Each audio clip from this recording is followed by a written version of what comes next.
Hey guys. You are watching your anime world, how are you all? Please support to subscribe this channel for watching new interesting stories. So in this video, we will see second part what if Quirkless Deku became Earth's Green Lantern.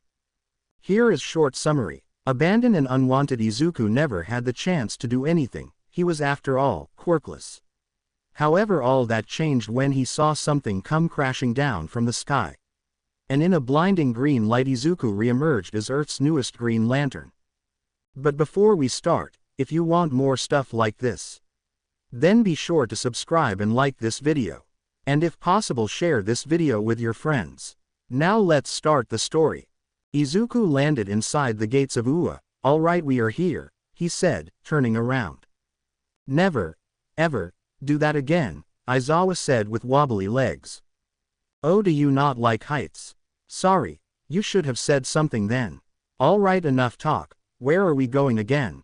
Izuku asked. We are going to Echo Gym, like I said there is someone we'd like you to meet. Izuku followed Aizawa into the gym.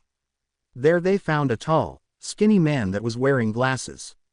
He was accompanied by a muscular blonde-haired student that had 1 million written across his costume. So this is the vigilante you guys decided to hire, the tall man said looking at Izuku. You said he could defeat All Might. I find that highly unlikely. Izuku's eye twitched, and who the H*LL are you supposed to be? Wilt from the Foster's home of imaginary friends. Trying to hide his laughter, Aizawa turned away. Not quite, the name is Night Eye and this here is Mirio Tagata. Call me Mirio, it's nice to finally meet you Green Lantern, Mirio said, holding out his hand. Izuku reached out and shook it. Right, so what am I doing here exactly? You didn't tell him, Night Eye said, looking at Aizawa. If I did, he wouldn't have come, Aizawa said, his eyes half shut. Izuku started to get frustrated. Alright, someone tell me what's going on or I'm leaving.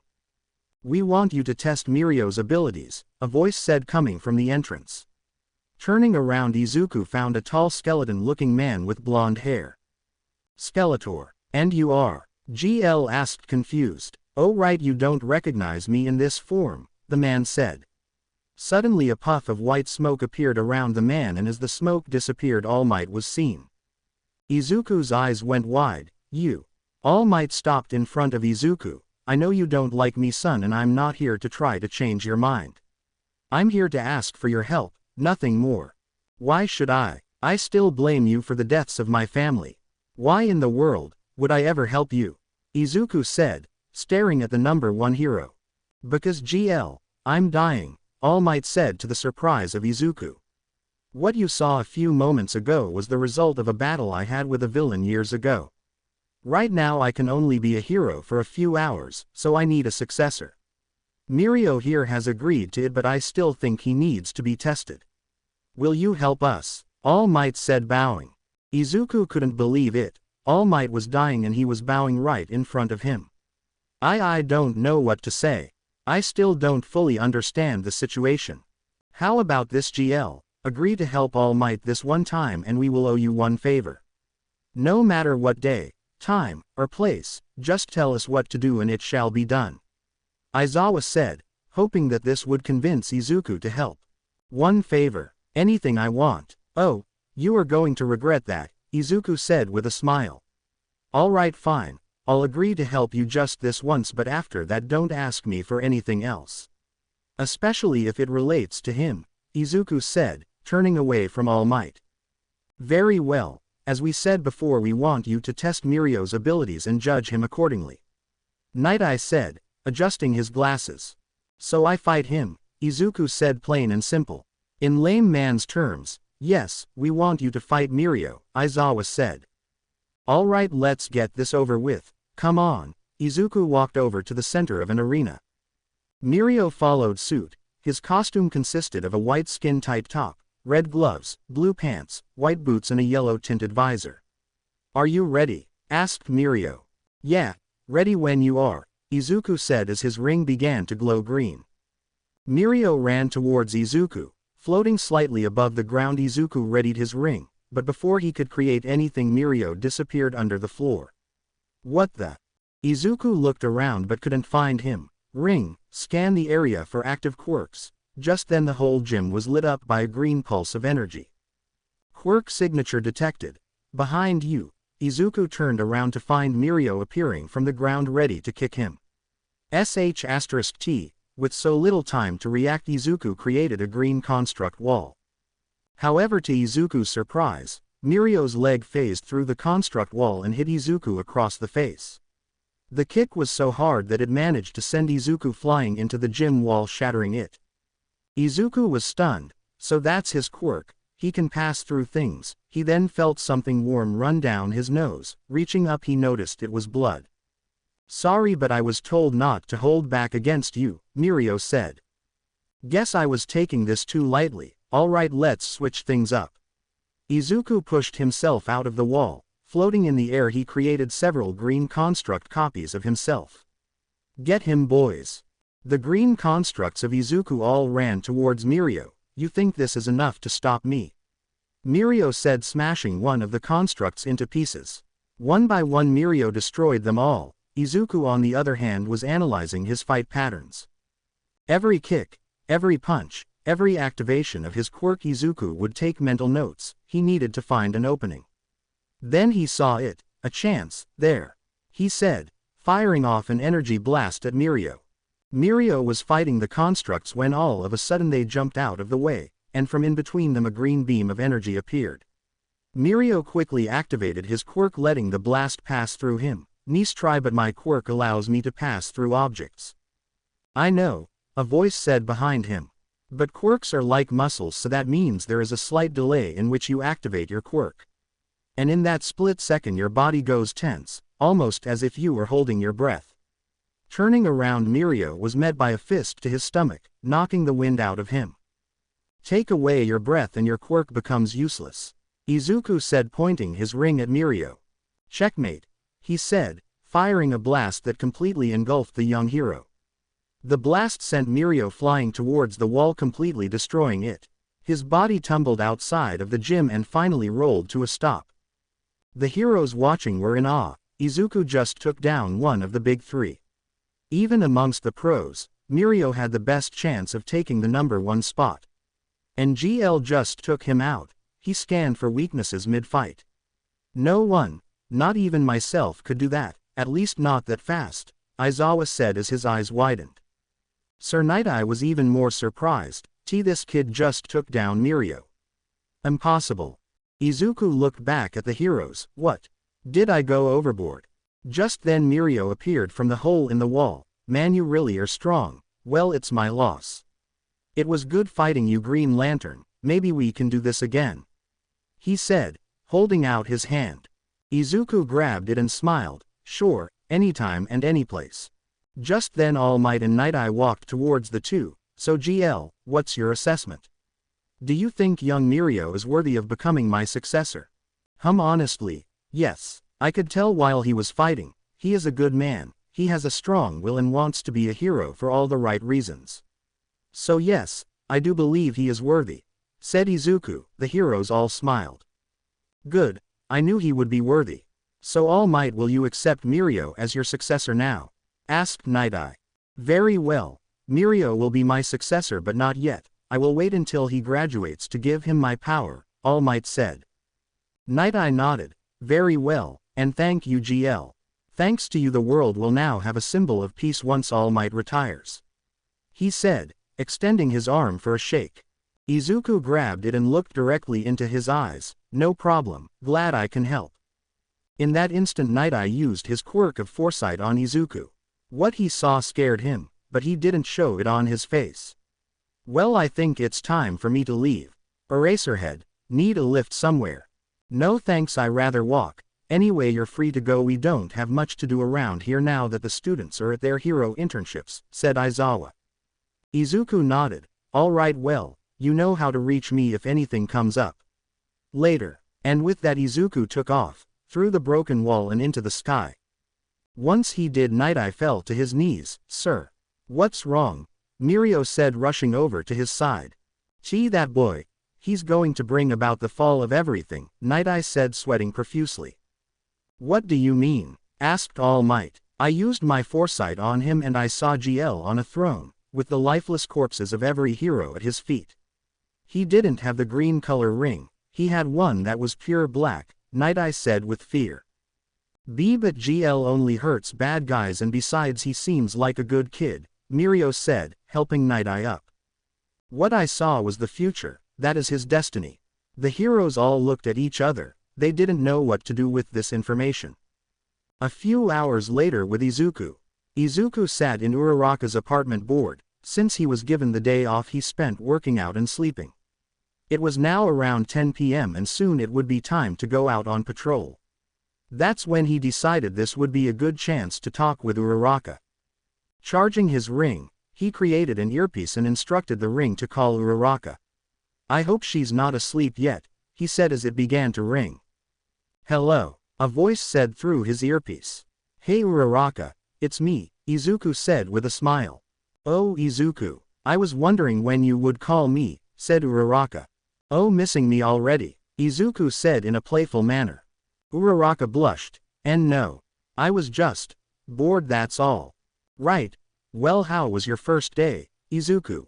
It went really well. Gunhead showed me around the office and we even sparred for a bit. I worked up a good sweat so I just got out of the shower, said Uraraka with only a towel around her body. Izuku could picture her in nothing but a towel, and just the thought made him blush red. Oh, well you must be tired, I'll let you get some sleep.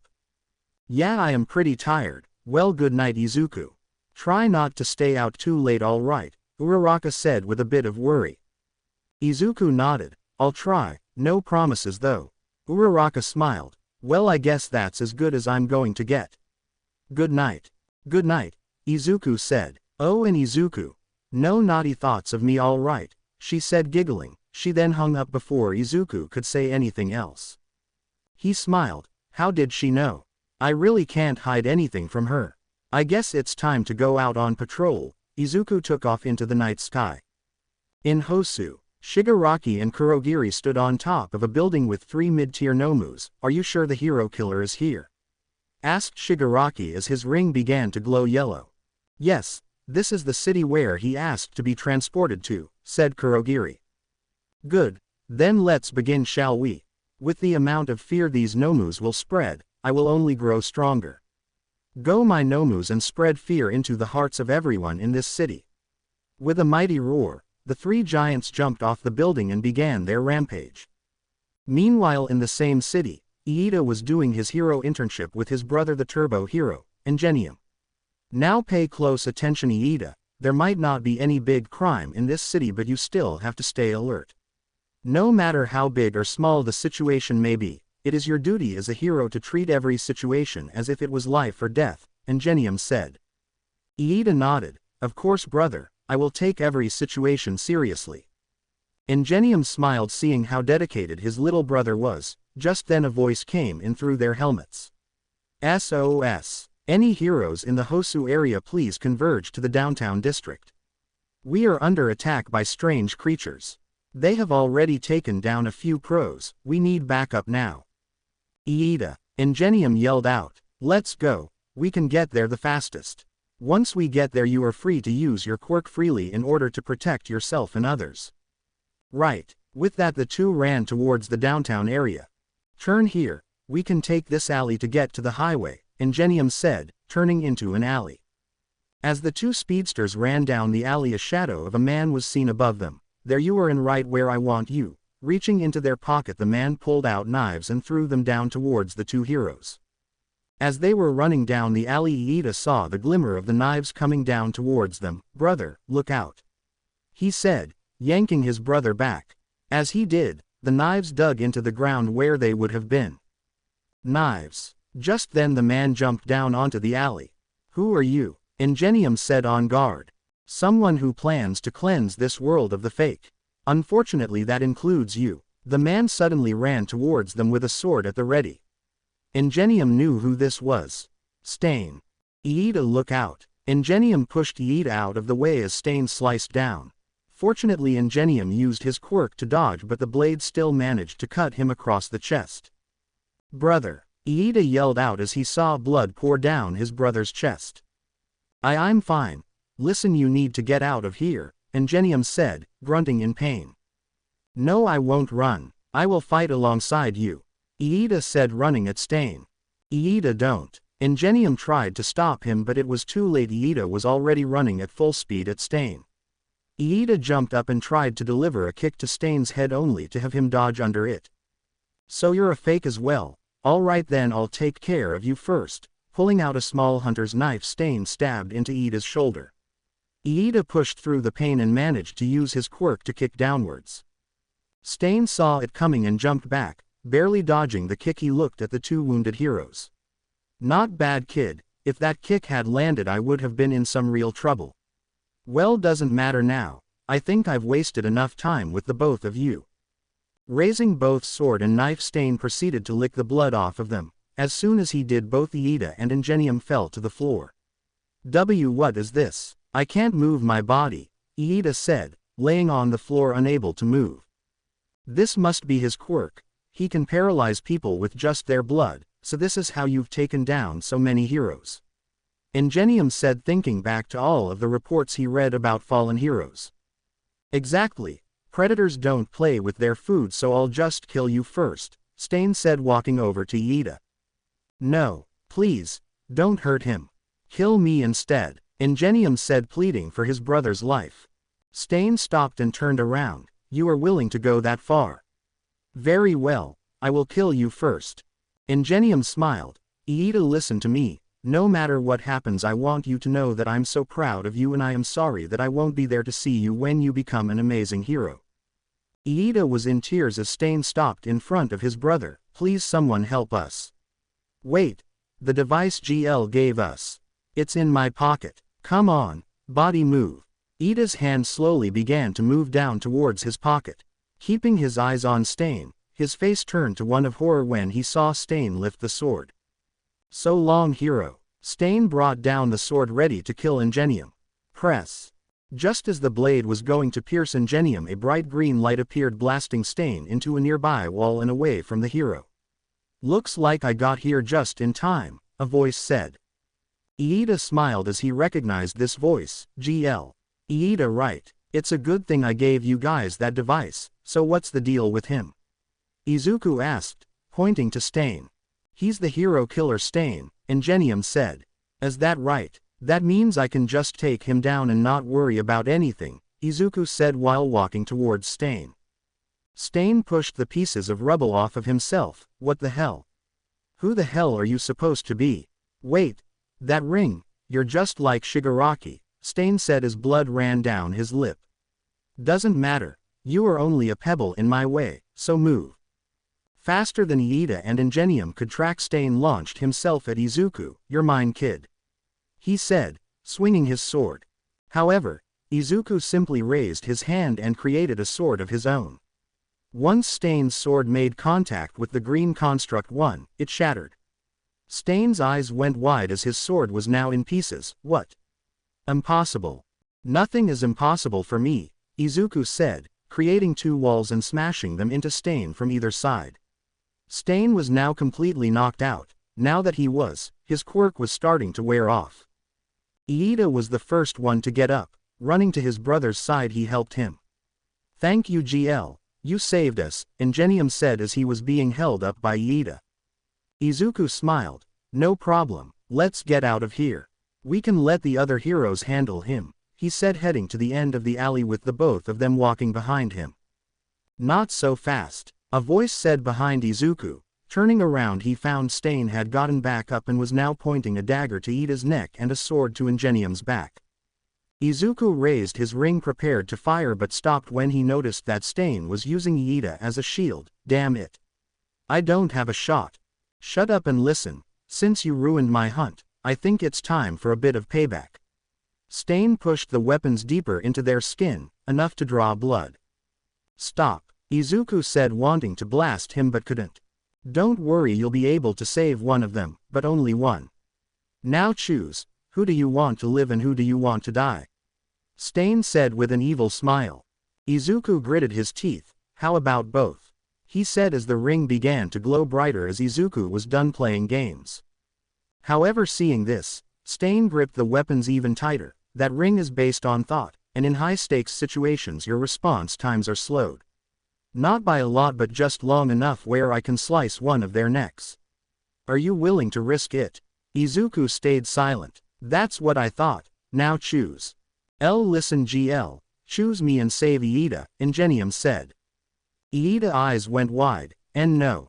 Choose my brother. He's already a established hero and does more good than I do. Izuku couldn't think straight. There were so many things running through his mind. Please don't make me choose, I can't. He said, his hand now shaking. Stain smiled. Come on hero, you now have 5 seconds before I kill the both of them. 5. Lantern save Iida. 4. No. Save Ingenium. 3. Choose. 2. Stop it. 1. Time's up. You both die. 0. Ah. Izuku yelled out, firing a blast of energy at Stain. At the last second Izuku fired towards the direction of Iida, knocking the dagger out of Stain's hand. He quickly pointed his ring towards Ingenium but it was too late. The sword pierced Ingenium's back and came out through his front. Stain stood there as Ingenium's body fell to the floor. No. In a fit of rage Izuku created hundreds of green construct fists and launched them all at the same time towards Stain.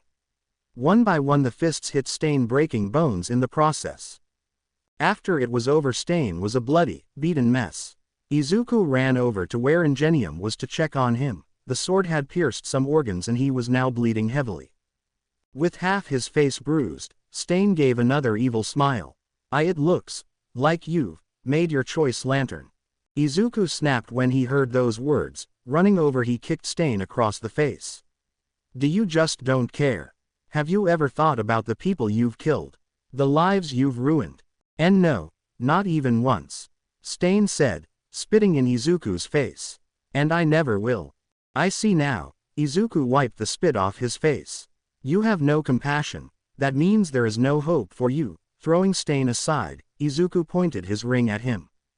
That's it. Kill me. If you don't, I'll just kill some more. Stain said, laughing hysterically.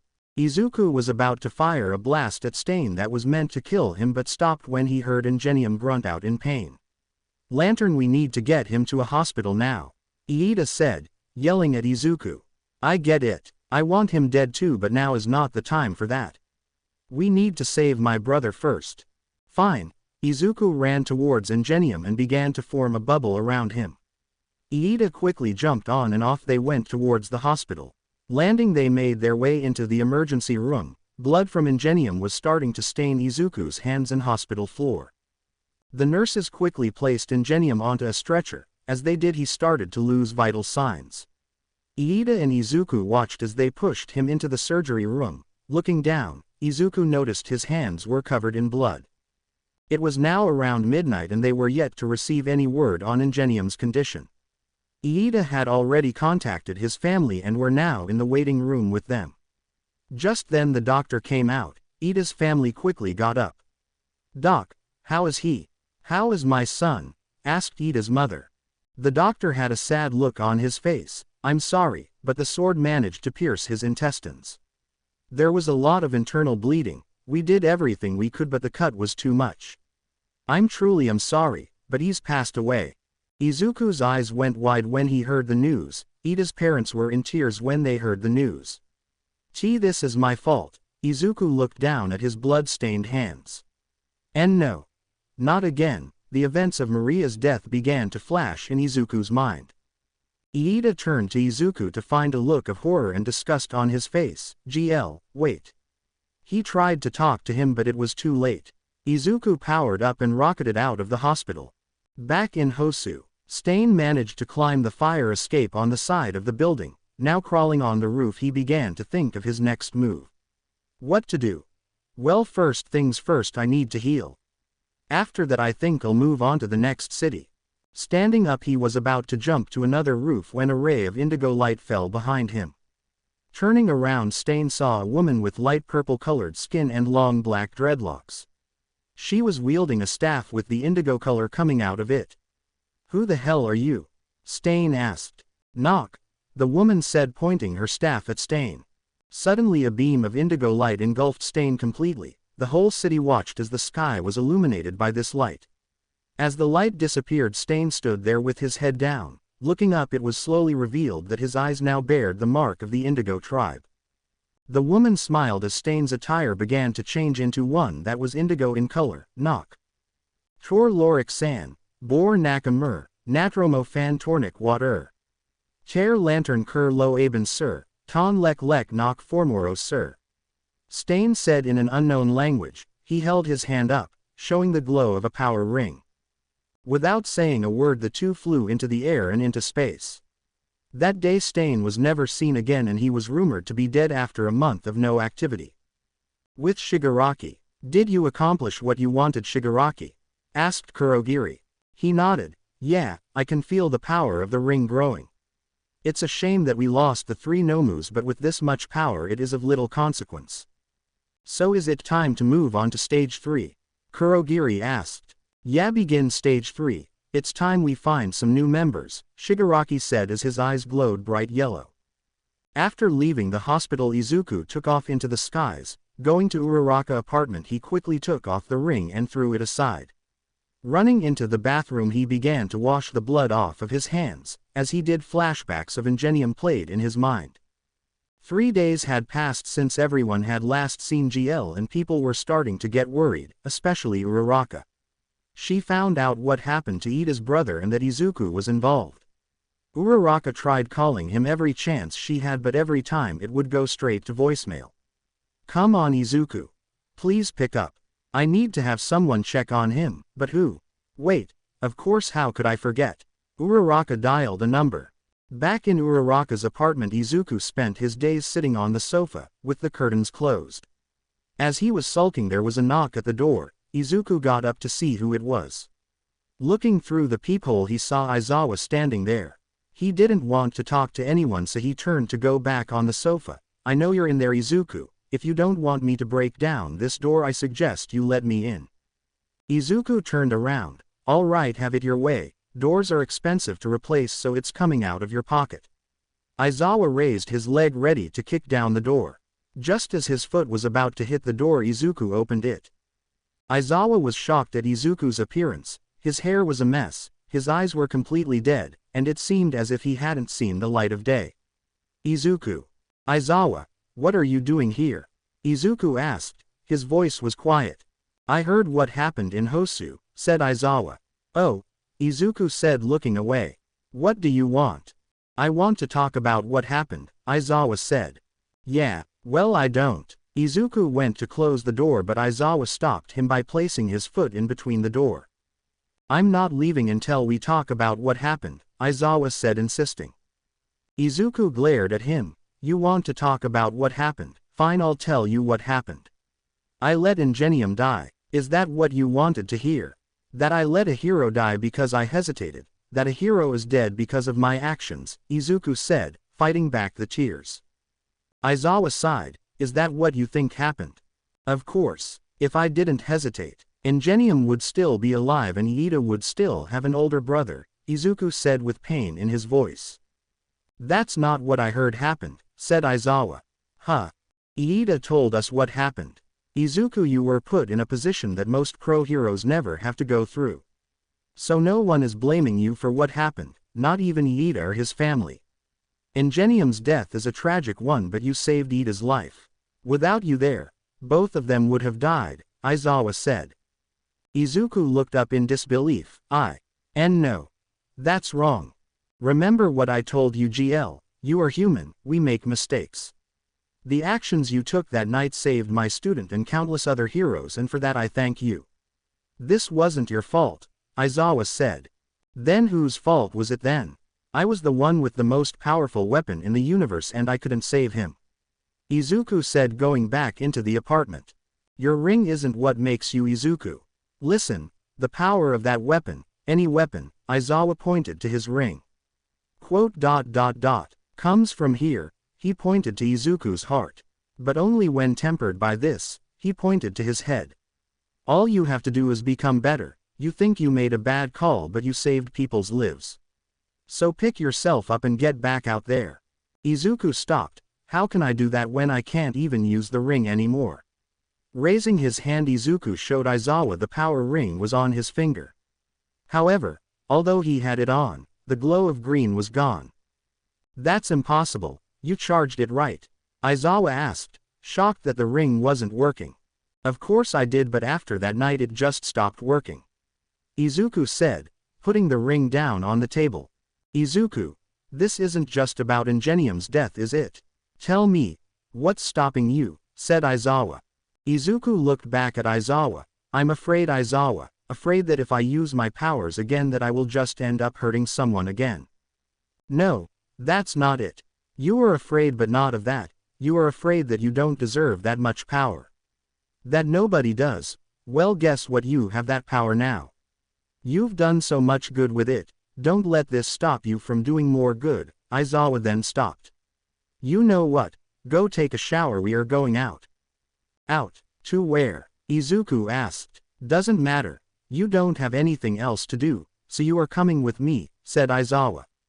He was right, Izuku didn't have anything better to do, so he did just that.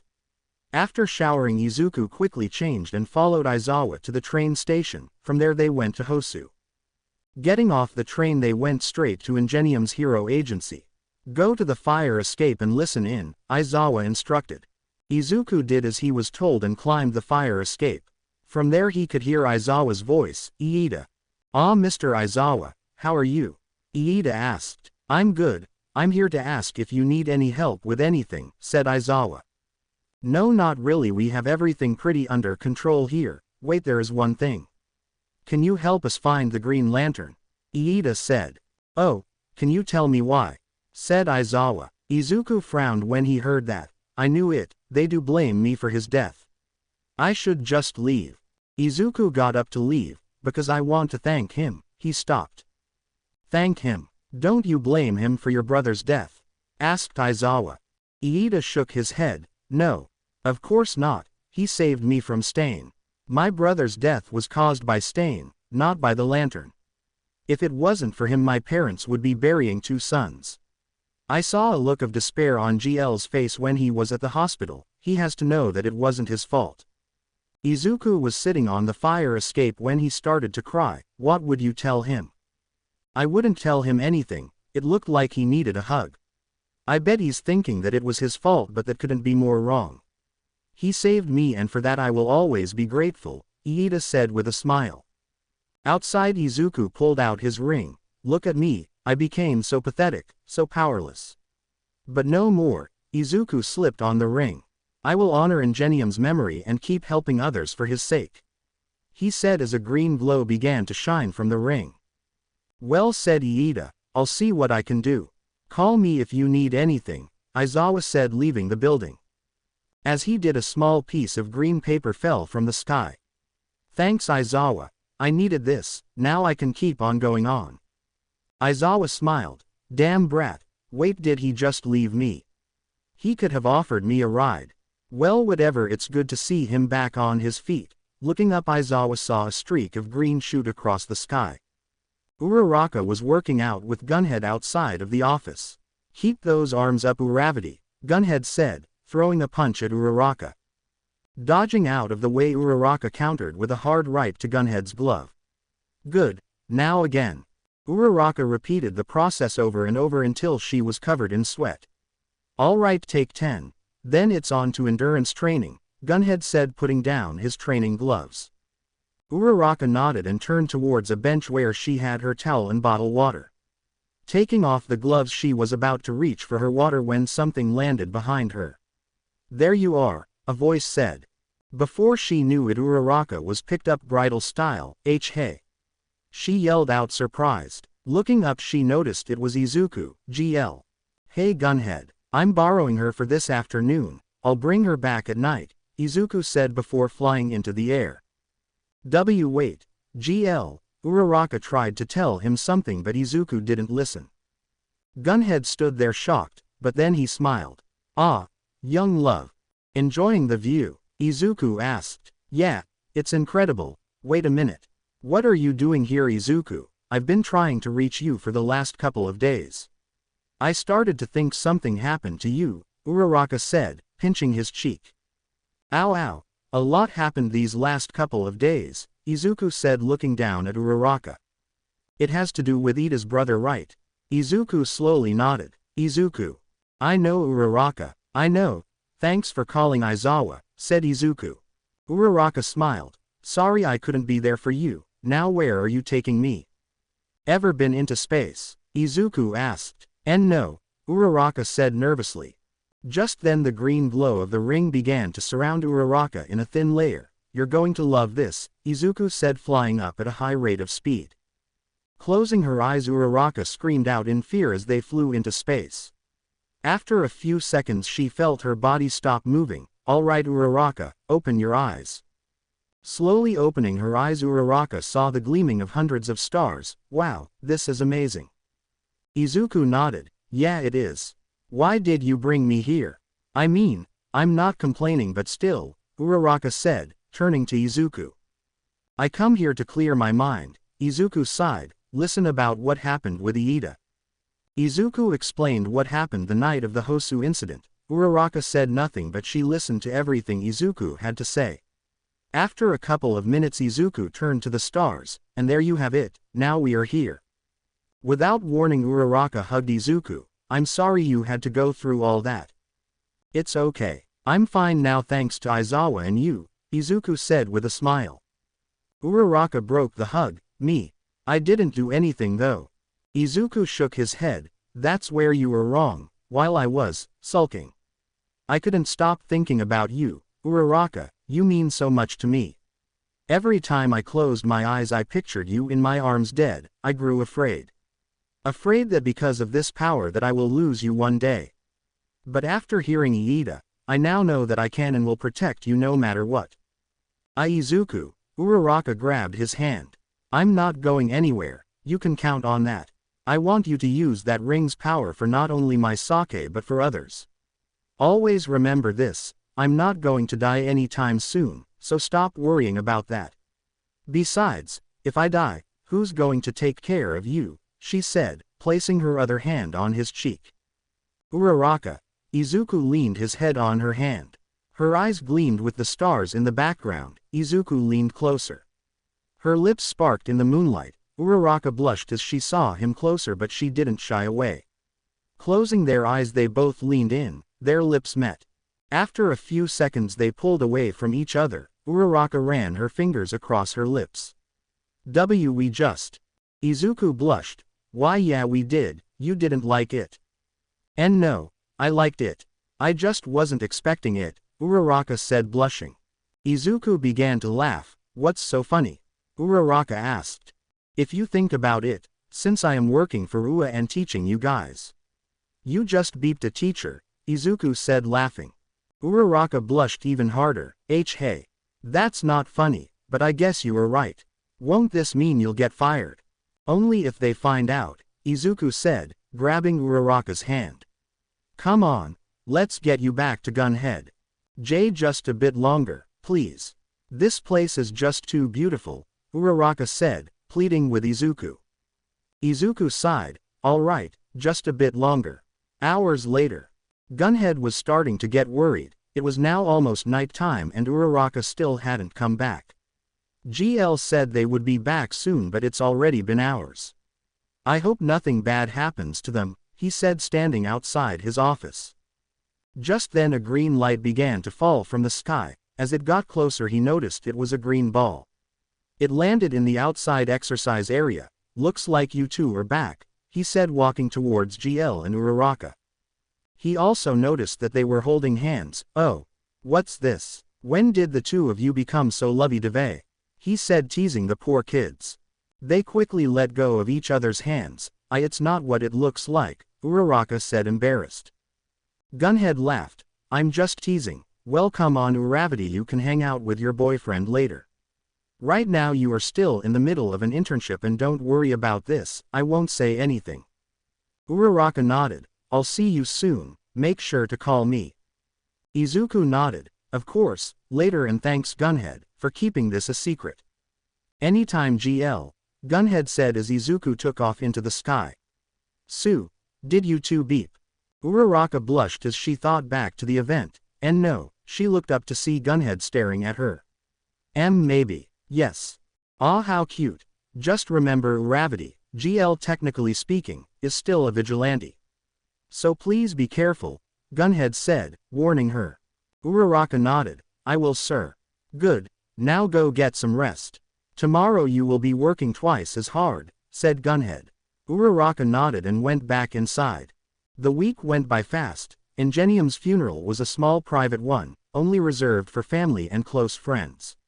Izuku didn't want to attend but he knew he had to. Iida saw him land in front of the church.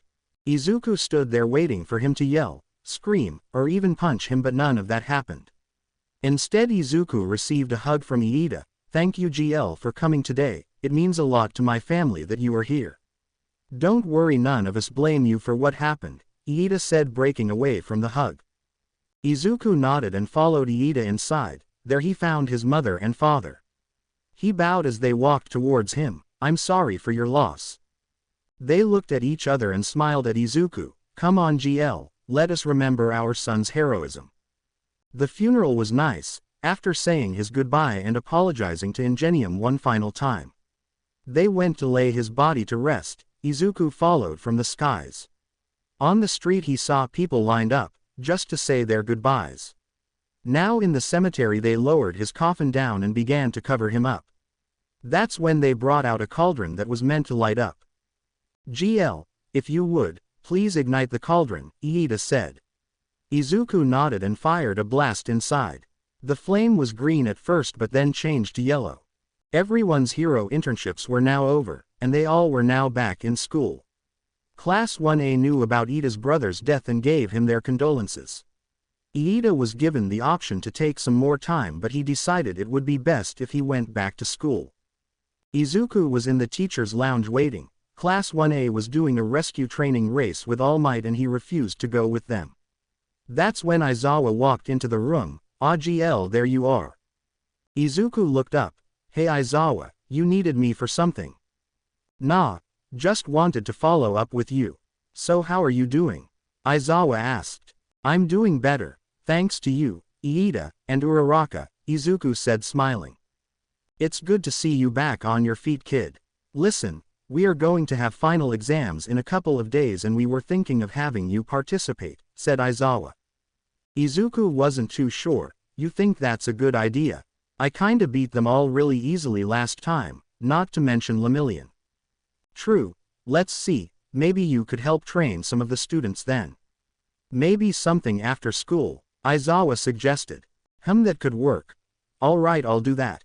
Every day until the day of the exam I'll help them out, Izuku said. Aizawa nodded. Good, now if you'd excuse me, the rescue training should be over. From what I saw, Uraraka has shown the most improvement, especially when it comes to hand-to-hand combat. That's good, I knew she could do it, Izuku said, trying to hide his smile. Aizawa left, leaving Izuku to his thoughts. 2 days later. Today was going to be when Izuku was going to start helping the students train. He was given Alpha Arena to help train them. Izuku was already in the gym when the whole class walked in, all wearing their hero costumes. Izuku was surprised. Whoa, I didn't think all of you would show up. We talked about it and we all agreed to come. You did kind of kick our butts last time. So it's clear that we still have a lot to learn, Momo said. Yeah, no way we can let you beat us again, Kirishima said excitedly. Izuku smiled. Alright then, let's get started, shall we? I'm guessing that you are most likely going to go up against some of the teachers. So I'm going to have you fight some of my constructs. They won't be too strong but if you are not careful they will hurt you, so keep that in mind. If I see that it's too easy for you, I'll increase their strength, and if you need help with anything let me know. Everyone nodded. Good, Izuku pointed his ring towards the empty part of the gym and created solid green constructs of himself. Take your pick. The class went to work. With no restrictions on their quirk they had a field day. Bakugo blew up construct after construct, Kirishima smashed through them, Todoroki froze and burned them where they stood, Uraraka was fighting hand to hand with her constructs. Izuku watched from above and gave pointers when he saw someone struggling. Ojiro. When you use your tail make sure to twist your body fully. If you do that your tail will have more power to it. Momo, try creating small denser objects, that way you can use your quirk for longer, Izuku gave advice. Just then Izuku heard someone yell out. Looking down he saw Mina had been knocked back by one of the constructs. Man, I can't seem to get it right, Mina said, picking herself up. Just then Izuku landed in front of her. Everything alright Mina? Izuku asked. Yeah, I'm just having trouble with a move. I can't seem to get my footing right, Mina said frustrated. Alright, let's see if I can help. Show me, Izuku instructed. Mina began to execute her move. She ran at construct, jumping into the air. She created multiple acid balls and threw them at the construct. She managed to hit it, but when she landed she would lose her balance and fall to the ground. See, I don't see what I'm doing wrong, Mina said. Izuku walked over to her. I think I know what's going on. Let me try something. He held out his hand to help her up. Mina grabbed it and was pulled up. Really? You know what I'm doing wrong. Please help me. Show me your form again. Mina did just that. Your form is off. This may be a little uncomfortable, but please bear with it. What are you going? But before she could say anything else Izuku went behind her, kneeled down and grabbed her thigh. Green Lantern. What are you doing? Sorry, but bear with it for a couple more seconds. Izuku began to shift her legs slightly. You aren't using your full mobility. Use your hip joint, since women have shallower pelves. This gives you a much wider range of motion and lateral motion. If you move your entire body using your hip joint, then it will make your moves faster and sharper. The class stopped what they were doing and looked at what GL was doing. Uraraka's eyes went wide. Are you almost done? Mina asked, embarrassed. Almost. All right, there you go, Izuku said, letting her go. Mina turned. Her face was bright red. It feels tight. You'll get used to it. Now do that same move again, Izuku said, backing away. Mina got ready and did the same move. This time she actually landed it perfectly. Whoa, my body feels so much lighter, and it's as if I just became 10 times more flexible. Remember that feeling. Do that and you shouldn't have that problem anymore, Izuku said with a smile. Just then Mina ran towards him. Thanks GL. But maybe next time buy me dinner first, she said, getting up close and personal. Izuku blushed. I didn't mean for that. I mean. Suddenly the sound of a construct shattering was heard. Looking over, Izuku watched as his clone faded away. Izuku's eyes went wide when he saw who did it. Uh-oh.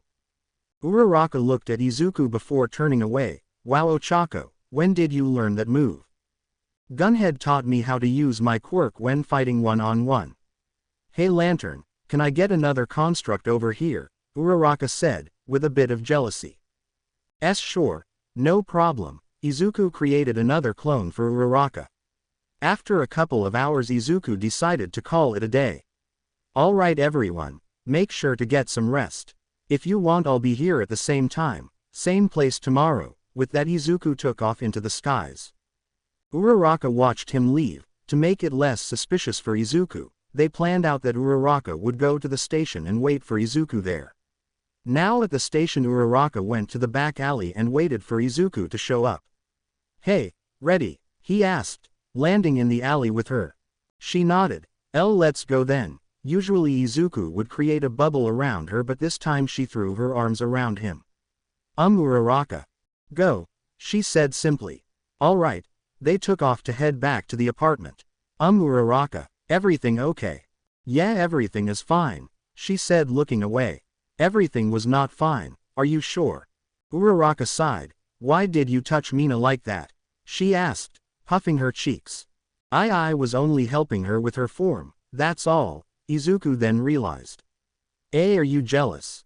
Uraraka blushed. And no, I'm not jealous, she said, poking at his sides. The poking tickled Izuku. Uraraka, stop, I won't be able to focus, but she didn't stop. Oh okay you win, I'm sorry. I shouldn't have done that with Mina. Please stop, have mercy. She stopped. Good, now buy me some mochi. Izuku relented. Fine, let's stop by for some mochi. Izuku did everything he could leading up to the final exams. He trained everyone, taught them what to do, and even helped improve their quirks. While he wasn't participating, he was watching. It was as he said, Class 1A was up against the teachers. Hovering above the testing area, Izuku watched them go in pairs of 2 against their teachers. He was pleasantly surprised to see most of them pass, however there were those who did. They just have back matchups. Oh well, maybe next time, Izuku said, landing beside Nezu and the other teachers. And that concludes the final exams. While it is true some of you didn't pass, we've seen great improvement when it comes to your quirks. I suspect this is because of the lantern here, Nezu said, motioning to Izuku. Yeah, GL helped us a lot.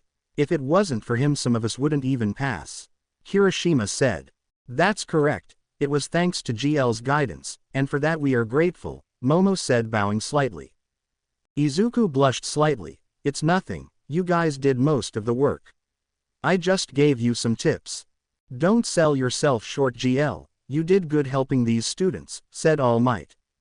Izuku glared at All Might. Well, I guess you're right, now that it's summer break I don't need to be on campus anymore. That means more time to relax, Izuku said, putting his hands behind his head.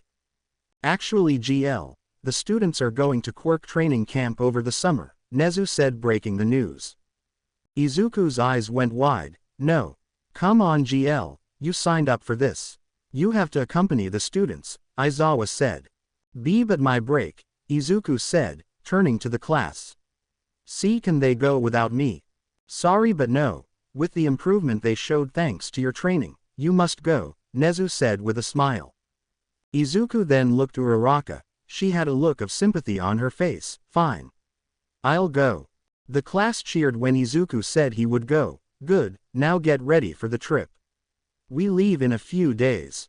Yes, sir, the class responded. Now that the day was done, Izuku went back to the apartment to relax for a bit. It was now the afternoon hour when Izuku heard the doorknob begin to jiggle, then open. Izuku, I'm back, Uraraka yelled out. Izuku got up from the sofa. Welcome back, Uraraka, so what do you want for dinner? I was thinking maybe we could go out to eat. That sounds awesome. Actually, Izuku, the class made plans to go shopping tomorrow and I was wondering if you wanted to go with us. Uraraka said, throwing her bag on the chair. Izuku thought about it. Sure, why not? They can finally meet Izuku instead of the lantern. Cool, I'll let Mina know you're coming. She's the one who planned it. Uraraka pulled out her phone and messaged Mina. Almost instantly she felt her phone vibrate. Well, it seems Mina can't wait to see you again. Ha, if only she knew I was teaching her. So where are we going anyway? Izuku asked. The mall. The guys want to get camping supplies but all I really need is bug spray. Uraraka said, taking off her jacket. I'm going to take a shower real quick, decide on a place to go eat. Izuku nodded. You got it. After showering and resting for a bit, Uraraka and Izuku went out for dinner. After that they walked along the beach for a bit before heading back home. Izuku went out to patrol at night. He promised to get home early so he would be well rested for the shopping trip with her class. It was now the next day as Uraraka was getting ready to meet her friends. Come on, Izuku, they are going to be waiting for us, she said, sporting a yellow shirt, a white skirt, and black leggings. All right, I'm ready. So how do I look? Izuku asked, walking out of the room. He was wearing a green shirt with a black jacket over it and black pants. Uraraka eyed him up and down. You look amazing, Izuku. Good, now I won't be as embarrassed when you introduce me as your boyfriend, Izuku said, blushing slightly. You'll be fine, they are going to like you, I guarantee it. Now come on, let's go, Uraraka said, grabbing his hand and walking out the door. After a quick trip via train, they were now at the mall. Hey Ochako, a voice called out. Turning around, Uraraka saw her class waiting for her. Hey guys, sorry we are late, Uraraka said, walking towards her friends. We? Asked Mina. Uraraka cleared her throat. Guys, I want you to meet Izuku Midoriya, my boyfriend. Izuku then stepped forward. Hi, it's nice to meet you all, he said, bowing slightly. Everyone was stunned. We knew it. You're the same guy as back then, Mina said, pushing her way to the front. Why yeah, We started going out recently and I figured since we were all going to be together might as well introduce him, Uraraka said. The girls already knew who he was, so there was no need for them to introduce themselves. So now it was only the guys. One by one they introduced themselves. Everything was going smoothly until Bakugo saw who it was. Deku. A voice cut through everyone. What the hell are you doing here? Bakugo said, walking up to Izuku and grabbing him by his shirt collar. Bakugo, what are you doing? Kirishima said, trying to restrain his friend. Back off, spiky hair, Bakugo said, pushing him away. Answer me, Deku. What the hell are you doing here? Long time no see, Kachan, would you mind letting me go? Izuku asked, but Bakugo didn't loosen his grip. Bakugo, enough, let him go, Uraraka said, stepping up to him. Shut it, round face. Bakugo raised his free hand towards Uraraka. It looked like he was about to blast her. Izuku saw this and reached out and grabbed Bakugo's wrist. I wouldn't do that if I were you, he said, staring at Bakugo. Shut up. You don't scare me, you orphan F***ck. You don't even have a quirk. Just then Bakugo felt another hand on his other wrist. Looking down he noticed Izuku grabbed his other hand, the one he had on Izuku's collar. As he grabbed his wrist, Izuku began to overpower Bakugo. What? Before he knew it, Izuku managed to free himself and was now twisting his wrist. The sound of bones cracking was heard as Bakugo grunted out in pain. I'm not the same worthless person you used to bully around, Kachan. I won't take you hurting me or Uraraka lightly. So back off, Izuku said, pushing Bakugo away. Bakugo grabbed his wrist. It wasn't broken but it was bruised. Why, you little... He once again lunged at Izuku. Izuku had the ring in his pocket in case he needed it, but he knew if he used it his identity would be revealed. Bakugo readied his explosions, but before he could hit Izuku, Kirishima grabbed his arm. That's enough, man. If you use your quirk here you'll get in trouble. Not only with the school but with the cops too. Bakugo scoffed. Whatever, I'm out of here, he said, walking away from the group. Kirishima bowed towards Izuku. Sorry about him, he's usually more calm. I should go check on him. It was nice meeting you, man, even though it was for a bit. Izuku nodded. No problem, I'll see you soon. He then turned to the rest of the class. Sorry you had to see that, so shall we get going? From what Uraraka has told me, you guys still need a lot of stuff to buy for your trip. Seeing that Izuku wanted to put this behind him, the class nodded and went on their way. Izuku quickly made friends with them and even got their numbers. After buying what they needed, the class decided to have some lunch. During all of this, one student couldn't stop staring at Izuku. Todoroki was always the guy who had very little to say, but something about Izuku caught his attention. Alas, as they were eating lunch and talking, Todoroki couldn't take it anymore. So Midoriya, was it true what Bakugo said, that you are an orphan? The class stopped and stared at Todoroki. Just then Momo, who was sitting beside him, took a jab at his side. Todoroki, why you shouldn't ask stuff like that. Izuku chuckled. Out of everything that went down, that was the last thing I thought someone would ask. To answer your question, yes, it's true. I bounced around home to home until I finally decided to leave and live in the streets. The class fell silent. Oh, don't feel bad, guys, it was a blessing actually. I got to meet Uraraka because of it. Besides, I got a job now in my own place, so things couldn't be better, he said, grabbing her hand. Oh yeah, we've been meaning to ask, how did you two meet? Asked Mina. I bumped into him while walking on the beach. He looked like he needed help, so I helped him. Ever since we've been meeting at the beach and just talking, Uraraka said, blushing. Ah, how cute. A certain green-colored vigilante is going to have his heart broken when he hears about this. Sue said. Oh yeah, the lantern. Now that you're unavailable I can have a shot, Mina said excitedly. The girls all gave her a look. Honestly, you may have a chance, but don't get your hopes up, said Momo. Izuku finished his meal. I'll be right back, I just need to go wash my hands. He went to the restroom and washed his hands, but as he left a voice called out to him. Hey Green, mind if we talk for a second? Izuku recognized the voice. Turning around he saw Shigaraki standing there wearing a black torn hoodie. You, Izuku tried to reach for the ring. Take out the ring and your friends die, Shigaraki said, showing Izuku the yellow glow of the yellow ring. Izuku pulled his hand back. What do you want, Shigaraki? Let's go sit down, shall we? Shigaraki said, walking towards a bench. With no other option, Izuku sat down beside Shigaraki, only to be grabbed by him by the arm. You remember what my quirk does, right? So you know what happens when I put the last finger on you, right? Izuku swallowed a lump in his throat. Why yeah, I know. Good, now don't try anything. Even if you could stop me, I would still have enough time to kill a good amount of civilians with the ring. Shigaraki said with an evil smile. Izuku felt the grip around his arm tighten. Why are you here? He asked in pain. I needed to clear my head. The voices, they kept yelling at me. Do you hear them? The voices, Shigaraki asked. And no, I don't hear anything, Izuku responded. Don't lie to me, Shigaraki yelled out, almost placing the final finger on Izuku. I know you can hear them. You have a ring too, why don't you hear them? That's when Izuku had an idea what was going on. The ring, it's fueled by fear. What you're hearing is probably the screams of those that felt your fear. You need to take off that ring. No. No. No. I can't. I need this power, see. I need it to kill All Might. We are planning something real soon, so you'd better be prepared for that lantern. Shigaraki said with a twisted smile on his face. Maybe if I kill you the voices will stop.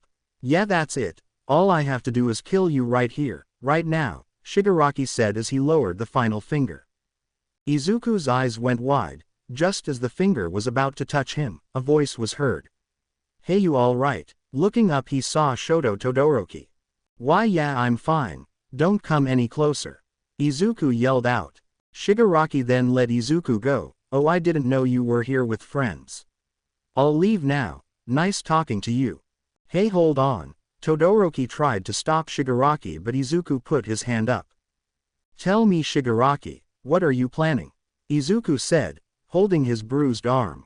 Todoroki's eyes widened. Shigaraki, he's the one who attacked us at the USJ. Looking back, Shigaraki's expression was blank. The destruction of All Might and this so-called hero society. And there's none who can stop me. Follow me and people will die. Izuku gritted his teeth as he watched Shigaraki disappear into the crowd. Damn it, Shigaraki, no matter what you have planned, I will stop you. No matter what it takes. Midoriya right. We need to go talk to the police. That was Shigaraki. He's the one responsible for attacking us at the USJ, said Todoroki. Izuku nodded. Yeah, alright, go ahead and call them. A short while later the police closed off the food court and began to speak to Izuku and Todoroki about what they saw. Izuku explained that he was coming out of the restroom when Shigaraki grabbed him and he didn't know why. Class 1A was worried, especially Uraraka, when they took both of them to the police station. Izuku told them not to worry, he would see them again. Uraraka tried to go with him to the police station but they refused, citing security risks.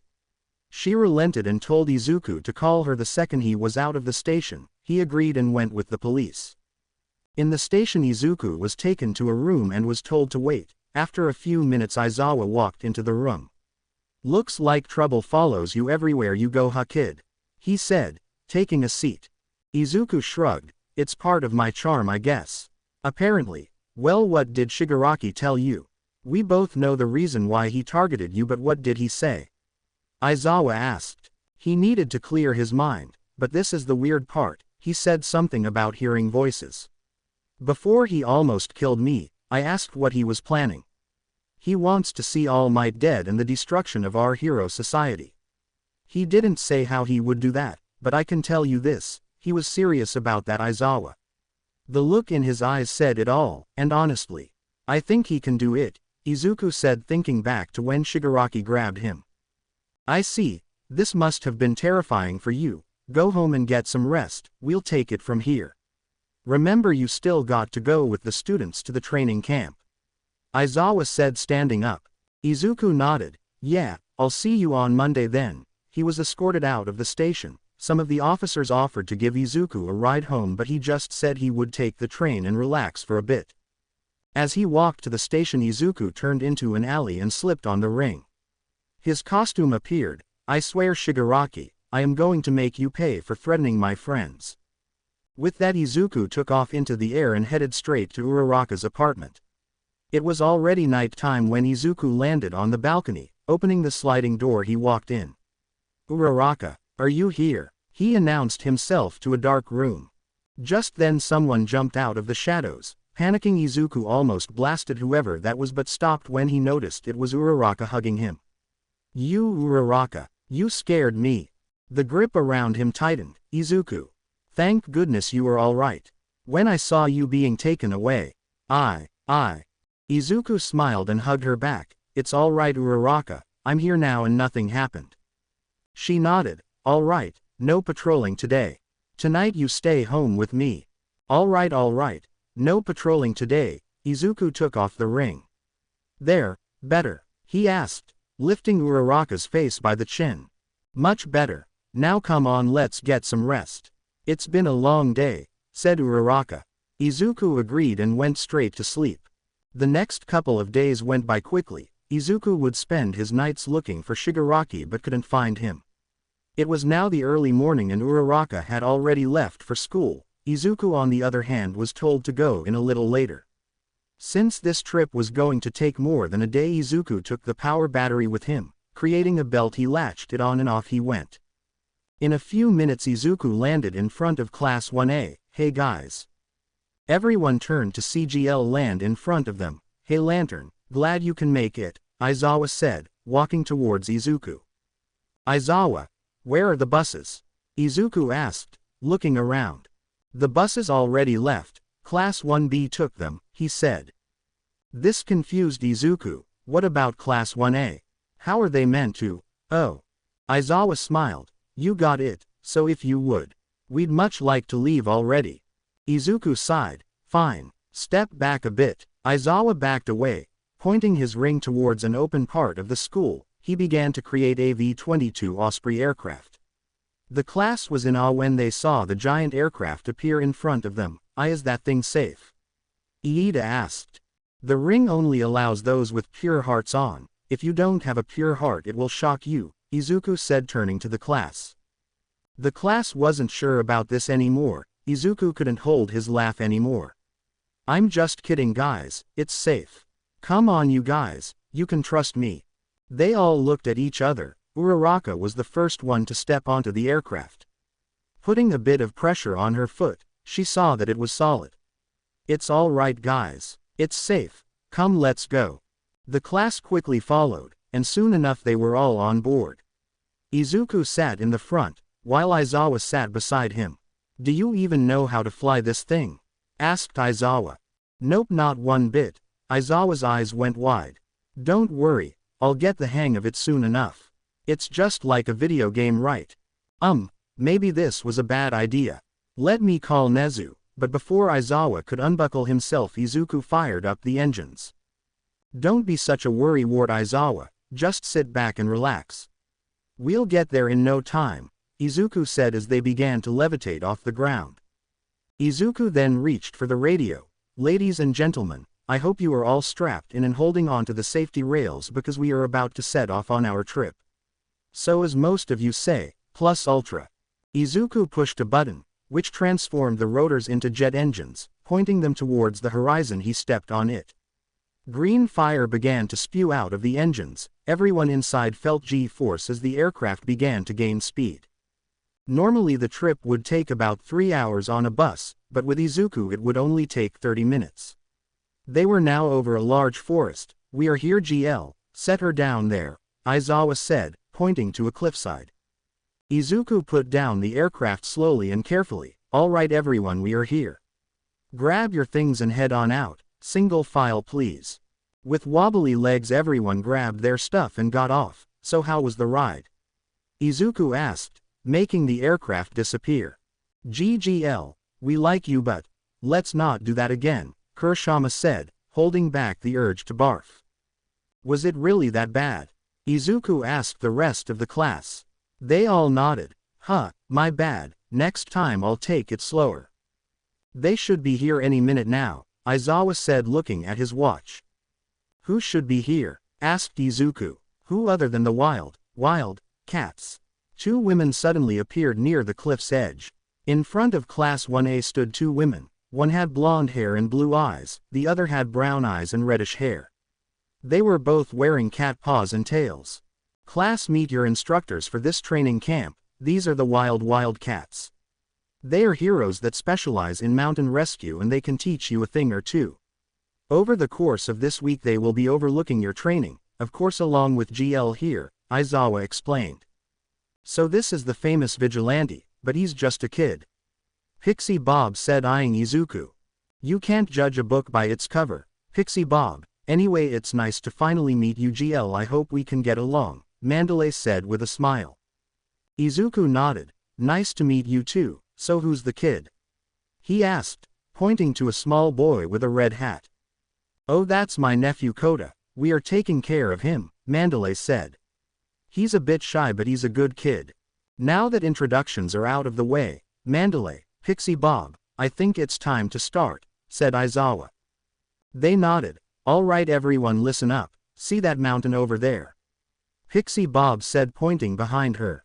We have a campsite at the base of that mountain. It's 9 a.m., so you have until 12:30 to get there. But that's so far away, Mina said, backing away. Yeah, no way we can get there in time. I think I'll ask GL for a ride, said Kirishima. Mandalay then jumped behind them. Sorry but you guys are taking the scenic route today. Placing her hands on the ground, it began to rumble and break apart.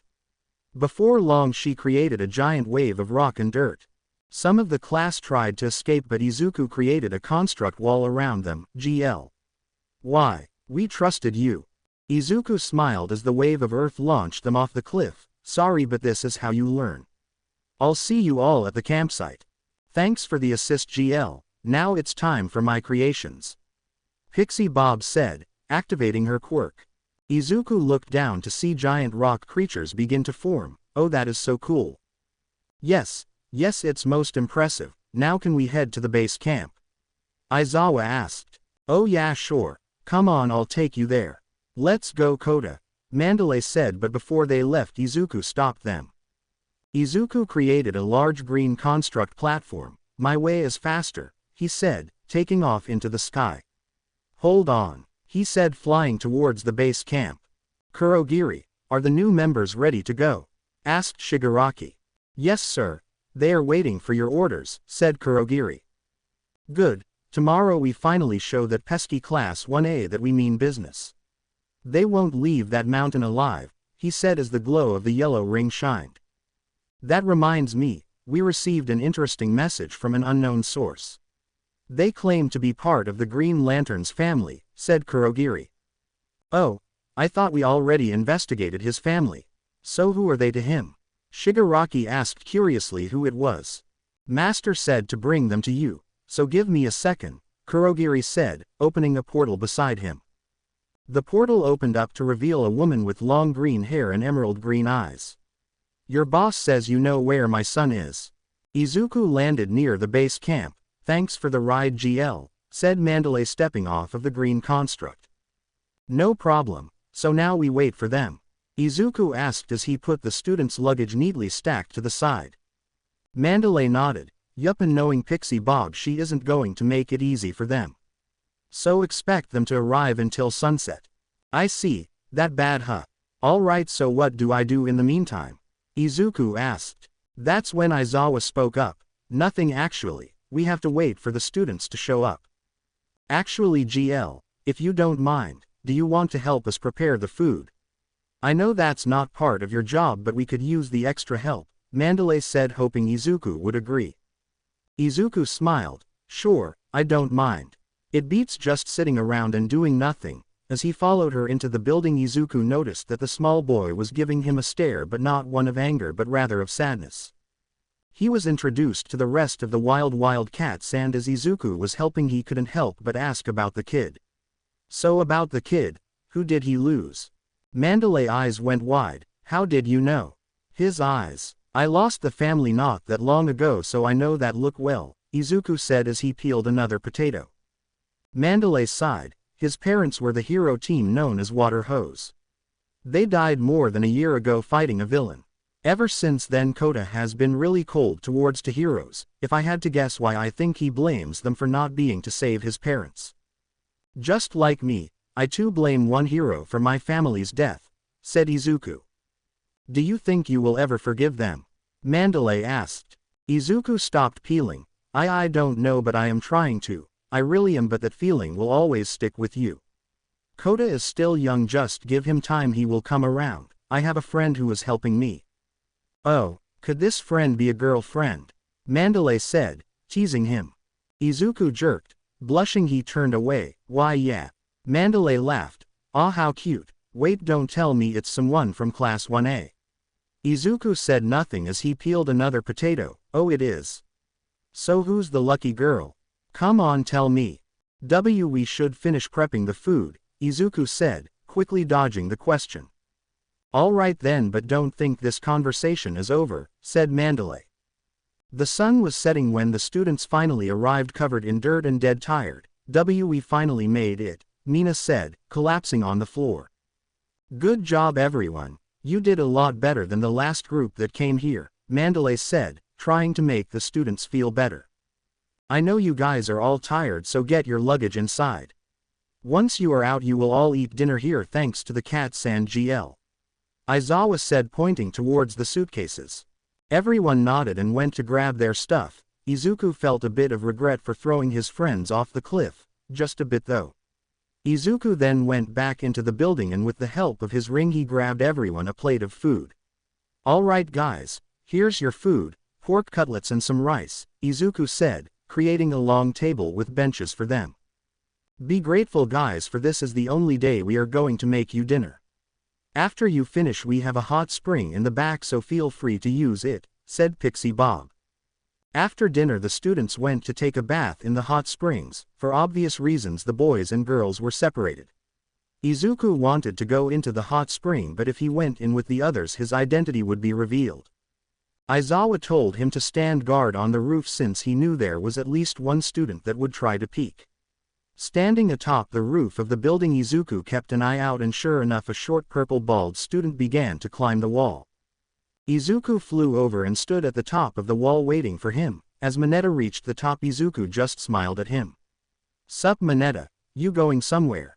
He asked with a smug look. Mineta froze. Oh hey GL, fancy meeting you here.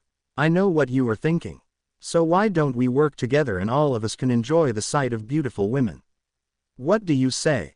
Izuku's ring began to glow green and Mineta knew what that meant, but before he could create anything Mineta was slapped down.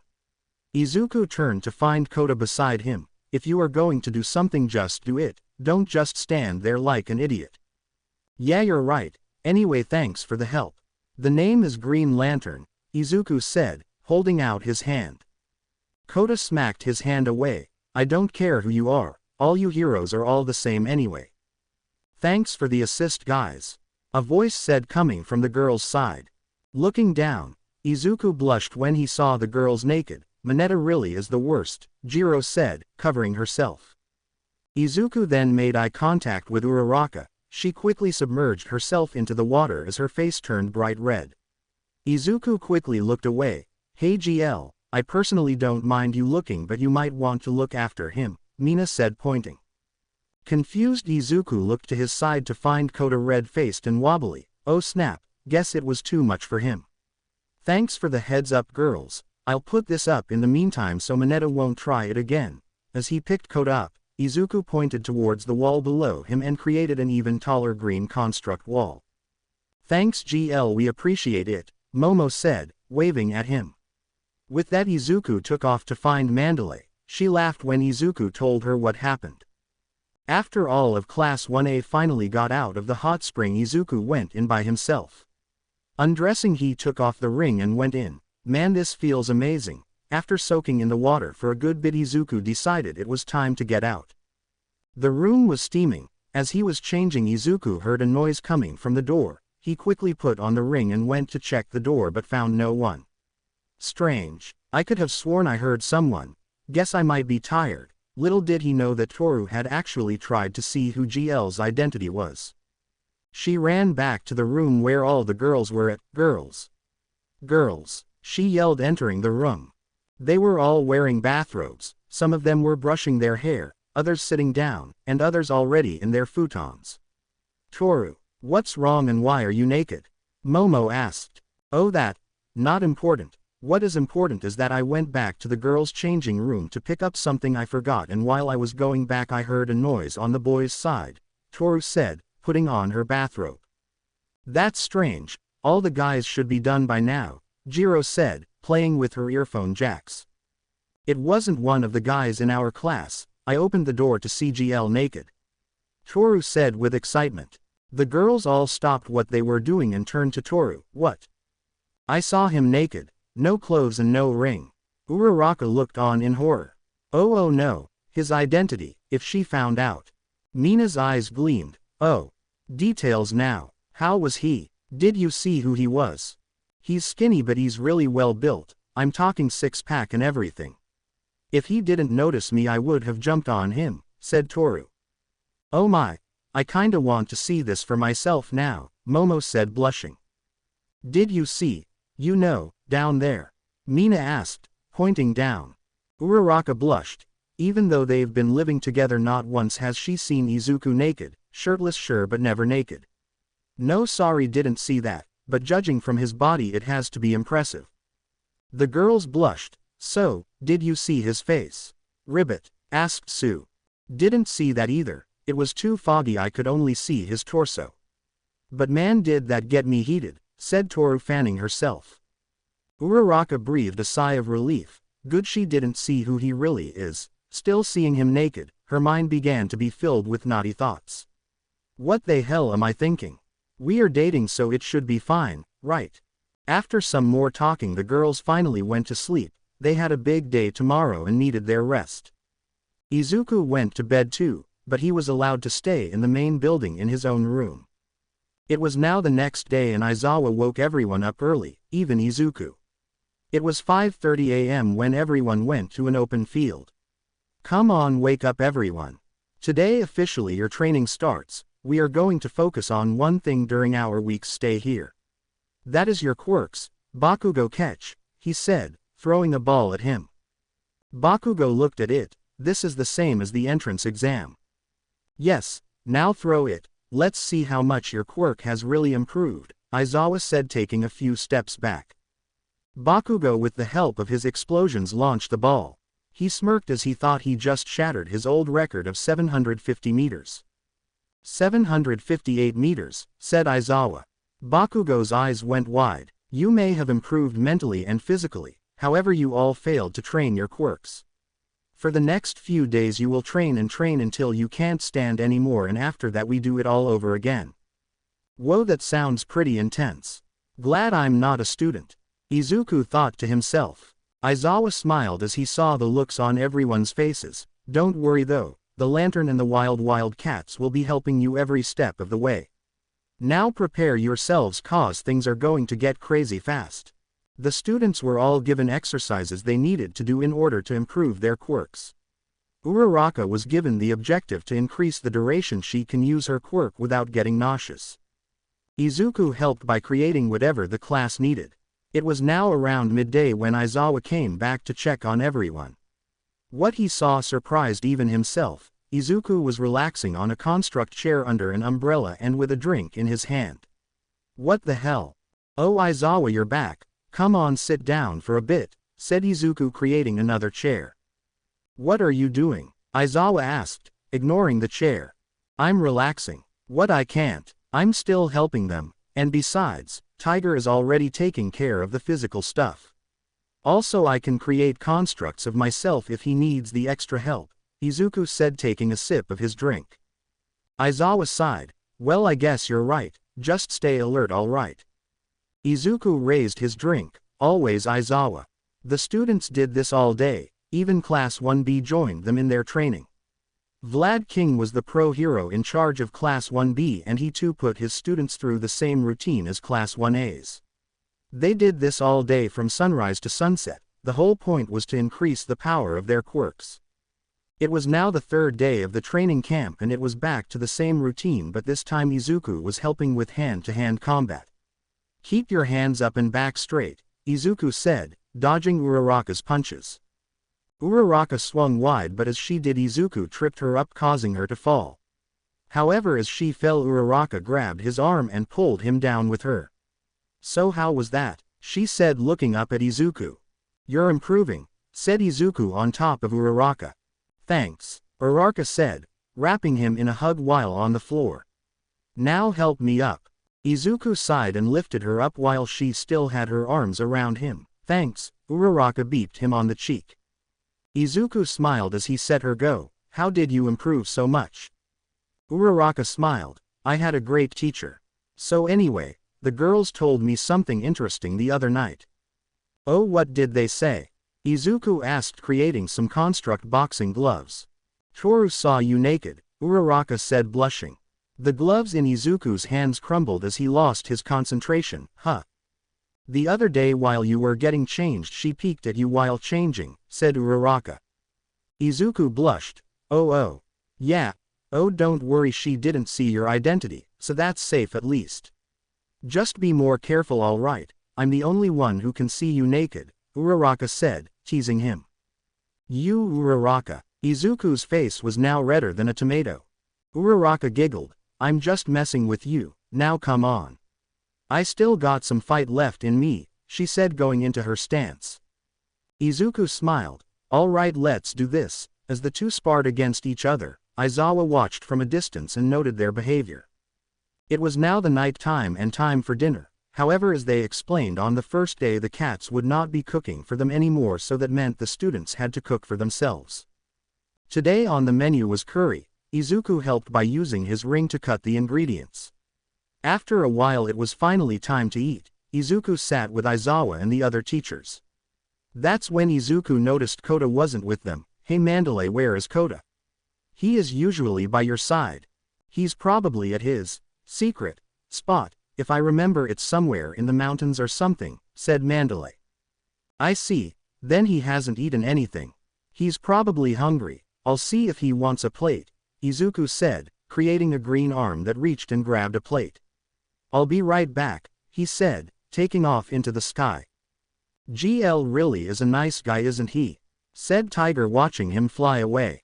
"He is. I still don't understand why he doesn't become a hero," Ragdoll asked. Aizawa sighed. "He thinks by becoming a vigilante he can do more good.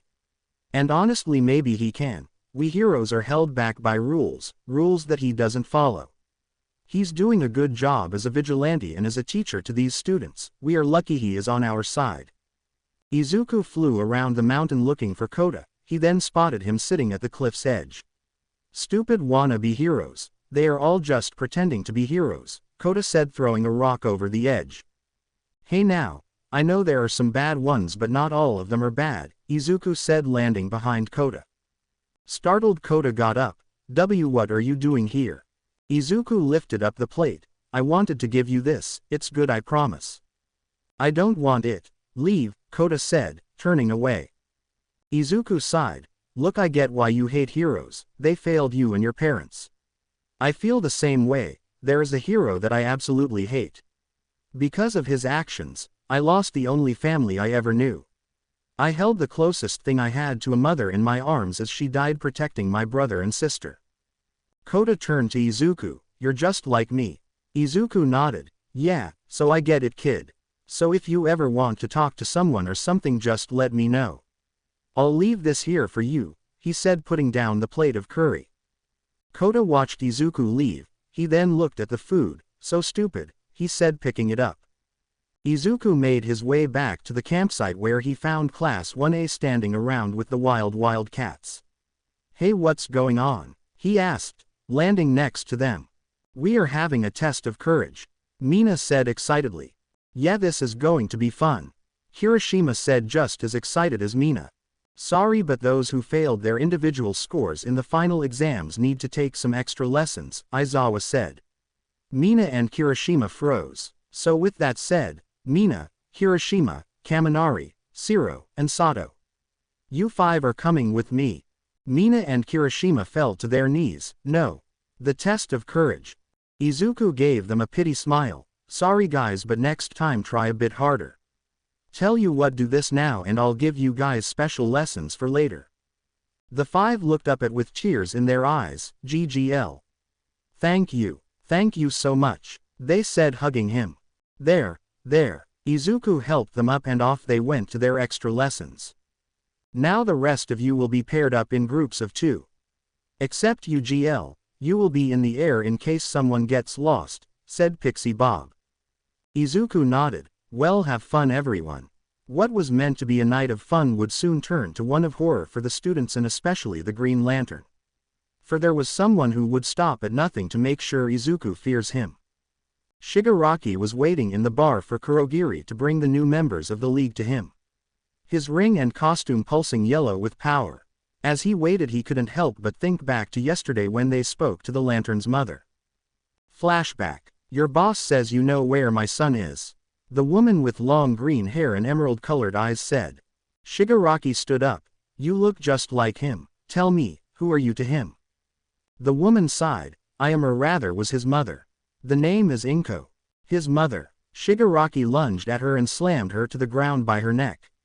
4 of his 5 fingers were around her neck. Your son has caused me a lot of trouble.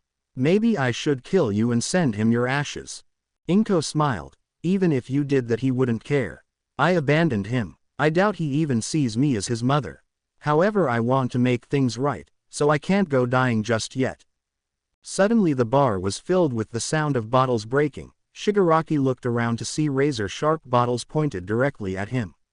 I've heard what your quirk can do, but let's see who's faster. Your hands are my quirk. Shigaraki narrowed his eyes. That look in your eyes, it tells me you haven't been a good person, have you? That's all in the past. All I want is my son and I will stop at nothing to get him back. So are you going to test my resolve? Inko said, making the bottles get closer. Seeing the seriousness in her face, Shigaraki got off of her. Stop at nothing, huh? Alright, we can get you your son back. I have plans tomorrow to attack the camp he's going to be at. You can go there and bring him back yourself. Inko got up. Perfect. After that you leave us alone, and most importantly, he leaves you alone, forever. Shigaraki's eyes went wide at her last statement. You have something else planned, don't you? This is not just about your son. That is none of your concern. Your friend knows where to find me, so come and get me when it's time, Inko said, walking out of the bar. She doesn't want her son back out of regret. She wants him back for some other reason, Shigaraki thought to himself. Back in the present. Shigaraki, I have brought them, Kurogiri said, opening a portal. And out walked 8 people, this included Inko. She was wearing a green costume with a respirator mask. Think of Izuku's original costume, just Inko wearing it.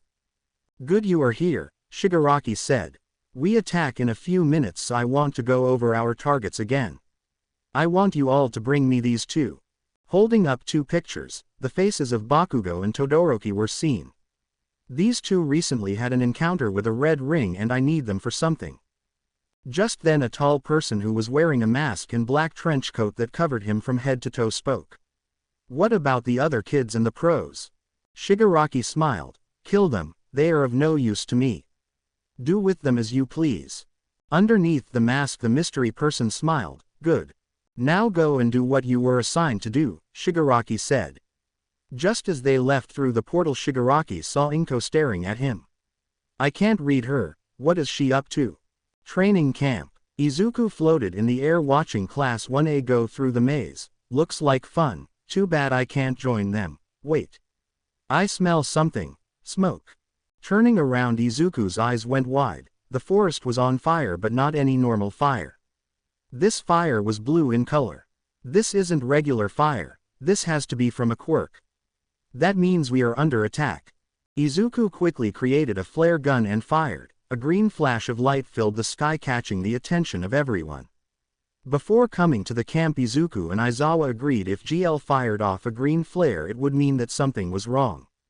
Aizawa, who was giving the extra lessons along with Vlad King, watched as the sky turned green. Oh no. Aizawa, what's going on? Vlad asked. We are under attack. Stay here and guard the students. I need to go see if they need help, Aizawa said, rushing to the door. However, as he did, someone's outline appeared, and a massive fireball blew the door off its hinges. With little time to react, Aizawa Matrix dodged the door that was now stuck in the wall. "Leaving so soon, Eraserhead? I haven't even started having my fun yet," said a tall slender man covered in scars and stitching. The wild cat Salsa watched the sky turn green. "Does that mean what I think it means?" Pixie Bob asked. "We are under attack, but by who?" Tiger asked. "By us," a voice said from beyond the trees. Suddenly Pixie Bob was pulled by an unknown force towards the trees. From within the trees out jumped a lizard-looking person and a white-framed glasses-wearing person. A loud thunk was heard. Turning around, they saw Pixie Bob knocked out and bleeding from a head injury. "Hello my pretties, we've come to have some fun." Walking through the forest was Uraraka and Sue. "I don't like this, Sue," Uraraka said, holding onto her sleeve. "It's fine, Ochako, we'll just head back." Still don't know what that flare meant, but it had to be something important. "Besides, with GL here there is no need to worry, Ribbit," Sue said, trying to calm her friend.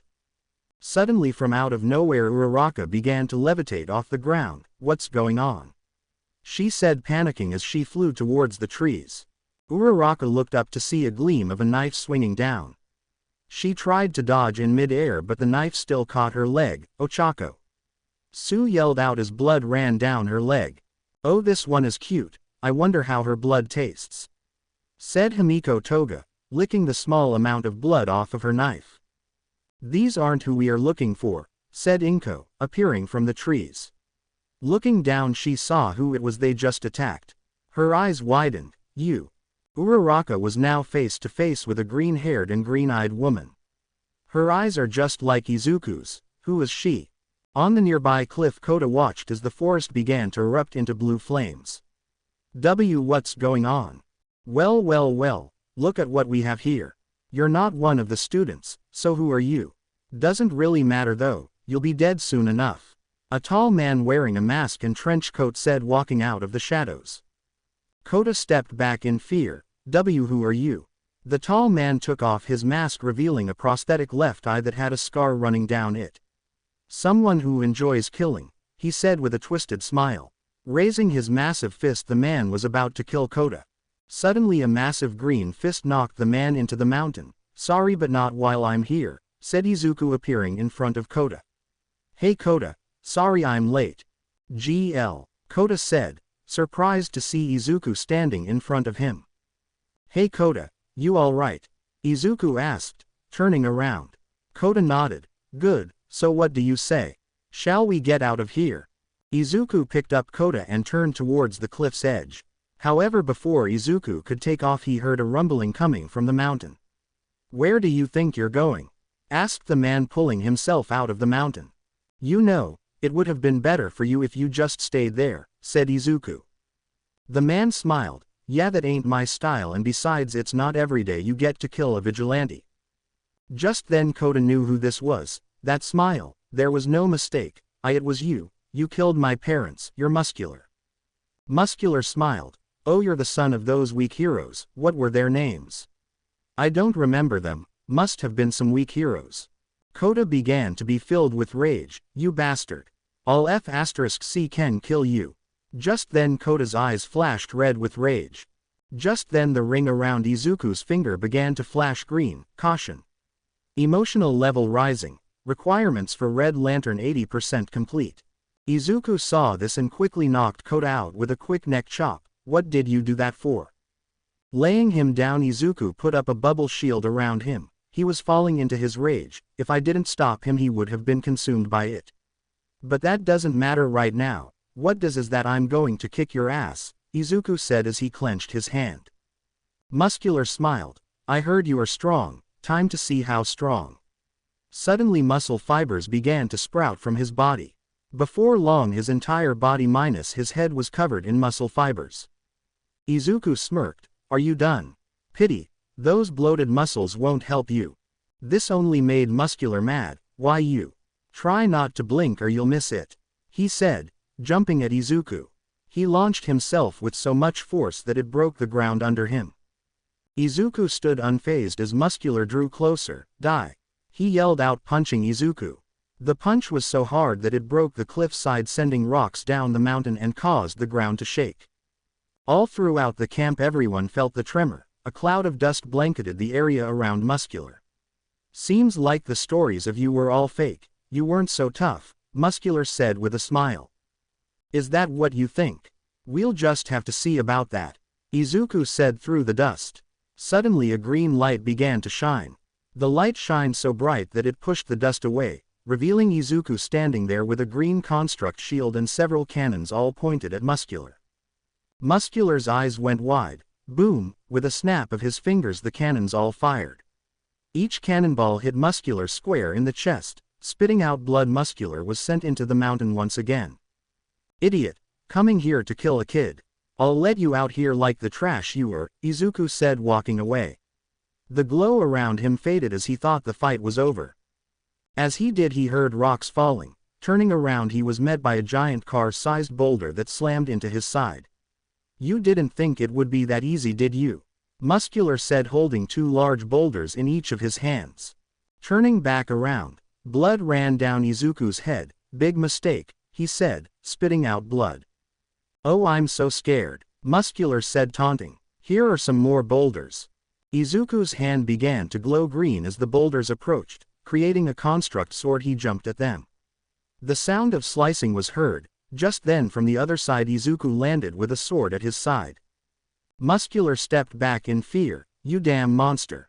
Suddenly a green construct saw flew by Muscular, slicing at his sides. He fell to one knee as he held his bleeding side. Me a monster? That's rich coming from you. Tell me, do you even know how many people you've killed? Izuku said, walking towards him. The green glow of his ring burned bright. As he walked, Izuku created another saw that sliced his arm. Muscular screamed out in pain. The families you made cry, the friendships you ended, the sons and daughters that won't grow up without their parents because of you. Izuku's eyes began to glow green as he created a giant hand. Picking Muscular up, he slammed him back down to the ground. Why, you bastard, I'll kill you, Muscular said, spitting out blood. I'm going to make you suffer for what you did to his parents. And I have just the idea, Izuku said, creating multiple pairs of scissors and knives. Muscular's screams echoed throughout the forest as a flashing green light appeared from the mountain. Then there was silence. With Uraraka, Uraraka was face to face with Inko. Why are you just standing around for? Kill her, Toga said, slicing her knife at Sue. Snapping out of her trance, Inko picked Uraraka up with her quirk and hit her across the face. The hit was enough to send Uraraka flying towards a nearby tree. Ochako, Sue yelled out, dodging Toga's attacks. Sliding down the tree, Uraraka hit the floor, the back of her head bleeding thanks to the impact. Damn it, she's strong. Looking up, she saw Inko walking towards her. Inko stopped in front of Uraraka. Sorry kid, nothing personal. Inko suddenly reached behind her back and pulled out a hunter's knife. She brought it down ready to kill Uraraka, however Uraraka saw a chance. There, she said, kicking at Inko's shins. This caused her to fall forward. Taken by surprise, Inko let go of the knife as she fell. Uraraka caught the knife and while Inko was on the floor she pressed it against the back of her neck. Don't move, I don't want to hurt you but I will if I have to. Inko gritted her teeth. Damn it, I underestimated you. Uraraka smiled. People always do. Now what are you after? Wouldn't you like to know? Inko said with a smile. Don't play games with me, now tell me. Is it because the lantern is here? Uraraka said, pushing the knife up against Inko's skin. Yeah, that's part of it, at least for me that is. Said Inko. What do you want with him? Asked Uraraka. That's when Inko heard a slight change in Uraraka's voice. Oh, I see now, you know who he is, don't you? Keeping his identity a secret, huh? Well, let me you in on a secret too. Under the bright full moon, Inko uttered 4 words. Uraraka's eyes went wide. And no, you're lying, she said, now visibly shaking. Seeing her chance, Inko used her quirk to rip off a branch and send it towards Uraraka. The branch slammed into Uraraka's side. Now disoriented, Inko managed to roll herself around and grab Uraraka by her wrists. The two rolled on the ground fighting for control of the knife. Unbeknownst to them, there was a small hill right beside them. The two continued their struggle until they both tumbled down the hill. After a few seconds they both slammed against some trees. On the floor, Uraraka slowly began to look around, her vision blurred as she scanned her surroundings.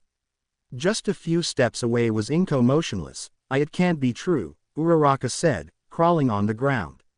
She had to be lying. After all this time, why is she back? Why did she leave Izuku like that? And why is she with the villains? Just then a foot stomped on Uraraka's back, causing her to yell out in pain. That is none of your concern, Inko said, pinning Uraraka on the ground. Who are you to him anyway? Uraraka struggled to speak. I'm his girlfriend. Inko's eyes went wide. What? Feeling the foot on her back loosened, Uraraka turned and grabbed Inko's leg and twisted it.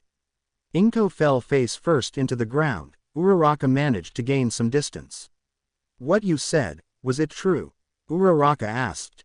Inko got up and turned around. The respirator mask broke off. Uraraka now had a perfect view of her face.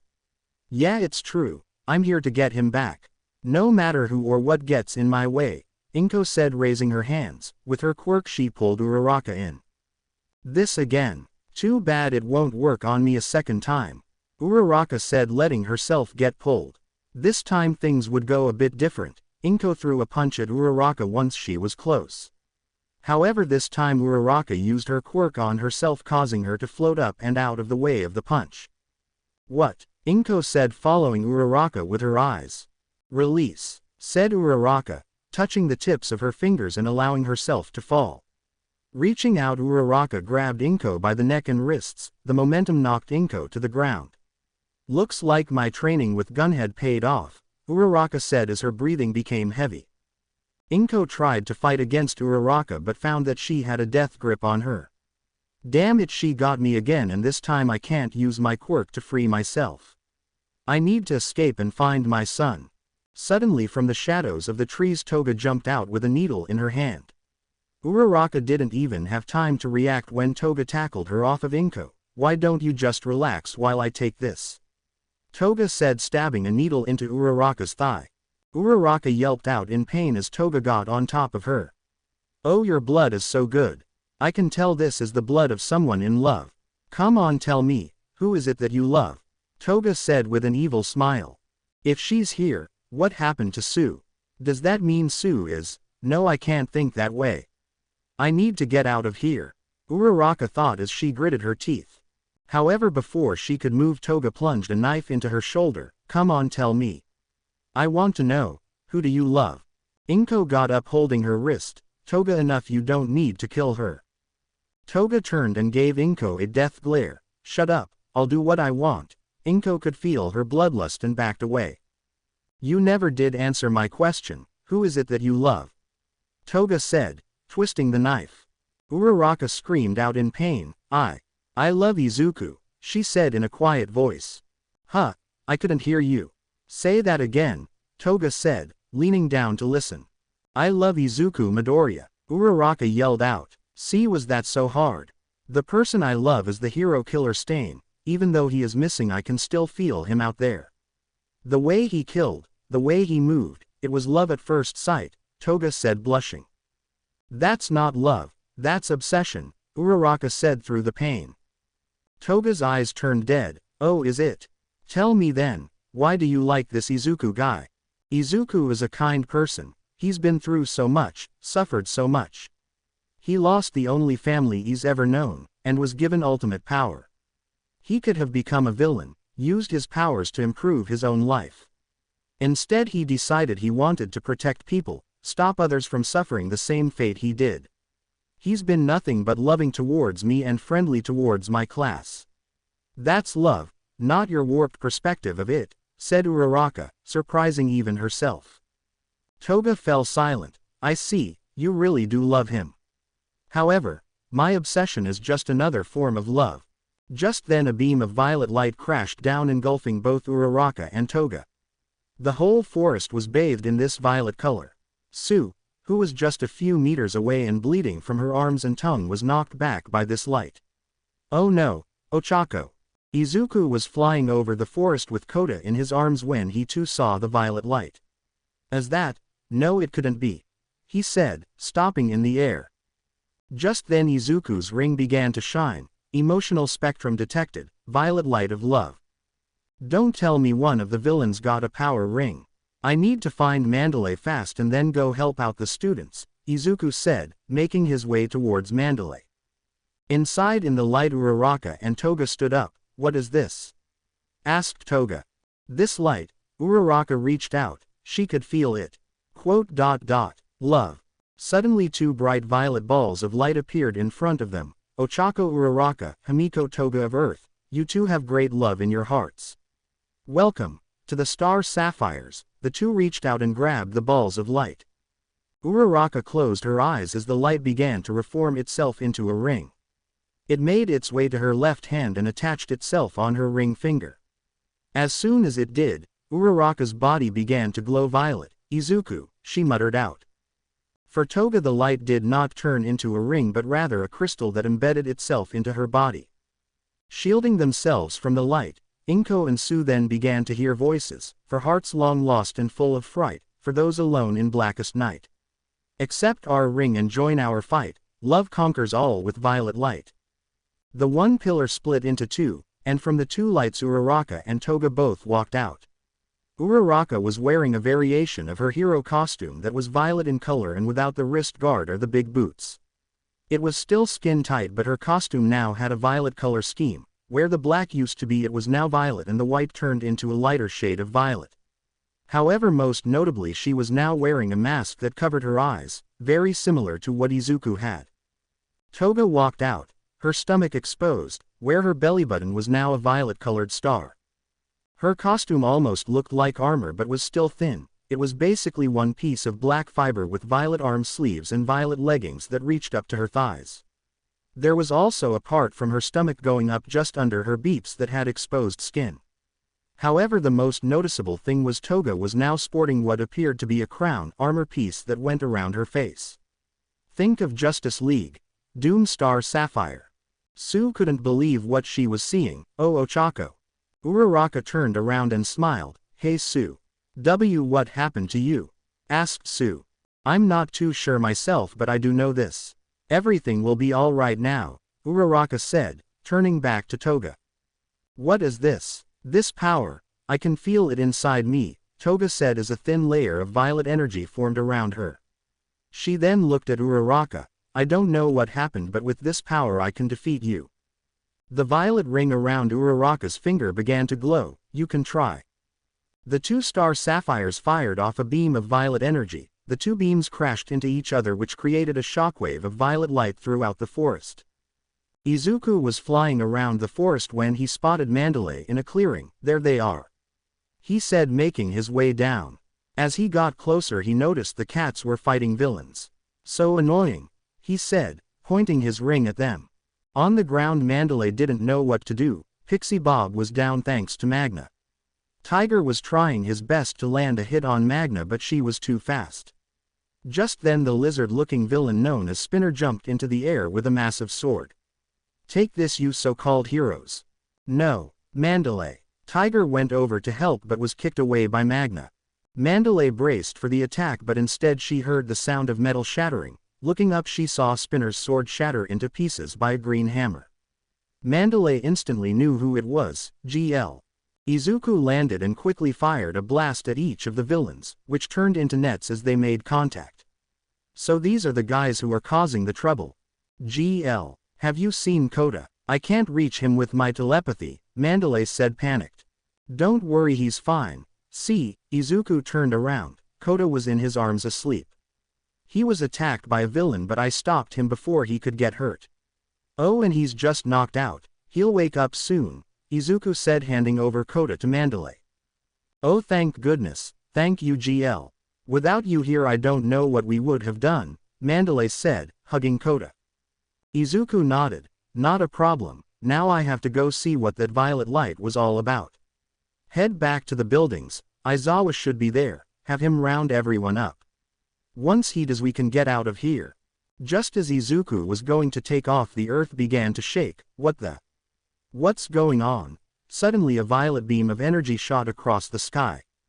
*T, go Mandalay. I'll take care of that. Izuku took off into the sky. Once in the air he saw two violet balls of light crashing into each other. There. Uraraka created a violet-colored fist and hit Toga across the face with it. This sent Toga flying back. Composing herself, she created hundreds of violet-colored knives. Take this, she said, throwing her arms forward, sending the knives at Uraraka. With little time to react, Uraraka created a giant dart board. The knives plunged into the board. Having successfully stopped them all, she then flinged it at Toga. Ha! With a powerful yell she sent the dart board flying. Toga managed to dodge it and pointed her hands at Uraraka. Why don't you just give it up? Toga said, creating massive construct snakes. Uraraka countered by creating several hawks, because I am a hero and heroes don't give up. She said as the constructs battled in the air. The hawks screeched as their massive claws sliced the snakes hissed as they wrapped around the hawks, squeezing them until they broke.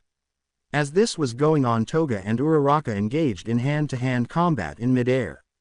However, thanks to Uraraka's quirk, she was more used to fighting in midair. Uraraka began to punch Toga repeatedly in the face. She finished it off by getting behind her and slamming her in the back. The hit was so hard that it sent Toga crashing into the ground. Toga struggled to get up. *TCH, I'll make you pay for that. Uraraka landed in front of her. You won't get the chance. Just then Izuku arrived. What's going on here? He asked, looking around. That's when he saw Uraraka. No way. Uraraka, you're a star sapphire. But how? See, come on GL, you should be able to figure that out, Uraraka said, blushing. That's when it hit Izuku. Oh. Uraraka nodded. Yeah, so I guess I'm like you now.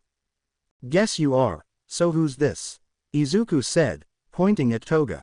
A villain that attacked me and Sue. She also became a star sapphire, Uraraka explained. However, she was interrupted when Toga lunged at Izuku, tackling him to the ground.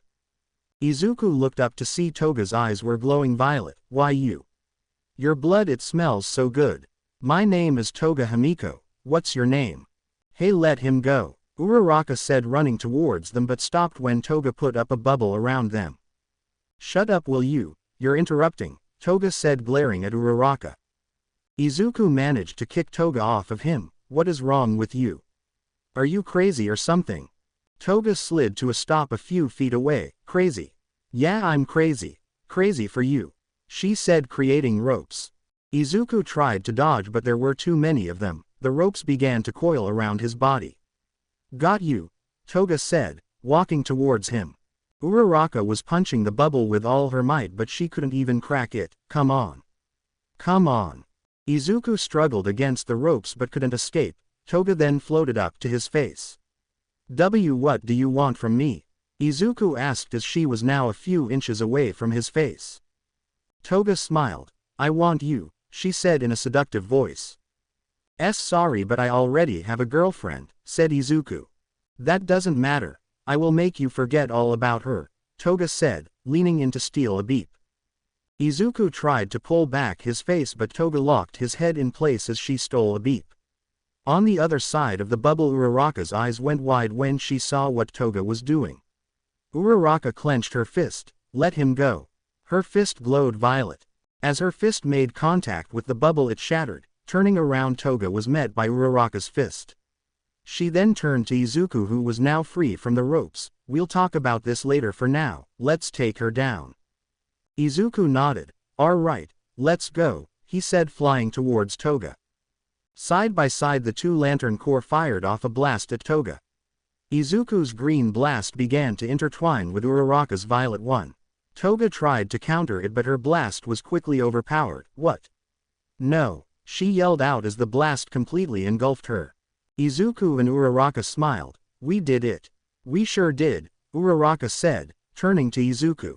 Now about that beep, did you like it? No, of course not. Izuku quickly saw, waving his hands in front of his face.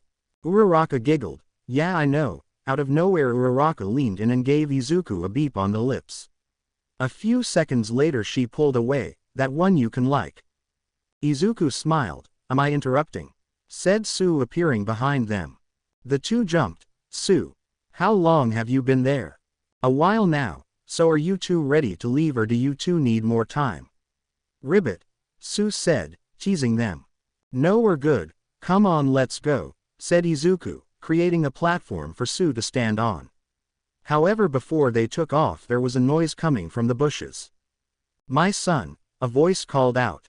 Izuku turned to the voice. There he found Inko. "Who are you?" he asked. "Of course you wouldn't know me, it's me Izuku. I am your mother," Inko said, walking out of the bushes. Izuku felt his heart drop, and no, that can't be, what Maria said was true. Izuku thought back to the day Maria died. Holding her in his arms she whispered something into his ear. "Izuku, your mother is alive and she is looking for you. If the time comes when you meet her, do not trust her. Remember Project Cadmus. I know this is a lot to take in but I need you to come with me. Let me take you home, we can be a family again," Inko said, walking towards Izuku. Izuku took a step back. What? "Come with me son, let's become a family again," Inko said with her arms open. Suddenly Izuku raised his ring towards Inko. "Stay back. I'm not going anywhere with you. You think you can show up and tell me to go with you? Where were you all these years? Why are you with villains? Are you even my mother?" Uraraka tried to reach out to him but stopped when she saw his arm shaking. "Please Izuku, I know I've wronged you but I need you to come with me. Please son.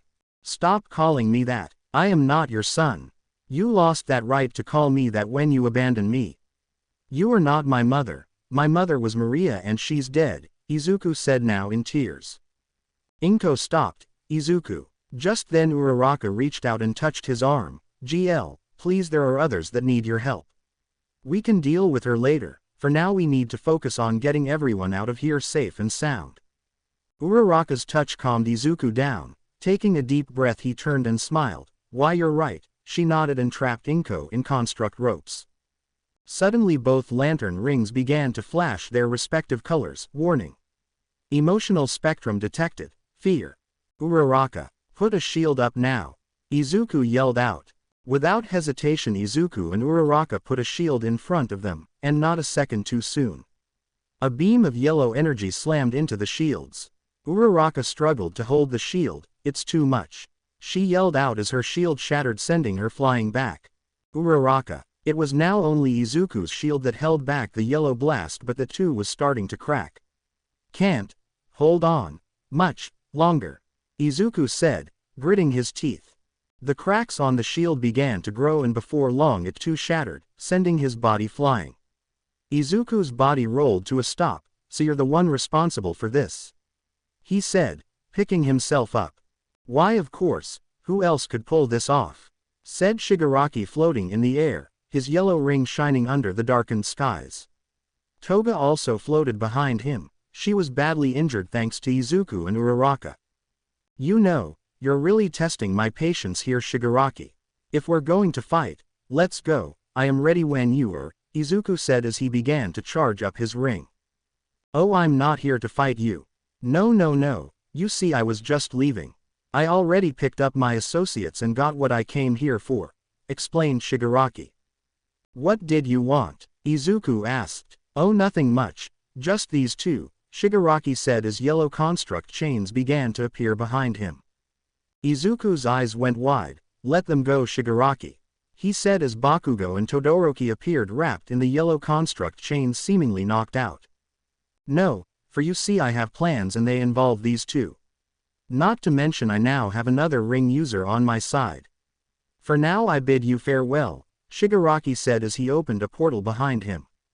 Toga waved at Izuku. "I'll see you real soon, Izuku dear," she then went into the portal. "Come back," Izuku yelled out, rocketing towards Shigaraki. However, before he could even reach him a beam of yellow energy shot into Izuku's chest. "Izuku," Uraraka yelled out as the blast pierced him. The green surrounding Izuku flickered before disappearing. "Don't get in my way. I hope you survive so you can see what I am going to do to this world," Shigaraki said, disappearing through the portal. Izuku's consciousness began to fade as he fell towards the earth. Shigaraki. Uraraka flew up and caught Izuku before he hit the ground. The blast had hit Izuku near his heart. Uraraka could hear Izuku wheezing with every breath he took. Blood began to stain her costume as she held him in her arms. Come on, Izuku. Stay with me. Stay with me. The last thing Izuku saw was the forest burning and the violet color coming off of Uraraka. Uraraka was panicking. Izuku had just been struck in the chest by a beam of energy that shot right through him. She landed beside Sue in tears. Sue. What should I do? She asked as tears ran down her face. Stop the bleeding. Use that ring you got and stop the bleeding. That should buy us enough time, Sue said, looking at the bleeding Izuku. She didn't even care that Izuku's identity was revealed. Uraraka nodded. All right. She quickly created a violet-colored gauze pad. She may have stopped the bleeding temporarily, but Izuku was still bleeding internally. We need to get back to the others. They should be back at the main building. Can you carry us? Sue asked. Why, yeah, I think so. Uraraka then looked at Inko, who was still wrapped in her construct. If he dies, I will make sure you pay, she said, creating a construct platform for Sue and Izuku. Inko didn't have that luxury and was dragged along in the sky. Aizawa was standing outside the main building with most of his students. Vlad went to check on his students as soon as Dabi attacked. Mr. Aizawa, we still can't find Uraraka, Sue, Bakugo, or Todoroki, said Iida. Damn it, they still might be in the forest. I'll go look for them. Have everyone head inside and do not come out no matter what, Aizawa ordered. He was about to run into the forest when he saw a violet light touchdown just a few feet away. It took a second, but Aizawa registered who it was, Uraraka. He yelled out, surprised. Inko landed on the ground hard as she was not able to move at all. The whole class turned to see Uraraka in her star sapphire uniform. Ochako. You're just like GL. Mina said, happy to see her friend. Speaking of which, where is he? As she got closer, she noticed Uraraka holding GL, then the blood. Oh no. Mr. Aizawa, I need to get him to a hospital, Uraraka said, running towards Aizawa with Izuku in her arms. Aizawa was shocked to see the state he was in. How did this happen? No, there's no time for that. Go, take him to the hospital near Ua. I'll have recovery girl meet you there. Thank you, Mr. Aizawa. The violet glow of her ring began to shine around her as she jumped into the air. The class watched her leave with Izuku in her arms. So Sue, who's that? Asked Aizawa. She's one of the villains that attacked us. Uraraka managed to catch her before GL got hurt, said Sue, glaring at Inko. Inko struggled against the construct ropes. Please, all I wanted was to take my son back. Aizawa's eyes went wide. Son. GL is your son? Inko nodded. Yes. The class began to mutter. We have a lot of questions for you then. For now we need to get going. Everyone head toward the bus. Aizawa wrapped Inko in his capture weapon just in case the ropes around her came undone. Several years ago, Izuku was 6 years old when he sat on the roof of the orphanage. He'd just gotten out of his 8th failed adoption interview this month. At first it seemed as if it was going good, that is until they found out he was quirkless. The people who wanted to adopt him no longer wanted to, thanks to Izuku's quirklessness. Just then Maria came up from the roof door. Izuku. There you are, I've been looking all over for you. How many times do I have to tell you, not to sit so close to the edge, it's dangerous. Now come on, let's. However, before she could finish, Izuku cut her off. Hey Maria, why doesn't anyone want me?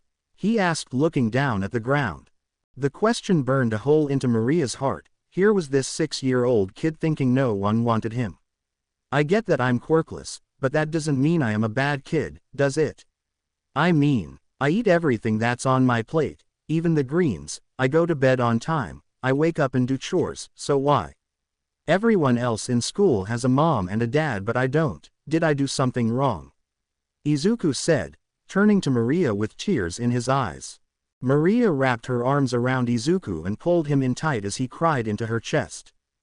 Tears were seen falling from Maria's face as she held Izuku. No, Izuku, you didn't do anything wrong, and don't ever say something like that again. You are the smartest, kindest, most selfless person I know, even at your young age. So don't you dare think that you did something wrong, I won't let you. I know that one day you are going to meet some amazing people, that are going to accept and love you for who you are. If by chance you don't, just know that I will always stay with you. I will love you, no matter what. I promise.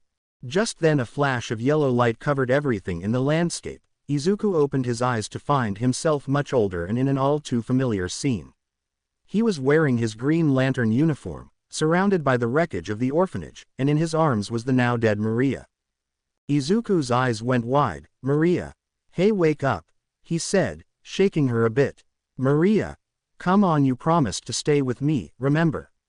Maria, Maria, Maria, Maria, he yelled out towards the sky. Hospital. Uraraka landed just outside the emergency room and ran in pleading for a doctor.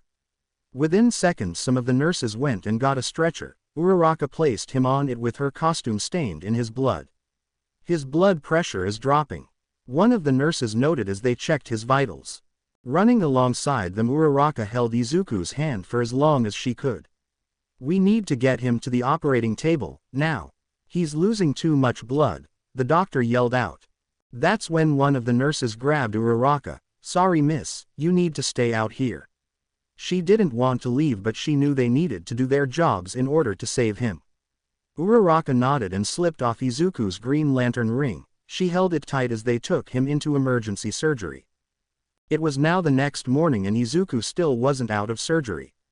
Uraraka sat in the waiting room holding onto his ring. Please Izuku, I don't want to lose you, she said as tears fell from her face. Just then Aizawa followed by Nezu and All Might entered the waiting room. How is he? Aizawa asked. Uraraka looked up, wiping away the tears. I don't know, I've gone to ask them about him but they keep saying he's still in surgery. At least I know he's not dead, his ring would have flown away if he was. I see, so that's at least some good news, Nezu said. Speaking of rings, it looks like you got one. Uraraka looked down at her ring. Yeah, it's the violet color of love, I became a star sapphire. However, I am not the only one who became one that night, one of the villains, Toga, got one too. I see, we need to be careful. If Toga was working with the League of Villains, then that means they now have two lanterns on their side. All Might explained. He then placed a hand on Uraraka's shoulder. You need to get some rest, you've been through enough. We will call you if anything changes with the lantern.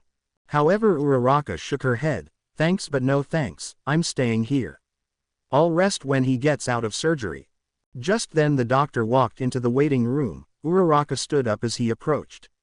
How is he, doc? Asked Aizawa.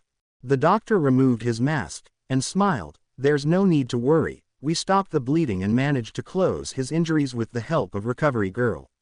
Lucky for him, whatever pierced his skin barely missed his heart and missed his lungs. He just got out of surgery, so he's being sent over to the recovery bay. I don't know how, but he's alive. He must be too stubborn to die. Anyway, you can go ahead and see him now. Uraraka breathed the biggest sigh of relief. He's not stubborn, doctor, he just has the will to live. Thank you for everything, doctor, she said, bowing.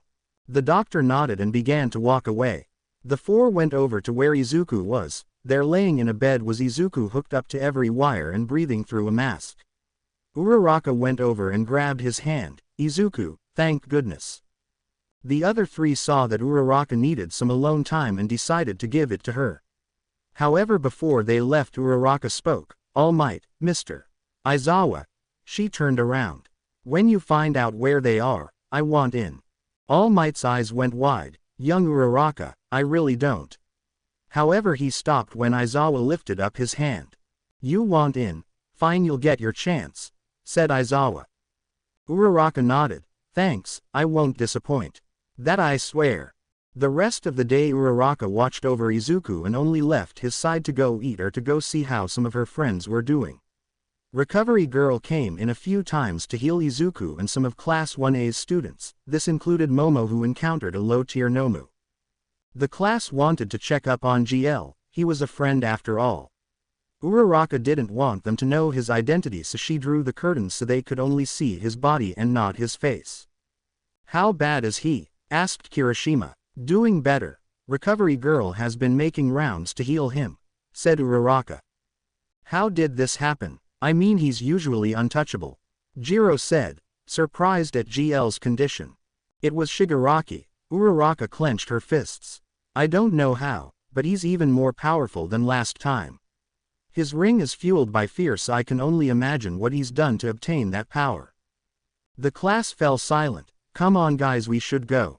GL needs to recover. You coming, Ochako? Asked Mina.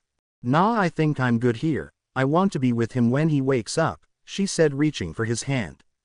Mina nodded, as the class began to leave. However, Sue stayed behind. She waited until everyone left to talk. So Izuku is GL, I would have never guessed. Thank you, Sue, for not telling anyone, said Uraraka with a smile. She nodded. It's not my place to tell. Besides, he must have a good reason to not reveal himself. Uraraka nodded. Yeah, he thinks by not telling anyone he could save the ones closest to him. But what happens when he's the one needing saving, she said, beeping his forehead. So that's how you got that ring. If green is will, and yellow is fear. That must mean violet is love. You really do love him, don't you? Ribbit, asked Sue. Yeah, I do. He's one of the reasons why I want to be a hero, said Uraraka. Yet when he needs me the most, I can't do anything.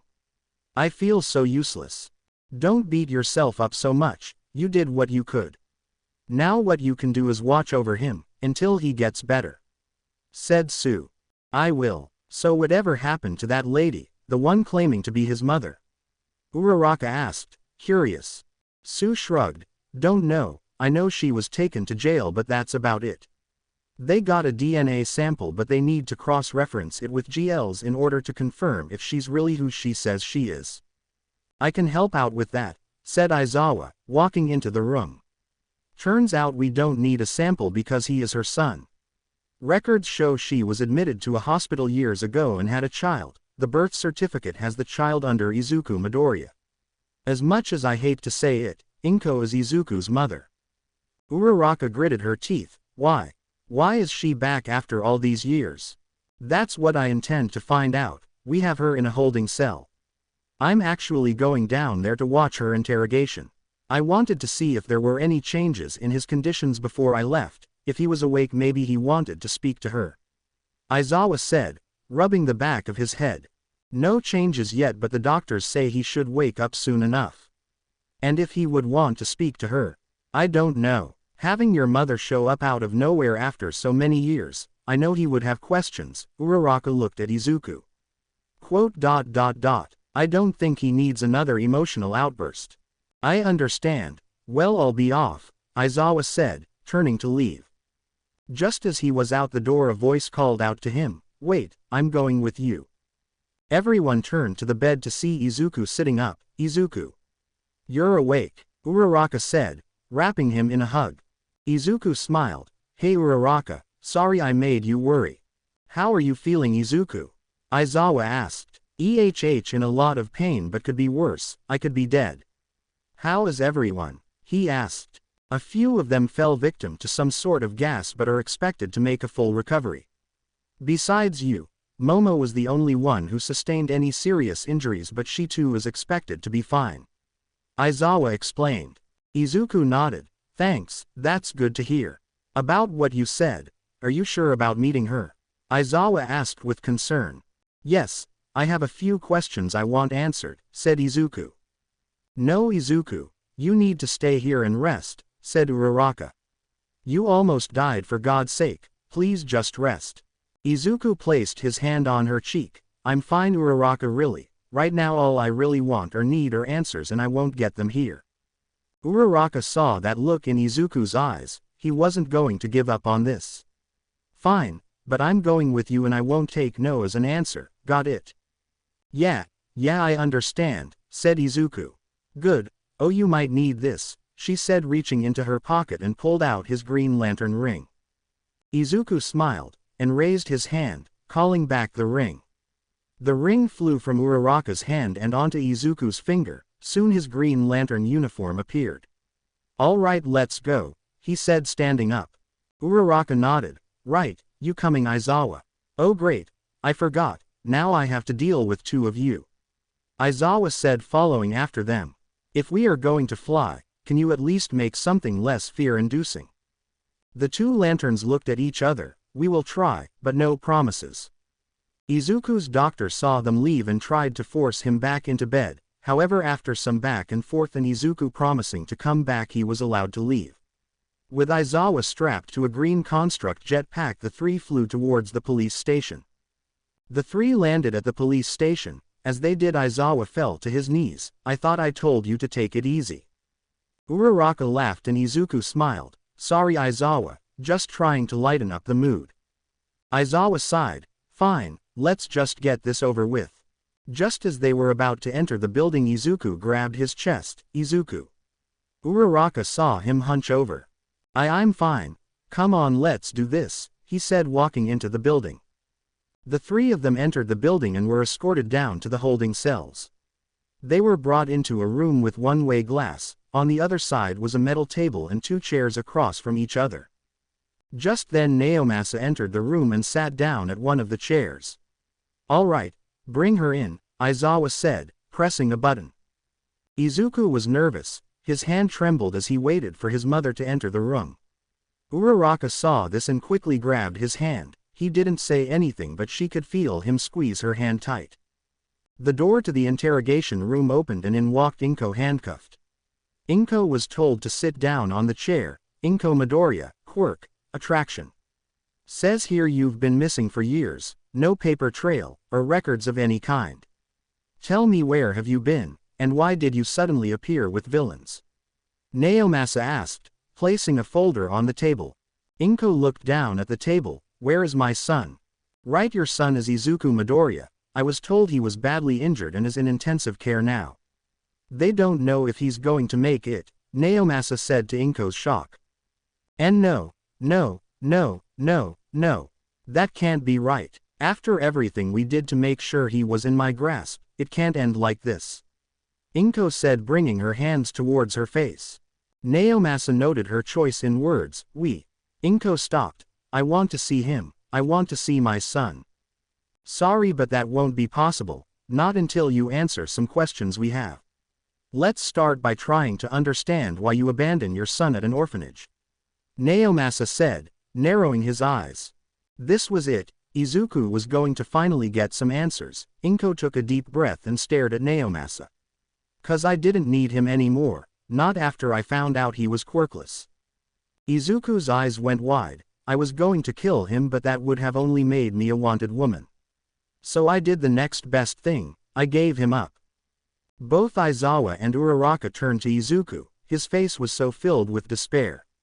He was holding out for a little bit of hope that it was all just some sort of mistake, but after hearing that. Izuku. But now he has that ring. Now he has a use for me, no to us, said Inko. This only infuriated Uraraka. Once I'm out of here, I'll take him far away from here. We will train him, mold him into something I can take pride in calling a son, Inko said with a smile on her face. That was it. Uraraka couldn't listen to Inko any longer. Pointing her ring at the glass, she created a giant violet-colored hand that smashed through the glass. The wall came down. What the? Was all Inko could say before the massive hand grabbed her and slammed her against the wall. From the broken wall Uraraka stepped through. Why you? Her eyes burned violet as she approached Inko. Ah, it's the girlfriend. However, before Inko could say anything else, Uraraka placed a metal plate over her mouth. Shut up. You don't get to talk anymore. You don't deserve to call yourself a mother. If you would have never shown up, Izuku would be just fine. Uraraka said, causing the hand to squeeze. Thanks to the metal plate around her mouth, Inko couldn't yell, but her eyes said it all. She was in pain. Uraraka, stop. You don't want to do this, Aizawa said, shocked at what he was seeing. Uraraka pressed the hand further, that is, until she felt someone's hand on her shoulder. Turning around, she found Izuku. That's enough, Uraraka, let her go, he said, his voice so empty of life. Uraraka's eyes reverted back to her brown color. But please don't do this, not for someone like me, said Izuku. With a sad look on her face, Uraraka let go of Inko. She hit the floor, grabbing her sides. That's when Izuku walked up to her. My son, I knew you would come around. Inko reached out to Izuku. All my life I thought about you. There wasn't a night in that cold lonely room of the orphanage where I didn't think about you. Hoping, praying that one day you would show up looking for me, so we could be a real family again. Now I know that was all the dreams of a child, a little helpless child that just wanted a hug from his mom. Izuku turned away. But no more, I don't need you and honestly I don't think I ever will. You didn't give up that boy that night, you killed him. Izuku said walking away from Inko. With her arms still outstretched Inko reached out for Izuku but missed. Don't walk away from me Izuku. I am your mother, you listen to what I tell you. She yelled out but Izuku kept on walking. Defeated Inko slammed her fists towards the ground. I was the only thing standing in their way, I was the wall protecting you from them. If you reject me now then there will be nothing I can do to stop them, you will have to face them alone. I don't know who you are talking about but I will not be alone. Izuku said, turning to Inko with Uraraka by his side. I have her and my friends in Class 1A, whoever they are we will face them. I at least know that they won't abandon me like you did. With that Izuku and Uraraka walked out of the interrogation room. Inko watched them and felt pity. No, you won't. You don't know how much power Cadmus holds. My son, you will quickly find out just how strong they are when he reawakens. Judgment Day is coming. Aizawa said nothing as the two walked past him. Now outside Izuku took off into the air and into space, Uraraka followed close by. Izuku landed on the moon and sat down looking back at the earth. Uraraka took a seat beside him. Hey, how are you holding up? Uraraka asked in a soft, gentle voice. I'm fine, I just need some time. What about you? It looked like you were about to crush her, said Izuku. Uraraka looked away. Yeah, sorry about that, I lost my cool. Don't be, it just shows how much you care about me and thanks for looking out for me. Izuku said with a smile. Well, someone has too. We both know you would be completely lost without me, Uraraka said while nudging Izuku. Yeah, I guess you're right. Izuku fell silent as he stared at the earth. So what now? Asked Uraraka. Izuku thought about it. Now, we get ready. Once they find out where Bakugo and Todoroki are, we strike. And this time, Shigaraki won't catch me off guard like he did last time. Uraraka nodded. Right. The two looked into each other's eyes. The moment was right. Uraraka put her hand on his chest and leaned in but stopped when she felt something warm. Removing her hand she saw blood seeping through his costume. Izuku, you're bleeding, your wound must have opened up again. That's it, we are heading back to the hospital, said Uraraka leaning back. Ah, but my beep, he said disappointed. Uraraka rolled her eyes. We can do that later, for now, let's head back to the hospital. Back on Earth, Bakugo woke up to an unfamiliar place. Oh, look who's finally awake, Dabi said sitting across the room from him. Where am I? Bakugo asked, still dazed. You are with the League of Villains, and you my friend are in for a world of hurt. Dabi said with a smile. Just then the screams of Todoroki were heard echoing through the walls. What are you doing to him? Bakugo tried to break free from the restraints but couldn't. Don't worry, you'll know soon enough. In the other room Todoroki was strapped to a table as yellow construct needles dug into him. Thanks to your little run-in with the Red Lantern, your body managed to absorb some of its emotional energy. It buried itself deep within your heart, waiting for another rage-inducing moment, but with my tools, your rage as well as the others, will soon be mine. Shigaraki said as his yellow ring began to shine brighter. In the background a giant container was seen with blood-red light coming from it. My son, are you sure this will work? Asked a monitor with the words AFO written across it. It will, master. Once I have the power of fear and rage, there will be no stopping us.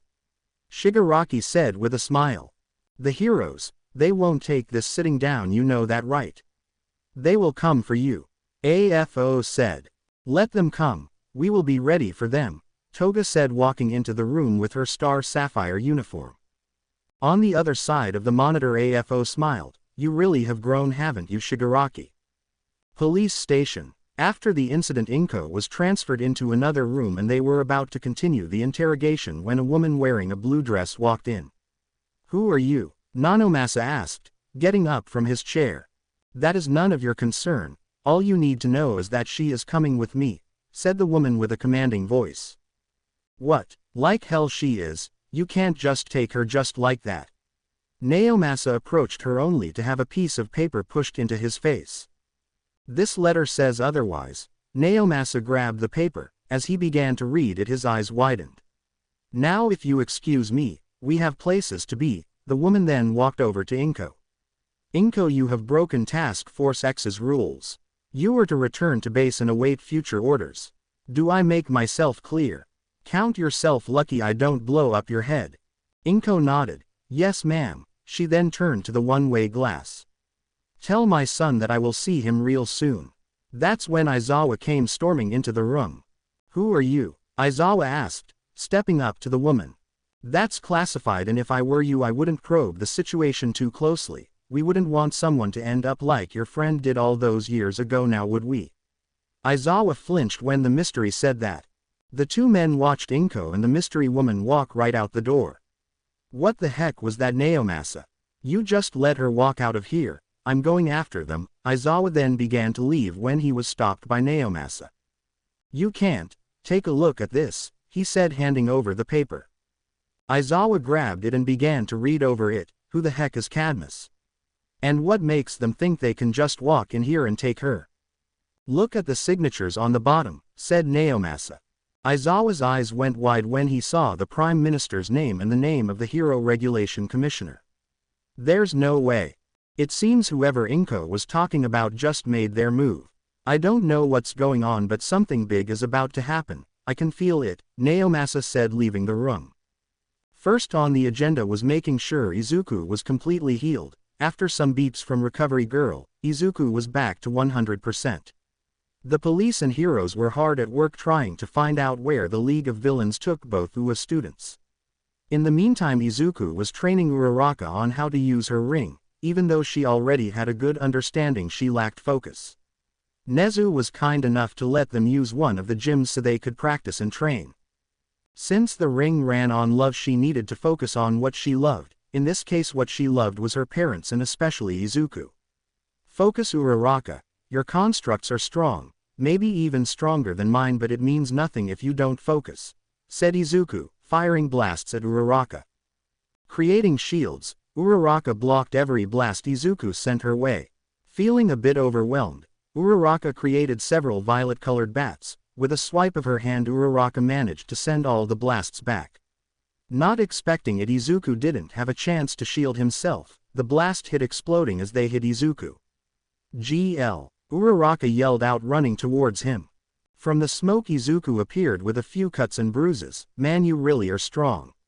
Remind me never to get into a fight with you. Are you all right?" she asked. Izuku nodded. "Yeah, nothing, some rest won't heal. Come on, let's take a break," he said, creating some recliner chairs. "Do you think they found Bakugo and Todoroki yet?" asked Uraraka. "I hope so. It's been 3 days and there still hasn't been any news. I've even gone out looking for them, but the ring can't pick them up. I just hope they are okay," Izuku said, staring at his ring. "I can't help feel that I could have done something more to stop them." "Izuku, you did everything you could. Although I get what you mean, I had all this power and I just stood around doing nothing. And because of that, Bakugo and Todoroki got taken, not to mention you got injured as well." Uraraka got up from the chair and walked up to Izuku. "So don't go blaming yourself for what happened. We will get them back, that I can promise you," Uraraka said, grabbing his face. Izuku smiled. "Yeah, guess you're right. Do you want to continue your training or do you want to do something else?" he asked, picking her up by the waist and placing her on his lap. "Well, that depends on your definition of something else," Uraraka said, leaning in for a beep. Just as their lips were about to meet, a voice called out to them. "Am I interrupting?" The two got off of each other and turned to the entrance of the gym. There they found Aizawa walking their way. "We weren't doing anything," Izuku said, blushing through his mask. "I didn't ask if you were. Anyway, I got some news for the two of you, said Aizawa. We found them. Izuku and Uraraka's eyes went wide. Really? That's great, let's go. Hold on Uraraka, we can't go just yet. This is going to be a two-prong attack. We found two locations they could be at. Momo managed to place a tracker on a Nomu, but our investigation found another place where they can be at. Explained Aizawa. 2. Oh, I see, so you want us to take one location each? Asked Izuku. Aizawa nodded. Exactly, normally we don't allow vigilantes to participate, much less my own student. He said, looking at Uraraka. But things are different, we are going in completely blind on this one. Not to mention two villains are now ring holders. The police chief has made an exception and will allow you two to participate, if you choose to. Said Aizawa. Without giving it a second thought they both responded, yes. Aizawa smiled. Good, the operation begins in a few hours, so get yourselves ready and meet us at the police station. He said, turning to leave. Oh, just so you know, we have security cameras in the gyms. So I would think twice before doing anything naughty in here, Aizawa said, pointing to one of the cameras in the ceiling. The two blushed as they looked around and saw the different cameras.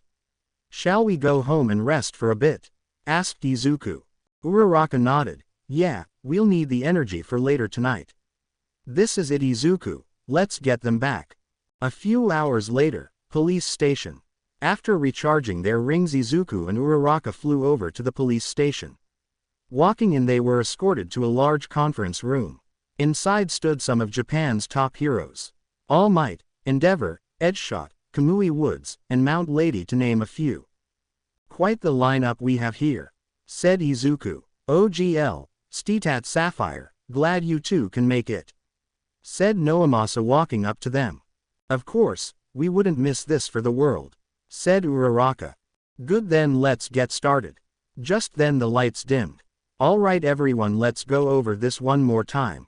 We have two possible locations where the students can be located at. We are going to split you into two groups. Group 1 will handle the first location, it's located in the warehouse district just east of here. The group will consist of Star Sapphire, Best Jeanist, Mount Lady, Gang Orca, and a task force of police officers. Explained Noamasa. The group all looked at each other and nodded. Good, the second team will handle location 2. A picture of a bar was shown on screen. We have reason to believe that this bar is where the League of Villains hang out. Since this area will pose the most danger, the team will consist of All Might, Endeavor, Edgeshot, Kamui Woods, and Green Lantern.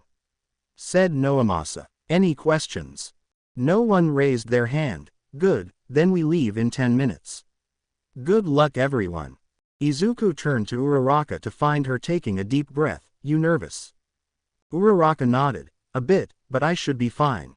Just then Izuku felt a touch on his shoulder. Looking back he found Endeavor. Ah, Endeavor, it's been a while. Yes it has. I didn't think you would actually show up. I am genuinely surprised to see you. With you being a vigilante and everything. Said Endeavor. Yeah, well, some of my friends are kidnapped, so it only makes sense I'd be here.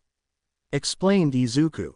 Endeavor nodded. I see, well, let's hope we can save your friends and my son. With that Endeavor turned away. As he left though, Izuku noticed his arm. He lost it back when Todoroki was a red lantern and in its place was an arm completely made out of fire.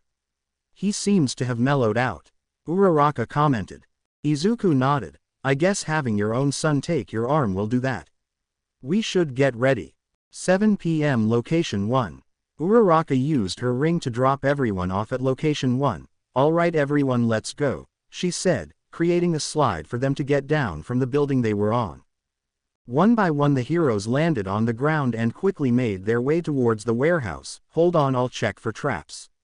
Uraraka then pointed her ring towards the warehouse. Ring, scan for any traps. Suddenly a violet light shined on the building. No traps detected. Good, looks like it's safe for us to go in. Reaching the door, Uraraka created some bolt cutters and cut the lock. Running in, the heroes were immediately met by several Nomus. They roared, running towards them. MT. Lady, give us some room, yelled out Gang Orca. Activating her quirk, MT. Lady began to grow giant-sized and blew the roof right off the warehouse. Now with room to move around, she did quick work of the low-tier nomus.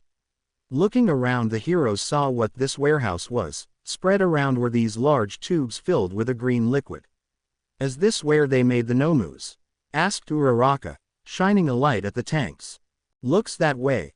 Who can even think of doing something like this?" Gang Orca asked disgustedly. Now, there is no reason to be mean about it. Why can't anyone appreciate the work they were doing here? A voice said, coming from the shadows. Not giving whoever this was any chance, Uraraka encased them in a violet-colored cage. "Hey Star, what are you doing? It could be a civilian," said MT. "Lady. No, she's right. Why would there be a civilian here? Identify yourself," Best Jeanist yelled out. "Ah, so this is the construct Shigaraki has been talking about," the man said, placing his hand on the construct. Suddenly cracks began to form all around the violet-colored box. Uraraka's eyes went wide. What the? She quickly focused on repairing the box, but every time she did, more cracks began to appear. Uraraka held her ring arm and put everything she had into the box.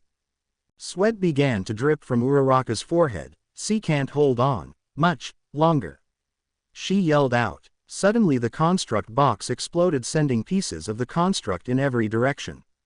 Shielding herself from the shards, Uraraka didn't see the man's arms scrunch up and fire off massive blasts of air.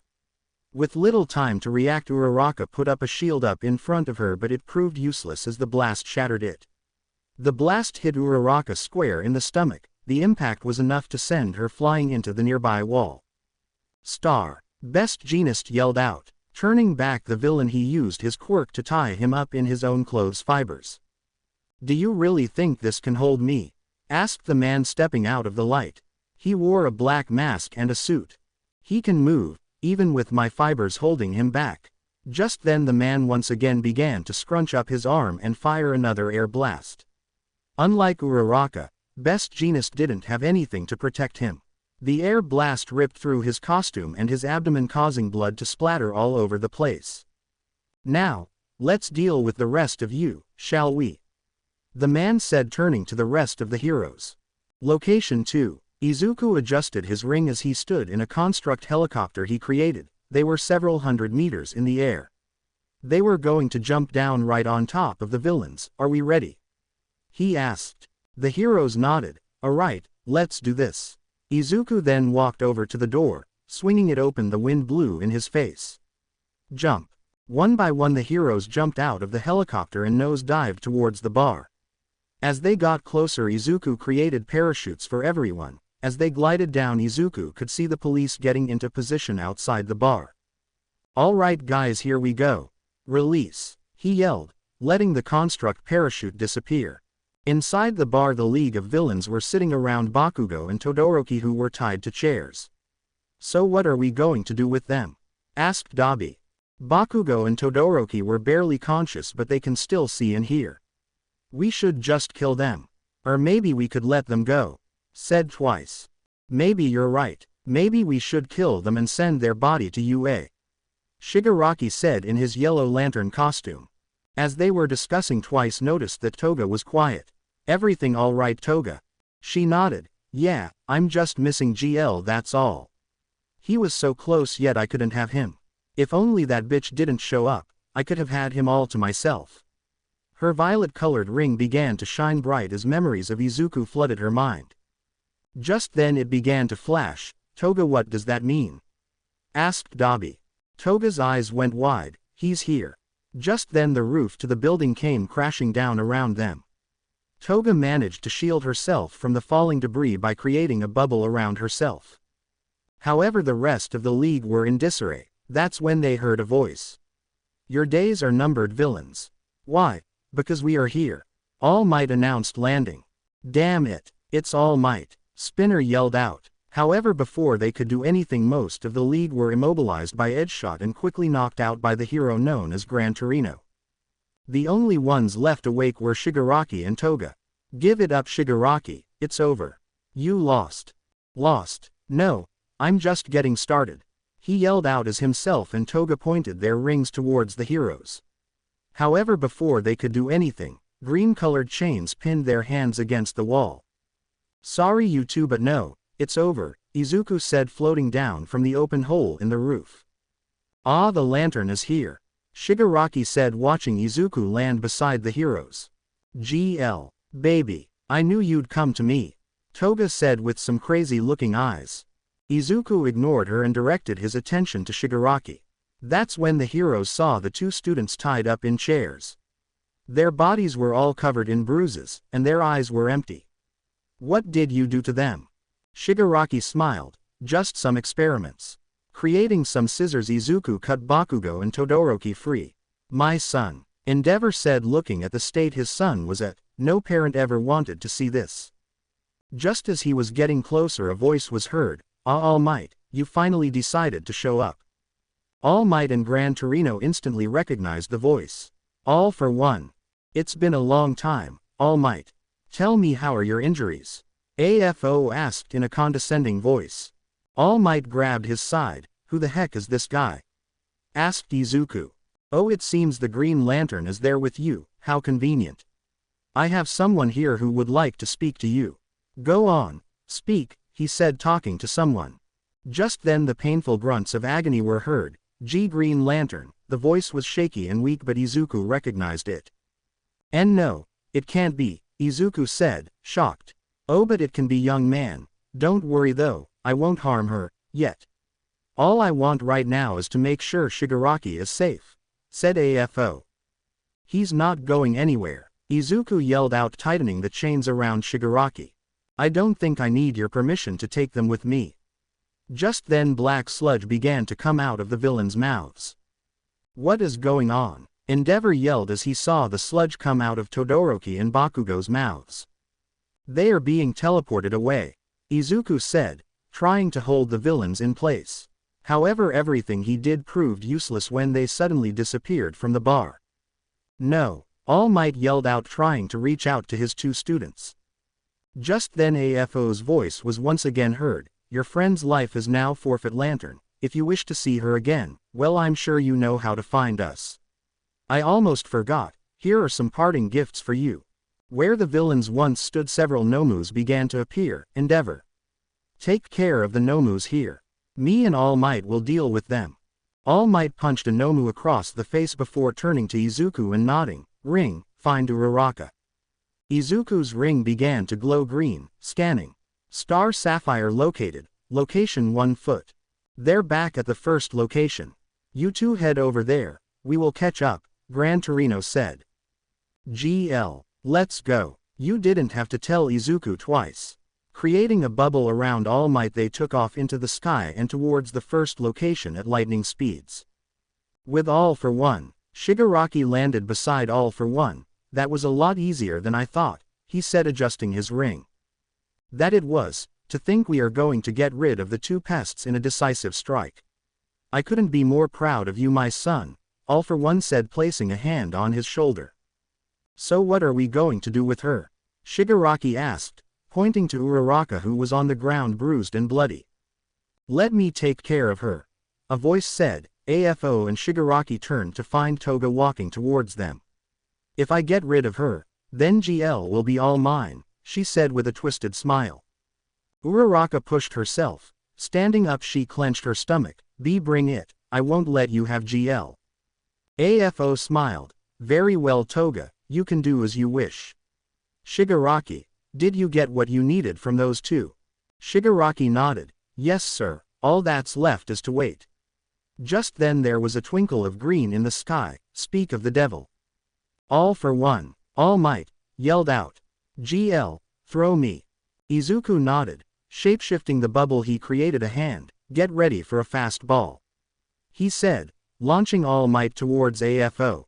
All Might threw a punch to which AFO caught, causing a massive shock wave that pushed everyone on the ground away.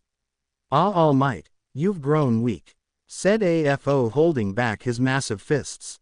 "We'll just have to see about that," All Might yelled out, delivering a hard knee to AFO's stomach that pushed him back a few meters. "Hey F***CK face," a voice yelled out. Looking up, AFO saw Izuku flying towards him. "Where is she?" he said. firing a blast that knocked AFO on his back. Izuku quickly jumped on him and pointed his ring right at his face. "I'll ask you once again, where is she?" Izuku asked as his ring began to glow green. The black mask over AFO's face broke, exposing his horribly disfigured face. "I wouldn't be worrying about her now, boy." Just then a blast of yellow energy hit Izuku in the side, sending him crashing through several buildings. "I would be more worried about what's about to happen to you," Shigaraki said, floating down beside All for One. "Master, let me take care of him." "Very well, I will deal with All Might," AFO said, turning his attention towards All Might. Shigaraki made his way towards where he sent Izuku. Just as he approached, the building shined an emerald green color before exploding.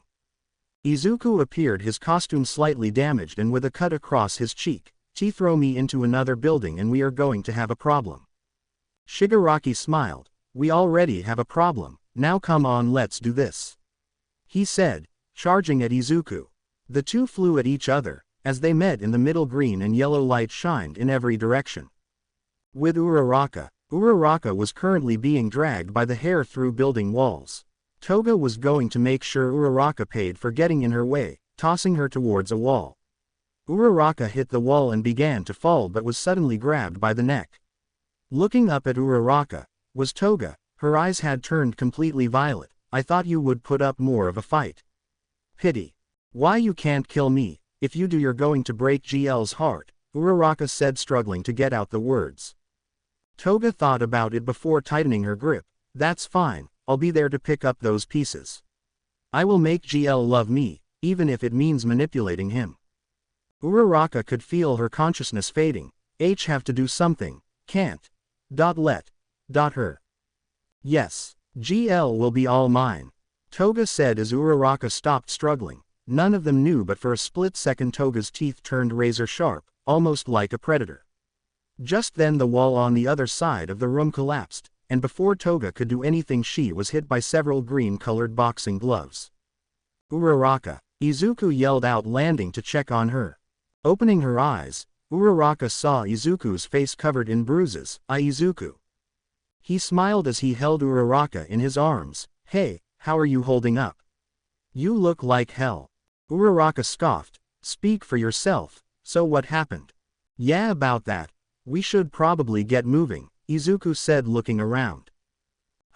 Just then Izuku picked Uraraka up bridal style. Izuku, what are you doing?" Just then 3 yellow construct dragons destroyed the wall behind them. Izuku quickly went through the wall in front of them.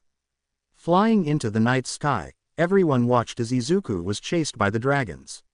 Uraraka looked down and noticed they were getting closer. "Izuku. I know. Let me think." Just then Izuku stopped and pointed his ring at the dragons. He then created 3 green-colored tigers that lunged at the dragons. The constructs fought in the air, but Izuku knew his constructs wouldn't last long. Going down at a nearby roof where he set down Uraraka, Izuku was on the verge of collapse. The only thing that kept him upright was Uraraka. "Easy now, Izuku. Take this time to rest for a bit." "I can't rest. He's coming. I need to defeat him," he said, watching his constructs get ripped apart one by one. "Then let's take him on together," Uraraka said, standing beside him. Izuku looked at Uraraka. "How did I land a girl like you?" Uraraka smiled. "You got lucky." "Oh, luck had nothing to do with it." Izuku leaned in and beeped Uraraka on the lips. "That wasn't luck either."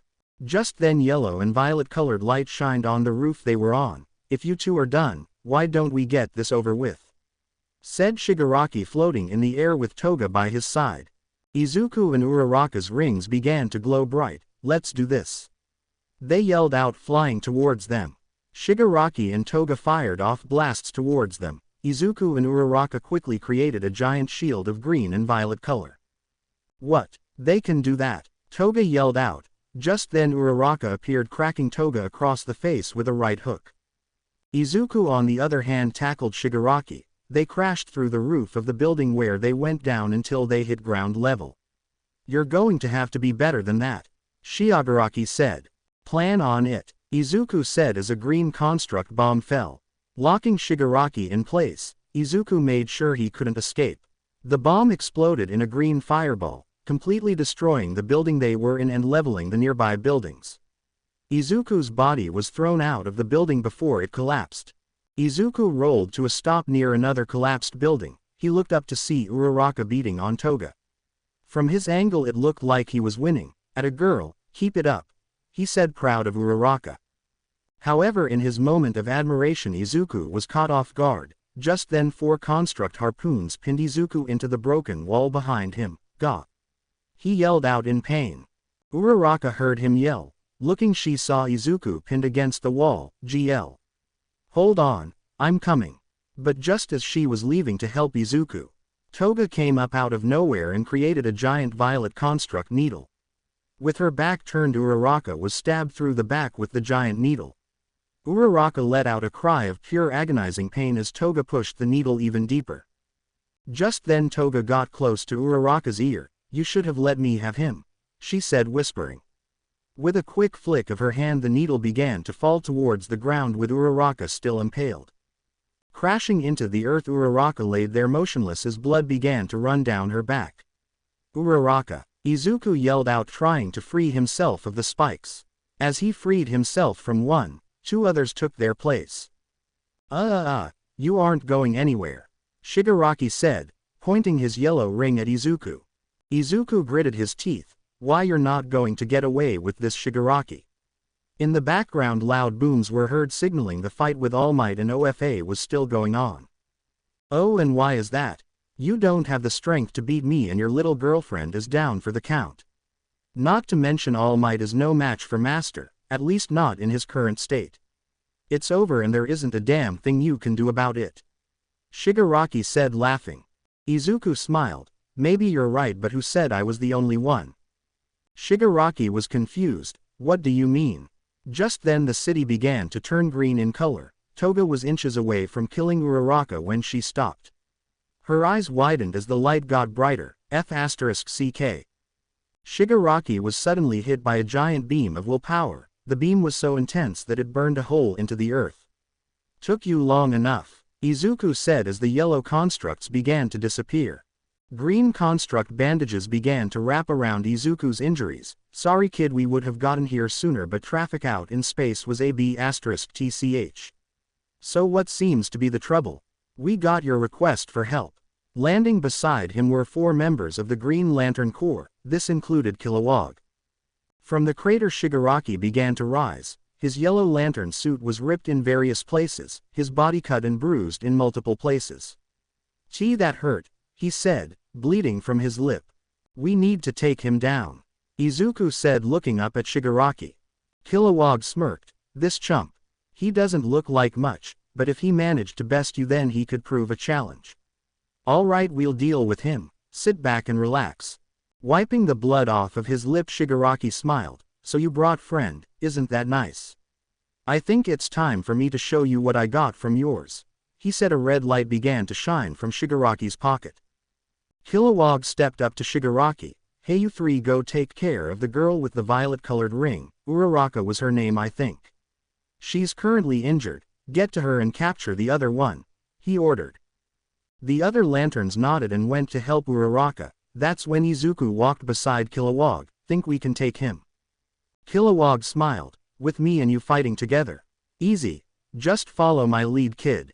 Cover me while I take him at close range," he said, jumping at Shigaraki. Izuku quickly flew to a nearby roof and created a green construct sniper rifle. Laying down, he looked through the lens. In his sights was Shigaraki. Izuku took a deep breath and fired. The shock wave shook the building as the bullet left the barrel of the gun. Shigaraki created several yellow construct snakes that launched towards Kilowog. Seeing them coming, he quickly created several knives, cutting the heads off the snakes. "Tisk! Alien bastard!" Shigaraki yelled out, pointing his ring at Kilowog. However, before he could do anything, a green construct bullet shot by his arm, causing his arm to recoil back. Off in the distance, he saw Izuku perched up on a building. They dry face. You're looking the wrong way," Kilowog yelled out as he created green construct gloves with spikes near the knuckles and cracking Shigaraki across the face. Shigaraki tried to defend himself, but every time he raised his ring Izuku would fire another shot, causing him to cancel the construct. Damn it, I need some distance. But with their combos I can't even think straight. Kilowog continued to pummel Shigaraki, finally getting tired of it. Shigaraki let out a massive yellow blast of energy. Enough. He yelled out, pushing Kilowog away. Izuku took this chance and fired a shot. However, now that he wasn't getting beaten, Shigaraki created a pair of chopsticks and caught the bullet in midair. He then turned to where Izuku was and smiled, "My turn." Izuku's eyes went wide as he created another green bullet and quickly tried to reload. As he pulled back the bolt, a yellow construct rock smashed through the lens. The green rifle shattered in Izuku's hands. Looking up, Izuku saw several rocks heading his way. "Move, kid."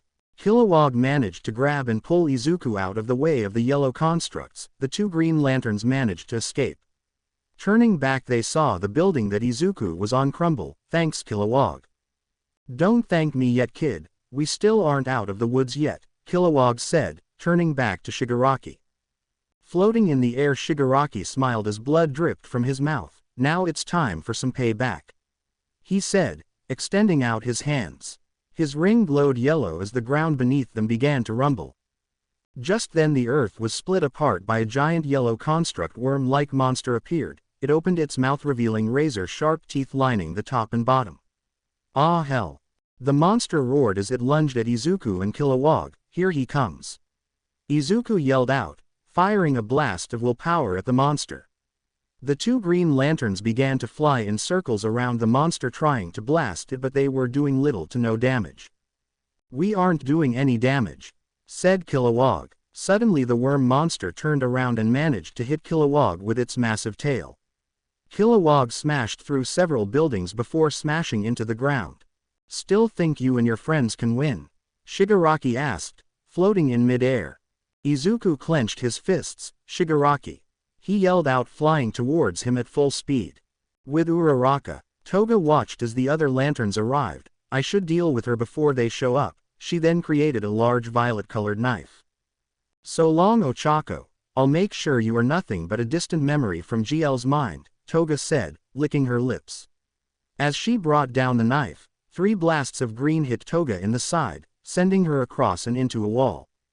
Landing beside Uraraka were 3 green lanterns. "Check on her, I'll secure the target," one of them said, creating green chains around Toga's arms and legs.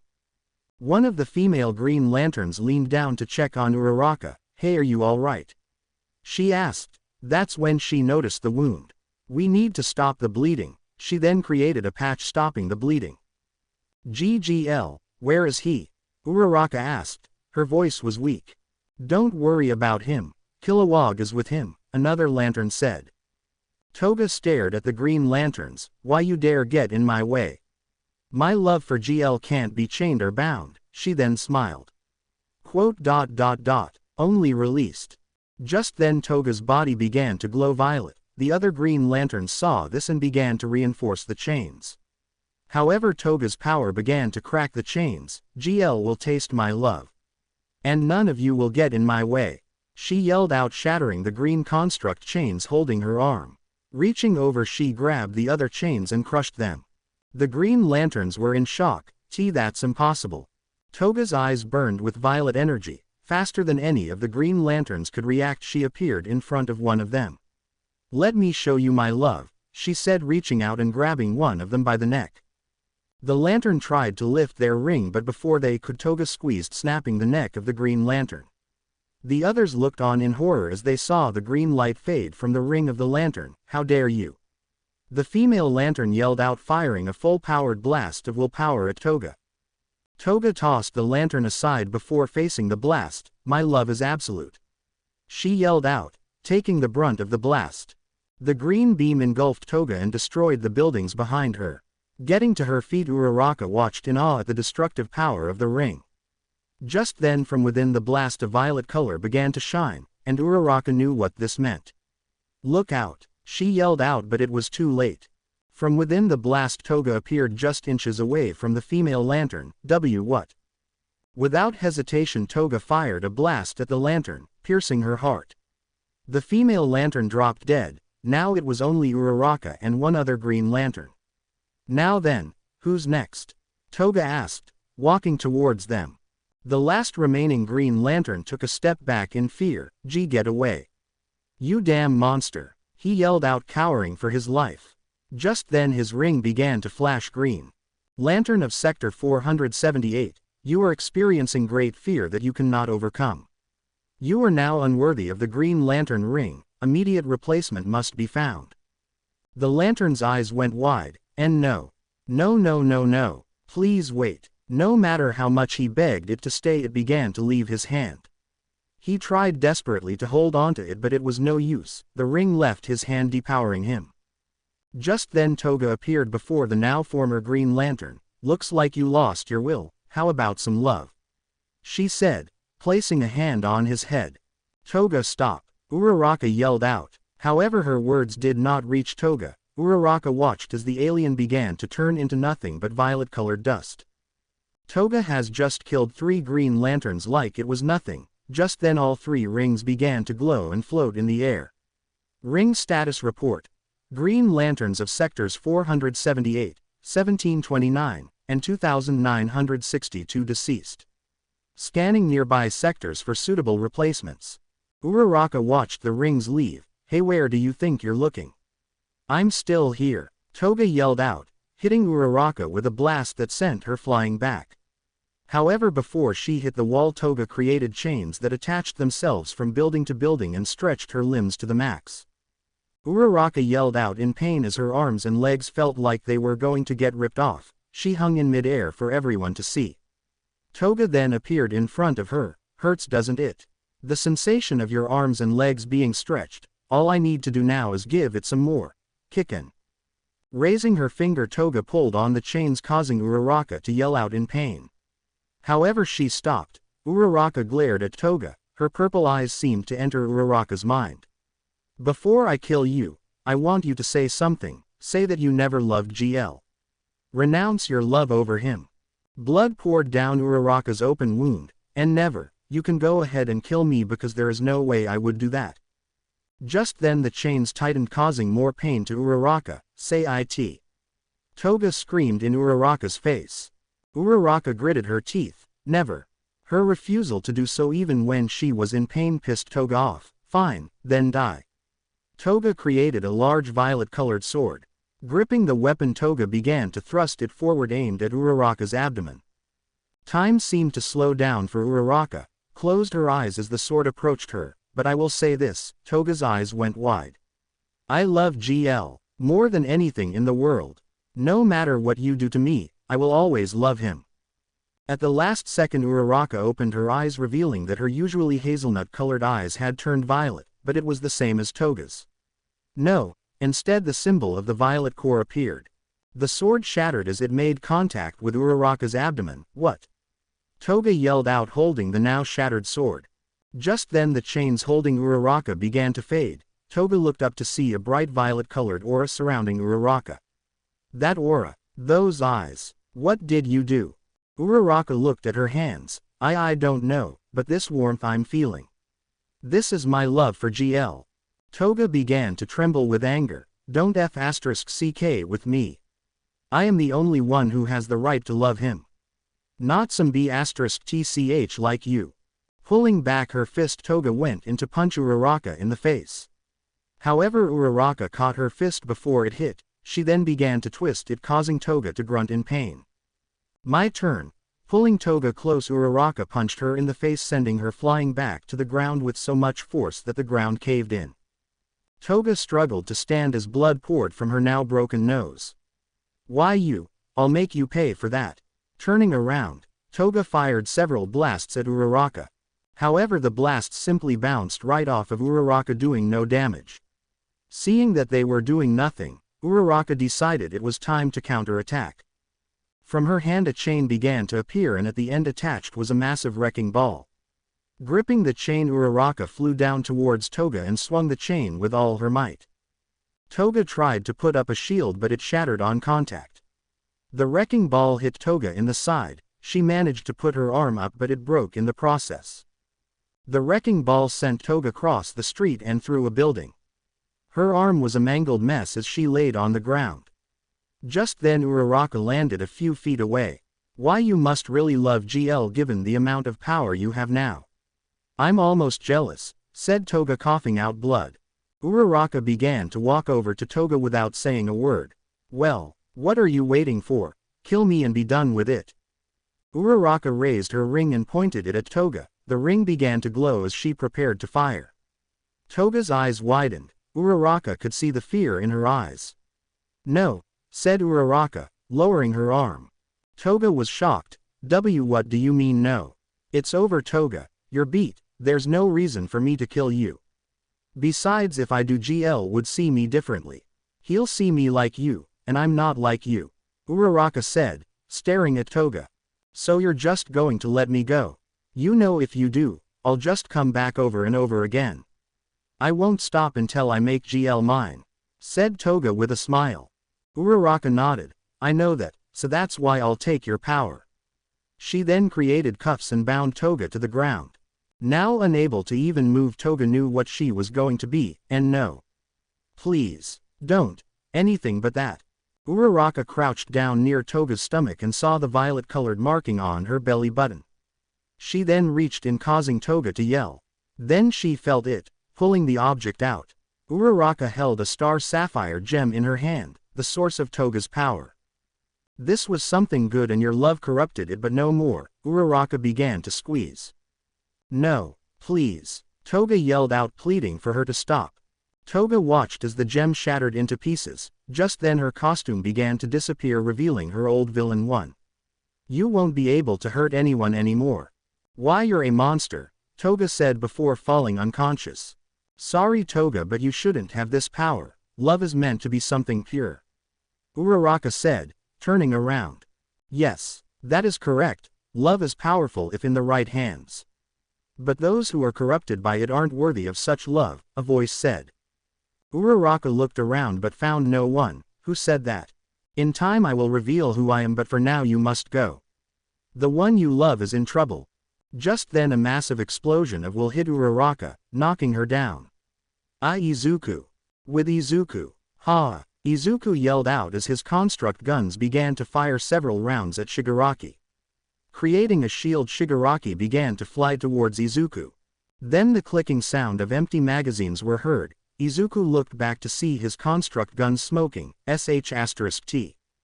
Looks like you're out of bullets and out of time. Shigaraki came in with his fist pulled back. Just then a yellow construct of a lion's head appeared around his fist.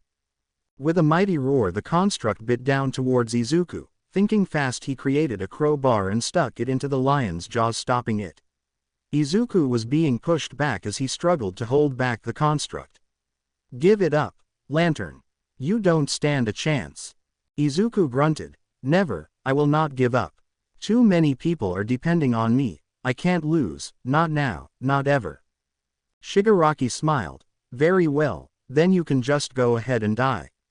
Falling back slightly, Shigaraki then created the lion's claws and brought them down towards Izuku. He quickly put up his construct crowbar, but the yellow claws cut through them like they were butter. What? With nothing to hold them back, the claws slashed Izuku across the chest, ripping his costume and causing blood to splatter. Izuku's eyes went wide as he fell to the earth, crashing into the ground. Izuku struggled to get up. That's when Shigaraki appeared a few feet away. Now you see it was all pointless. There is no way you could have beaten me, he said, walking towards Izuku. Damn it, he's too strong. Come on Izuku, there has to be something you can do, he thought to himself. Just then Izuku saw Kilowog appear from one of the buildings. Hey kid, maneuver 47, Kilowog yelled out, landing behind Shigaraki. But you said never to do that, Izuku yelled back. Just shut up and do it. Kilowog then pointed his ring right at Shigaraki. Izuku did the same and pointed his ring right at Shigaraki. Ready. Do it, he yelled out. Both rings glowed bright green as they fired a blast at each other. The two beams met in the middle where Shigaraki was engulfing him between both beams. Shigaraki at the last second managed to put up a yellow shield on either side, stopping the blasts. Is that the best you got? He asked, gloating. Full power kid, Kilowog yelled out, pushing his ring to max. With a ferocious battle cry, Izuku put every last drop of will he had into that blast. As they did, the yellow construct shields that Shigaraki put up began to crack. What? Impossible. Izuku's ring then began to speak. Ring power. 50%, 40%, 30%, 20%, 10%. With the two beams' increased power, the shield began to crack even faster. However, that wasn't the only thing Shigaraki had to worry about.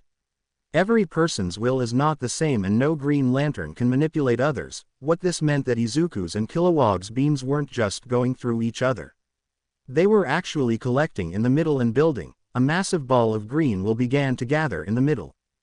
Shigaraki saw this. Well, it seems you two have done well in pushing me this far, but unfortunately for you, I have something else up my sleeve. He then reached into his pocket and pulled out something that glowed crimson red. Just the massive ball of will exploded outward, shattering Shigaraki's shields and sending both lanterns away. The resulting explosion was so massive that it leveled the surrounding buildings, reducing them to nothingness and shattering every building's window in the city. Izuku was buried underneath dirt. Izuku! Izuku! Izuku! A voice called out to him. He opened his eyes but saw nothing but darkness, that is until someone removed the dirt from his face. Izuku coughed as he was pulled free from the dirt. Looking up, he saw Kilowog and Uraraka down up at him. Hey guys, how are you doing? He asked, smiling. Uraraka smiled. Idiot, did we get him? Asked Izuku, as Uraraka helped him up. Kilowog nodded. Yeah, we got him. There wasn't even anything left. Damn it.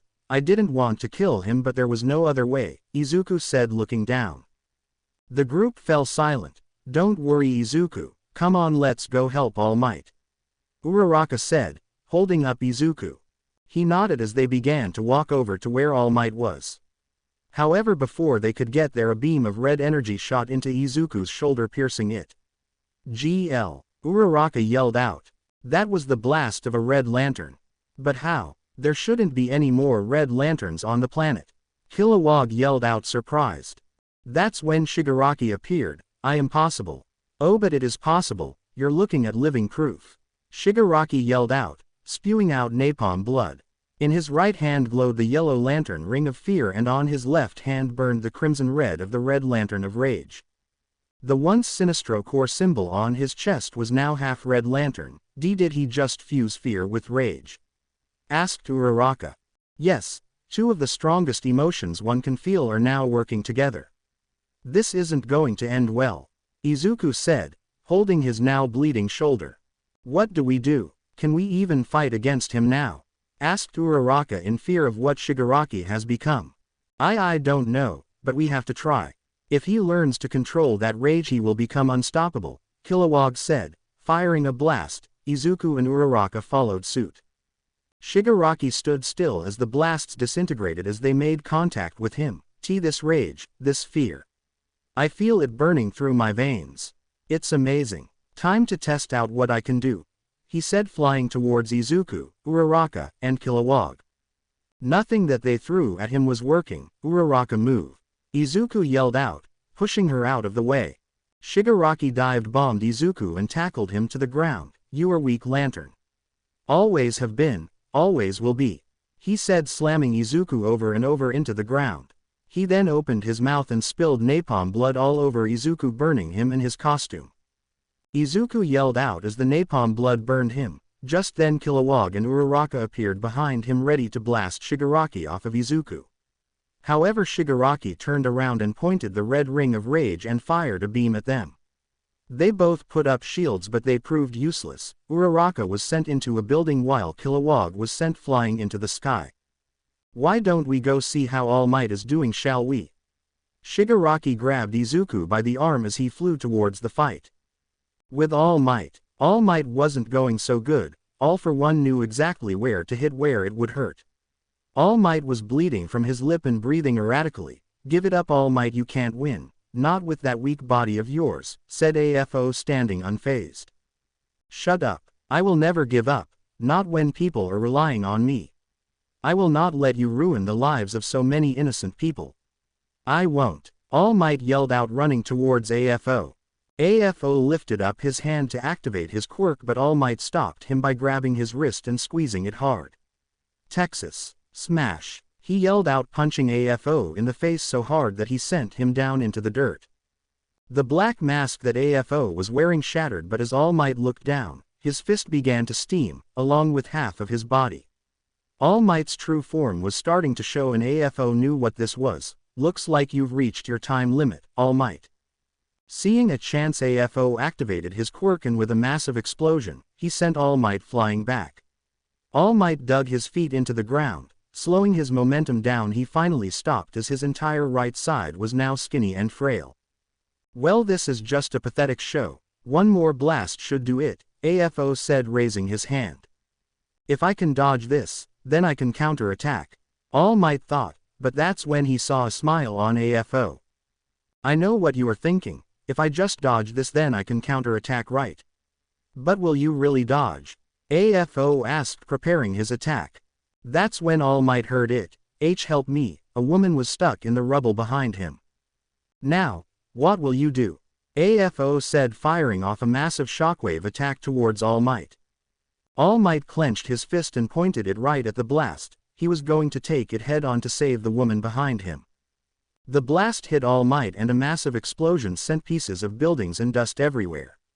As the dust settled, the world watched as All Might stood with his hand a mangled mess and in his skinny form. AFO began to laugh. Do you see this, Japan? This is your #1 hero, your so-called symbol of peace. He was nothing but a lie. Now you all know, any hope you had is now gone. All Might fell to his knees as he coughed out more blood. Don't forget about this one, master, a voice said above them. AFO looked up to see Shigaraki now donning the red and yellow. My son, it seems you have accomplished what you wanted. And you brought over a friend, I see. Shigaraki nodded. This is the vigilante known as Green Lantern, and as you can see, he has fallen. Not even the ones posing as heroes can save you, he said, holding the bleeding body of Izuku. Japan watched as Izuku's broken body was now on every TV screen and every smartphone. Even he lost. Is there anyone who can beat these two? Man, is there no one we can trust now? The crowd began to ask. Why, you're wrong. What he and I are can never be changed, for we are both heroes. I am the symbol of peace, a beacon of hope for everyone, and I will not let them down. Hear me, and do not fear. Why? Because I am here. All Might said, transforming his right arm into his muscle form. Come on, All Might, you can do it. Beat this guy. Save us. You can't give up. The people all yelled out for their hero. Just then, somewhere in space, a ping was heard. New host has been found. Destination Earth. The object then quickly took off, leaving a blue trail behind it. If you want him to live, All Might, then just stand there and die, Shigaraki said, creating a red construct saw blade and pressing it up against Izuku's neck. All Might gritted his teeth. Cowards. Make your choice, All Might. Your life, or his. Choose or you both die. AFO said with an evil smile. Izuku struggled to keep his eyes open, but he managed to look up to see a shine of blue light. All Might didn't know what to do. Time's up. Kill him, Shigaraki. AFO yelled out, transforming his arm with the ultimate combinations of quirks. He then jumped at All Might, ready to kill him. Shigaraki raised the saw, ready to slice Izuku's neck.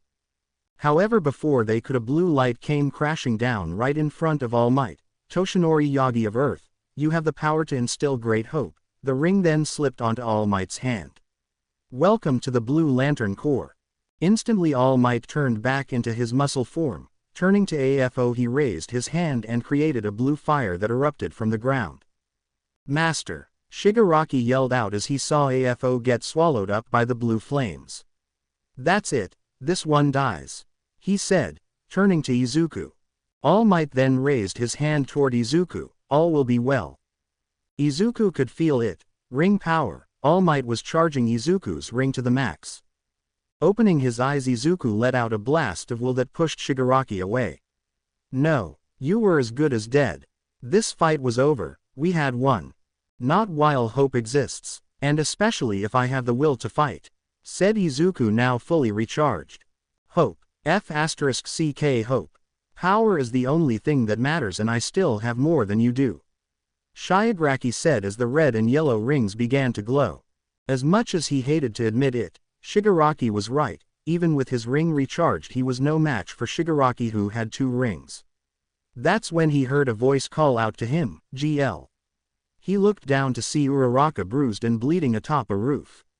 "Catch!" she yelled out, throwing something. Uraraka then fell on the roof. Her violet-colored costume disappeared. "Take my love." Izuku grabbed the object. Opening his hand, he saw what it was, the violet ring of love. Izuku smiled. "Thank you, Uraraka. I love you too," he said, putting on the ring on his left ring finger. He could feel it, Uraraka's love for him. Just then violet-colored stars appeared on the back of Izuku's hands. "Love and will working together. Who would have guessed?" Kilowog said, looking up to see Izuku surrounded by a green and violet flame. "Bring it, Shigaraki. I will show you the power of Uraraka's love and my will," Izuku said as the 2 rings began to glow.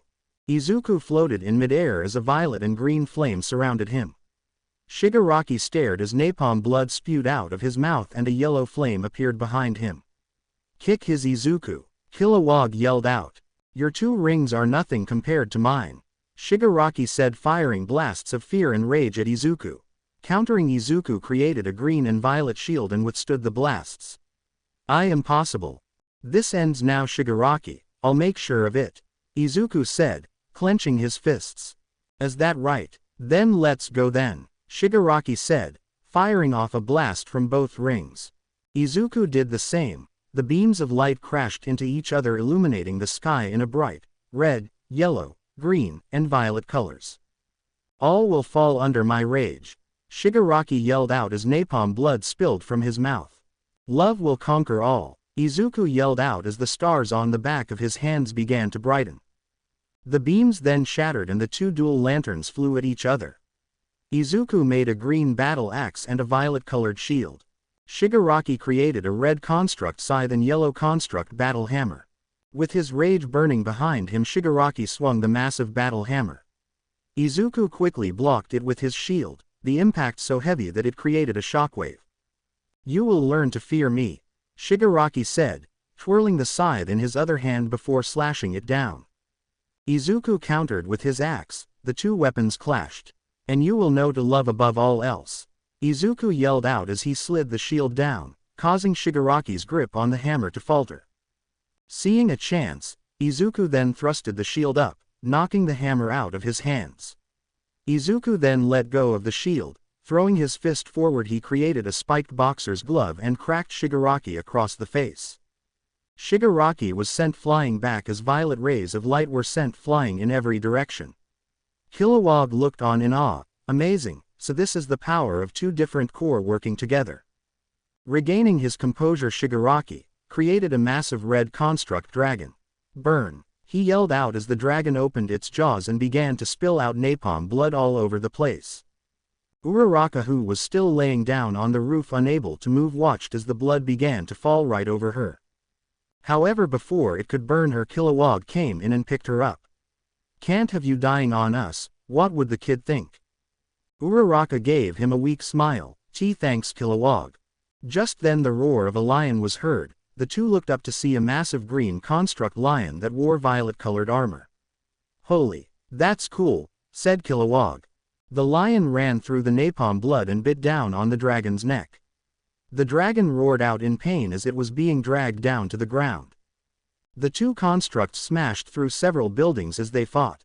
The dragon used its tail to hit the lion's armor right off. The lion slashed at the dragon's wings with his massive claws. While the constructs were busy fighting, Izuku and Shigaraki battled in the sky.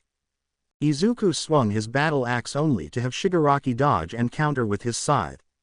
The scythe stabbed into the shield that Izuku created. Giving the scythe a twist, Shigaraki shattered the shield. Izuku's eyes widened. "You're mine," Shigaraki yelled out as he brought down the scythe. Izuku raised his battle axe up, but it proved useless against the scythe filled with so much rage. The scythe sliced through the handle of the axe. Izuku barely managed to escape, but not unscratched. As Izuku retreated, a small trail of blood began to fall from a cut on his cheek.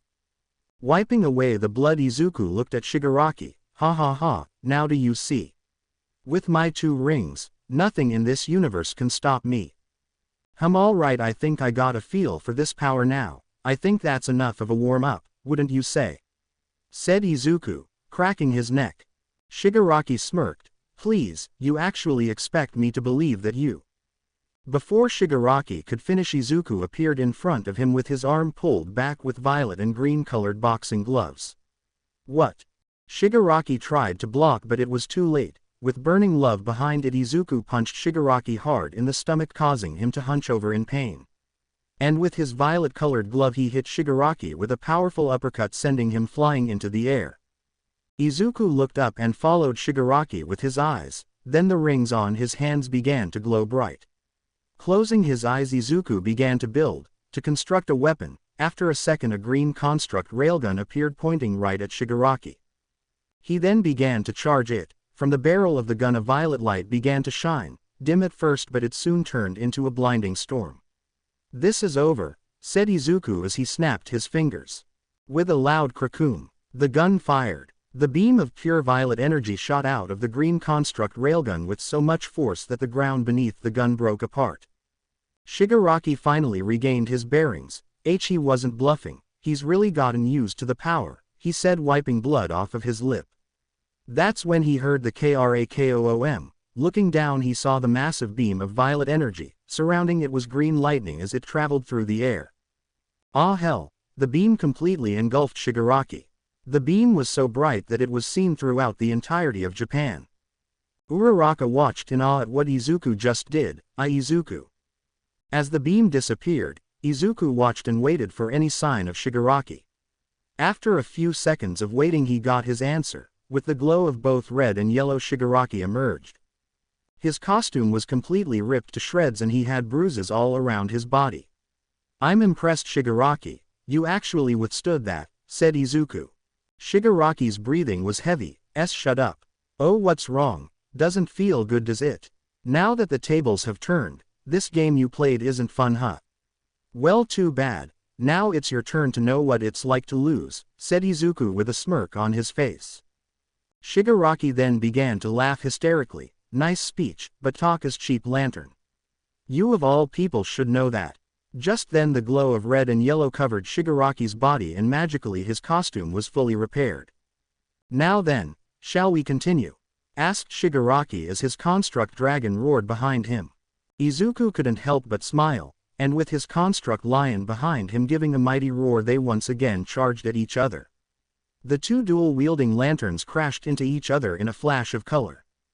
With all might, the blue flames engulfed All for One. All Might, now in his blue lantern core uniform, watched the blue flame burn. Just then AFO used one of his quirks to back out of the fire. The suit he was wearing was now burnt in various places. That ring, it's the same as Shigaraki's, but obviously different in color. How did you get that?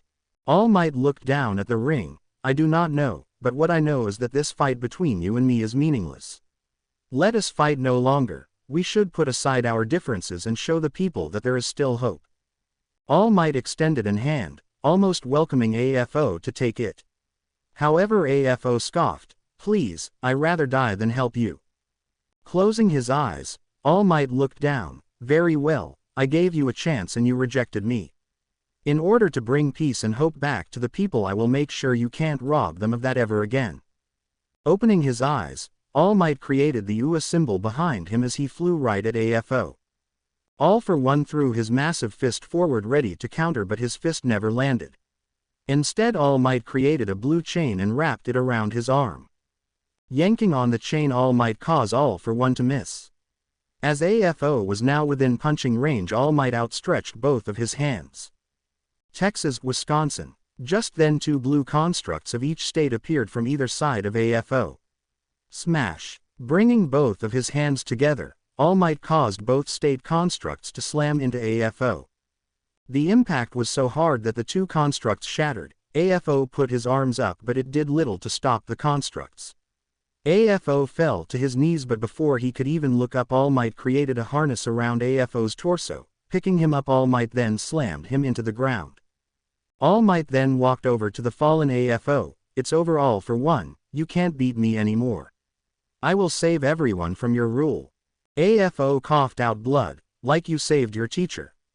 You the #1 hero couldn't even save her, but you want to know something funny? You couldn't even save her grandson. All Might's eyes went wide. What are you talking about?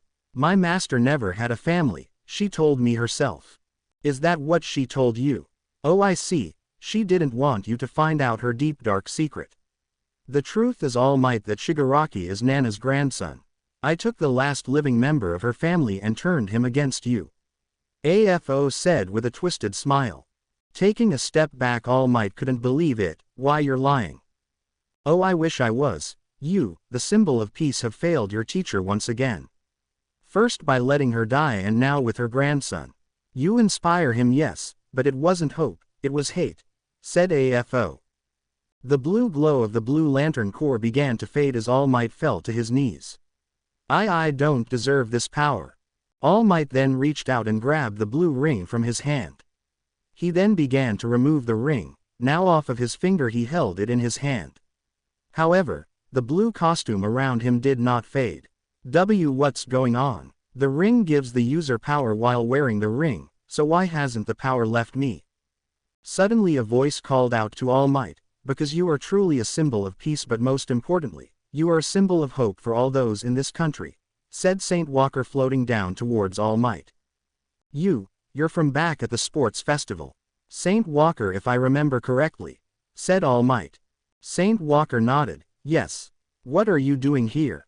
Asked All Might. I am here to see the newest member of the Blue Lantern Corps.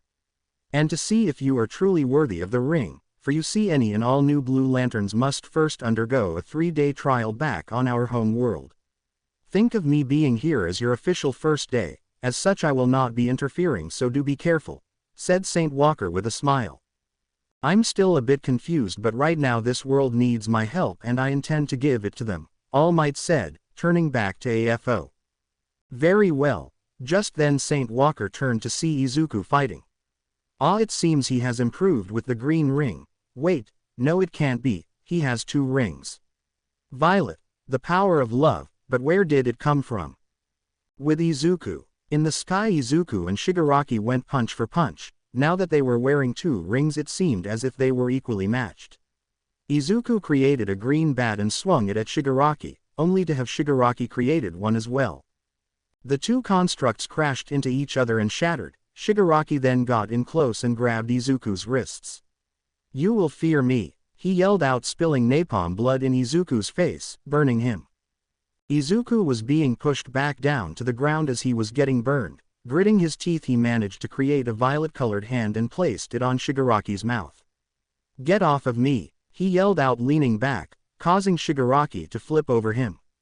Taken by surprise, Shigaraki was then kicked in the stomach, sending him crashing into a building.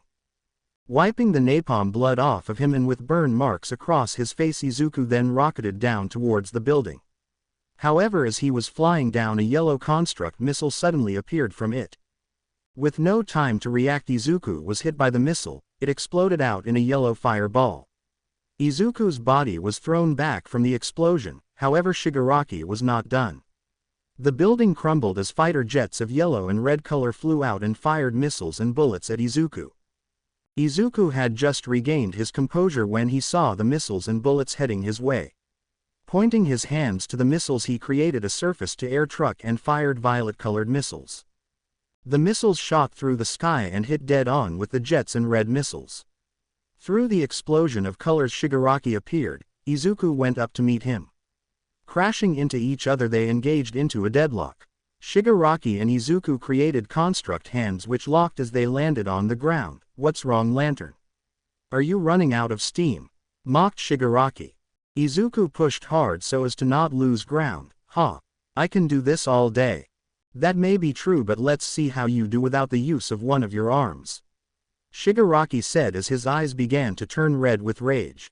With the sudden increase of power, he then began to overpower Izuku.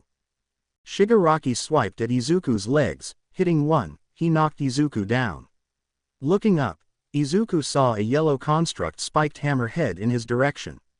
He tried to raise his arm, but as he did, red spikes pinned his arm back down. Then the hammer came, Hitting Izuku, it broke his radius and ulna. Izuku heard the crack, then he screamed out in agonizing pain. Uraraka, still on the roof, saw Izuku's arm get crushed. Izuku. The green glow around Izuku's body began to fade as he now solely could only focus on the pain. Izuku then began to hyperventilate from the pain. Oh, what's wrong? Does that hurt? Then how about this? Lifting his foot off the ground, Shigaraki brought it down right on top of Izuku's broken arm. Izuku gave out an agonizing yell, however Shigaraki didn't stop. On the contrary, he began to twist his foot, causing Izuku more pain. Izuku tried to point the violet ring at Shigaraki, but as he did, a yellow construct stake stabbed into the palm of his hand, causing it to bleed. I'm not going to give you a chance to try anything," said Shigaraki, locking his hands completely in red construct restraints. "Now, I can have my fun," Shigaraki said, creating several construct knives. When I get out of this, I'll make you pay," Izuku said, grunting in pain. "When you get out?" "No, you're not getting out. I am going to take out all my rage on you. Once I'm done with you, I'll go and do the same to any who oppose me. Starting off with that little girlfriend of yours," Shigaraki said with a smile. Izuku's eyes went wide. "Why, you will not touch her," he yelled out as a violet light began to shine from the red construct restraints. Izuku's eyes began to burn violet. Then it shattered, the red and the violet took over. With the yellow stake in his palm, Izuku pushed forward. Blood poured out from the wound as he lifted his arms. Suddenly Izuku's body erupted into a green and violet wave. Shigaraki jumped back as Izuku stood up with blood pouring down his wound. "And not while I'm still standing. I will always fight till the very end," Izuku said as the green glow of his ring began to reappear. Clenching his fist, Izuku flew at Shigaraki, and with blood running down it, he punched Shigaraki across the face, sending him flying back. Shigaraki dug his feet into the ground. "Well, this is a surprise. Is this your final stand or your dying breath? Doesn't matter, you will soon be dead." Izuku and Shigaraki ran at each other. Their fists crashed into each other, sending color throughout the battlefield. Shigaraki then jumped into the sky. Izuku quickly followed and began to fire off blasts of will and love. Shigaraki dodged them. Stopping and looking down, he sent all the knives he created down towards Izuku. Thinking fast, Izuku created a cutting board and stopped the knives. Izuku then got in close and kicked Shigaraki in the stomach. As he flew back, Izuku created a brick wall behind Shigaraki. Slamming into it, Shigaraki suddenly stopped. "What?" As he looked back, he was met by a violet-colored bat hitting him through the wall. Shigaraki then created twin blasters of rage and fear and fired at Izuku. Maneuvering in the sky, Izuku dodged the blasts, but Shigaraki was not letting up. Stopping abruptly, Izuku pointed and fired off green and violet blasts, hitting and destroying the blasters. Shigaraki growled as he flew right at Izuku and kneed him in the stomach. Hunching forward, Shigaraki then struck Izuku's back with his elbow, causing him to fall. Close to the ground, Izuku created a green trampoline. Jumping on it, he springed back up. With the momentum behind him, he went straight for Shigaraki. Creating brass knuckles, he punched Shigaraki in the face before pointing his ring and firing multiple energy blasts. "Gah!" Shigaraki yelled. "Enough!" Letting out a red bubble, he stopped the blasts. Getting in close, he grabbed Izuku by the neck and began to squeeze. "I'll see you in hell." Izuku could feel his consciousness fading. "Why you first?" he said, struggling to breath. Just then Izuku began to recite the Green Lantern Oath. "I in brightest day, in blackest night, no evil shall escape my sight. Let those who worship evil's might, beware my power, Green Lantern's light." Green light then began to radiate out of Izuku, pushing Shigaraki away. Izuku's fists then began to glow as he charged up his rings. With unstoppable will in his right, and undeniable love in his left, he pointed them right at Shigaraki. Izuku could feel the power in his rings collecting, rising with every second. "You won't hurt anyone anymore." Izuku then fired off two massive blasts of will and love right at Shigaraki. The two beams soon became one as they intertwined with each other and merged. The night sky was lit up by green and violet as the beam burned through it. Shigaraki collected his power and created several layers of shields of rage and fear in front of him. As Izuku's beam hit the first shield it shattered, then came the chain reaction. One by one Shigaraki's shields began to shatter. With the final shield failing, Shigaraki created a bubble around him as the blast hit him. "Ha! I won't lose," he yelled out as cracks appeared around his bubble. Izuku narrowed his eyes and let out a battle cry, "Ah!" Shigaraki struggled as his bubble began to fail him. "I will not lose," he yelled out as the bubble shattered. His eyes widened as Izuku's beam hit him, engulfing him completely. Kilowog and Uraraka, along with everyone watching at home, stopped and stared at the beam that shot across the sky. Stopping the attack, Izuku floated in the air exhausted. Did I do it?" was all he could say before falling out of the sky. Meanwhile the red dragon was pinned to the ground. Izuku's construct lion stepped on its face as it tried to get up. With a powerful roar the lion bit down on the dragon's neck, shattering it. With pieces of red construct in its mouth the lion let out a victorious roar. With all might, AFO gave it everything he had. Lightning, wind, shockwaves, gravity, quirks of all varieties weren't working. "Damn you, All Might, fight me like a man." All Might dropped the blue shield around him. "Very well, let's end this." The two longtime enemies stood face to face. Blinking they ran at each other. AFO was going to use every last quirk he had in his disposal to take down All Might. All Might on the other hand focused on the trust and hope others have given him. He could feel it. One for all was all but over, but this ring was fanning the fire within him for one last punch.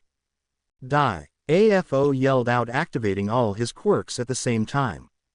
"United States of Smash!" All Might yelled out as blue flames erupted behind him. The two fists clashed and for a split second, it looked like they would tie, but All Might put his back into this attack and with the hope of all of Japan on his side he managed to land a decisive hit to AFO's face. AFO fell to the ground unconscious. All Might had won, it was over. However, as Japan cheered, All Might could feel the last embers of One for All die out within him. "Thank you One for All, for everything." With Izuku, both of his rings let out what appeared to be flames as he fell. Izuku. Uraraka was about to jump off the roof she was on to help him but couldn't thanks to her injuries. Lucky for her, Kilowog created a green construct bed and caught Izuku. With his eyes barely open, Izuku looked up to see Kilowog. Oh hey Kilowog, is it time for training?" Kilowog let out a small laugh. "No kid, I think you earned a break. Or I would like to say that, but I think you should talk to someone before you do." Landing on the roof, Izuku immediately fell to his knees. Izuku. Limping up to him was a teary-eyed Uraraka. Izuku gave a weak smile. Hey. Standing up he tried to take a step but stumbled. Lucky for him, Uraraka caught him and he even had some cushion thanks to her fun bags. Uraraka wrapped him in a hug. "You did amazing Izuku, I'm proud of you." Izuku felt something he thought he would ever feel again. This warmth, I've felt it before. I see now, Uraraka really is just like you. Loving just like you. Maria. You did well GL, All Might said, landing on the roof. All Might. What about AFO? Izuku asked as he was being held up by Uraraka. "Do not worry, all will be well," said Saint Walker. Izuku smiled. "Saint Walker, it's good to see you." Saint Walker nodded. "Same to you." Now All Might was it. "You have proved today that you are capable of wielding the blue ring. However, if you are to keep the ring, you still need to come with me back to our home planet." All Might looked down at the ring on his finger. "It's an honor to have been given this chance, Saint Walker. With this much power, I can continue to fight crime and give people hope." Suddenly All Might slipped off the ring and reverted back to his skinny form. "However, I think it's time for others to take up that responsibility. Besides, the future is secure with these two," All Might said, looking at Izuku and Uraraka. All Might, are you sure about this?" asked Uraraka. All Might nodded. "Yes, it's not like I'll stop helping people, it's just that it won't be as the #1 hero." He then handed the blue lantern ring back to Saint Walker. "Please, find someone else to wear this ring." Saint Walker grabbed the ring and smiled. "I'll hold on to it, but something tells me this won't be the last time you wear it." Suddenly something came crashing down beside the building they were on. Everyone looked down to see Shigaraki. Impossible, he's still alive, Izuku said, grabbing at his sides. Wait. Look, Saint Walker pointed down. There laying on the ground was Shigaraki spitting out napalm blood. What's happening to him? Asked All Might. It's the effects of the red ring. If a new red lantern is not submerged into the blood lake on RSmallz they will die, said Saint Walker. So Bakugo and Todoroki could have died, Uraraka said in shock. Did you already forget? The blue light of hope can cure him. Come with me, Saint Walker said as they all went down to where Shigaraki was. Saint Walker then placed a hand on him. Suddenly his body was engulfed in a blue light. As the light dissipated, Shigaraki came out wearing only the yellow lantern ring.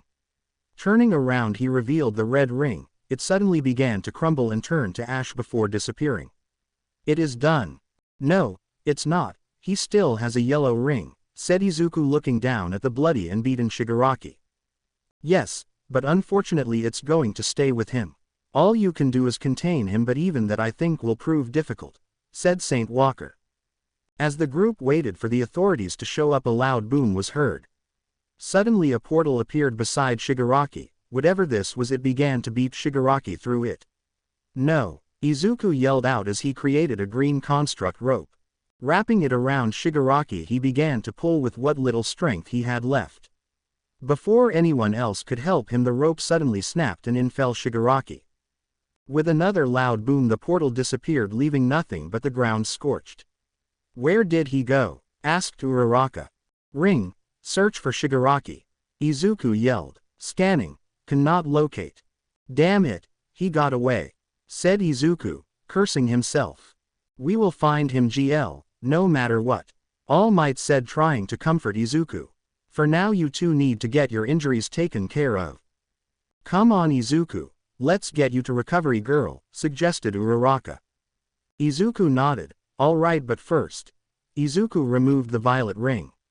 I think this is yours, he said, presenting her the ring. Uraraka smiled. Care to put it on me? Izuku then slid the ring back onto her left ring finger. As soon as he did, Uraraka's star sapphire uniform returned. Izuku, the Guardians are going to want a report on what happened here today, said Kilowog. Izuku agreed, and they will get one. For now go back and tell them what happened. If they want me back, then call me and I will be there. Good, you take care. All right kid, said Kilowog, turning away. Izuku smiled. I will. See you soon Kilowog. With that, Kilowog took off into the night sky to return to Oa. What about you, Walker? You sticking around? Asked Uraraka. No, I need to report back to the others what happened to our newest member. He then turned to All Might. Although our time was short, it has been an honor to see you fight, he said, extending out a hand. All Might grabbed it and shook. The honor was all mine, sir. This is not a journey's end, only the start of a new one. Wise words. Farewell everyone. And always remember, all will be well. With that, Saint Walker took off into space. Izuku and Uraraka waved goodbye. Well, come on, let's get ourselves patched up and call it a night. I don't know about you, but tonight was exhausting, said Uraraka. Izuku smiled. All right then, let's go. Need a lift, All Might? Nah, I'll stick around here for a bit and see what if they need me for anything. Besides, Aizawa has told me you fly crazy, said All Might. Damn it, Aizawa. Well, whatever. Later, All Might. And with that, Izuku and Uraraka took off into the night sky. As they took off, the ground beneath them was destroyed thanks to the fights, but where the portal was, a symbol appeared scorched into the earth. A symbol of power, a symbol of an alpha, no, rather an omega. Shortly after the fight, Izuku, Uraraka, and All Might were all admitted into the hospital. Out of the three, All Might had the less serious injuries. In all the excitement and confusion, Uraraka completely forgot that she was stabbed through the back thanks to Toga. Recovery Girl beeped Uraraka a few times, and after an overnight stay in the hospital, she was allowed to go home. Ua had given all the students the week off to deal with the retirement of All Might. Uraraka went to check on Izuku before she left. Izuku's injuries were severe. He took quite the beating from Shigaraki. During the fight, Shigaraki had actually managed to break one of Izuku's arms. Recovery Girl managed to heal him, but he still had to keep his arm in a sling for a day or two. As the two were about to head home, they were stopped by Aizawa, who was accompanied by the police. "Uraraka, GL, there is someone who wishes to speak with you," said Aizawa. Izuku looked at the police commissioner, who was actually a dog. "So you are the famous Green Lantern," he said, staring down at Izuku. "Yeah, that's me. So what do you want?" "I'm really tired right now and just want to go home to rest," Izuku said, narrowing his eyes. The commissioner grinned. "Oh, is that how you talk to the person who can literally decide if you are labeled a criminal?" Izuku's ring began to glow green. "Huh." Uraraka, who was in her star sapphire uniform, grabbed Izuku's hand. "GL, please don't strain yourself." Calming down, Izuku let the glow around his ring subside. "I'll ask you again, what do you want?" "I came here to thank you, both of you," he said, bowing his head.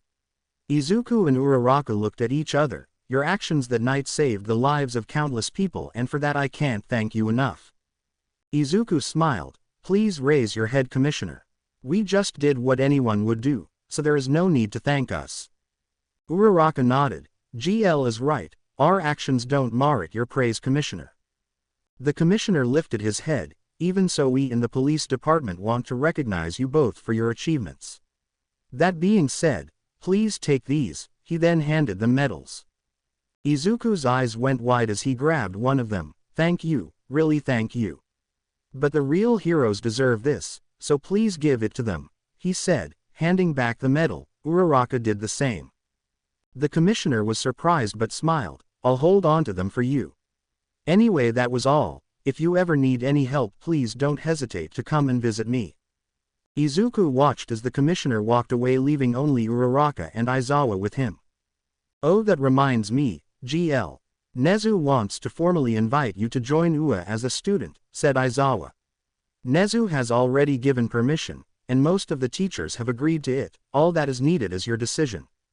Izuku was taken back by this sudden surprise. I don't know what to say. I mean, going to UA has always been a dream of mine, but don't feel pressured to accept right now. Think it over. Just know that if you accept, your identity will be revealed. If you don't accept, you will just go back to being a mentor to the hero class," explained Aizawa. "Yeah, I should think this over. But for now I just want to go home and rest," Izuku said with a smile. Aizawa nodded. "Teenagers, always the lazy bunch," he said, turning around from the two. Izuku smirked. "Says the guys who sleeps during lessons." Uraraka then squeezed his hand. Turning around, he found Uraraka yawning.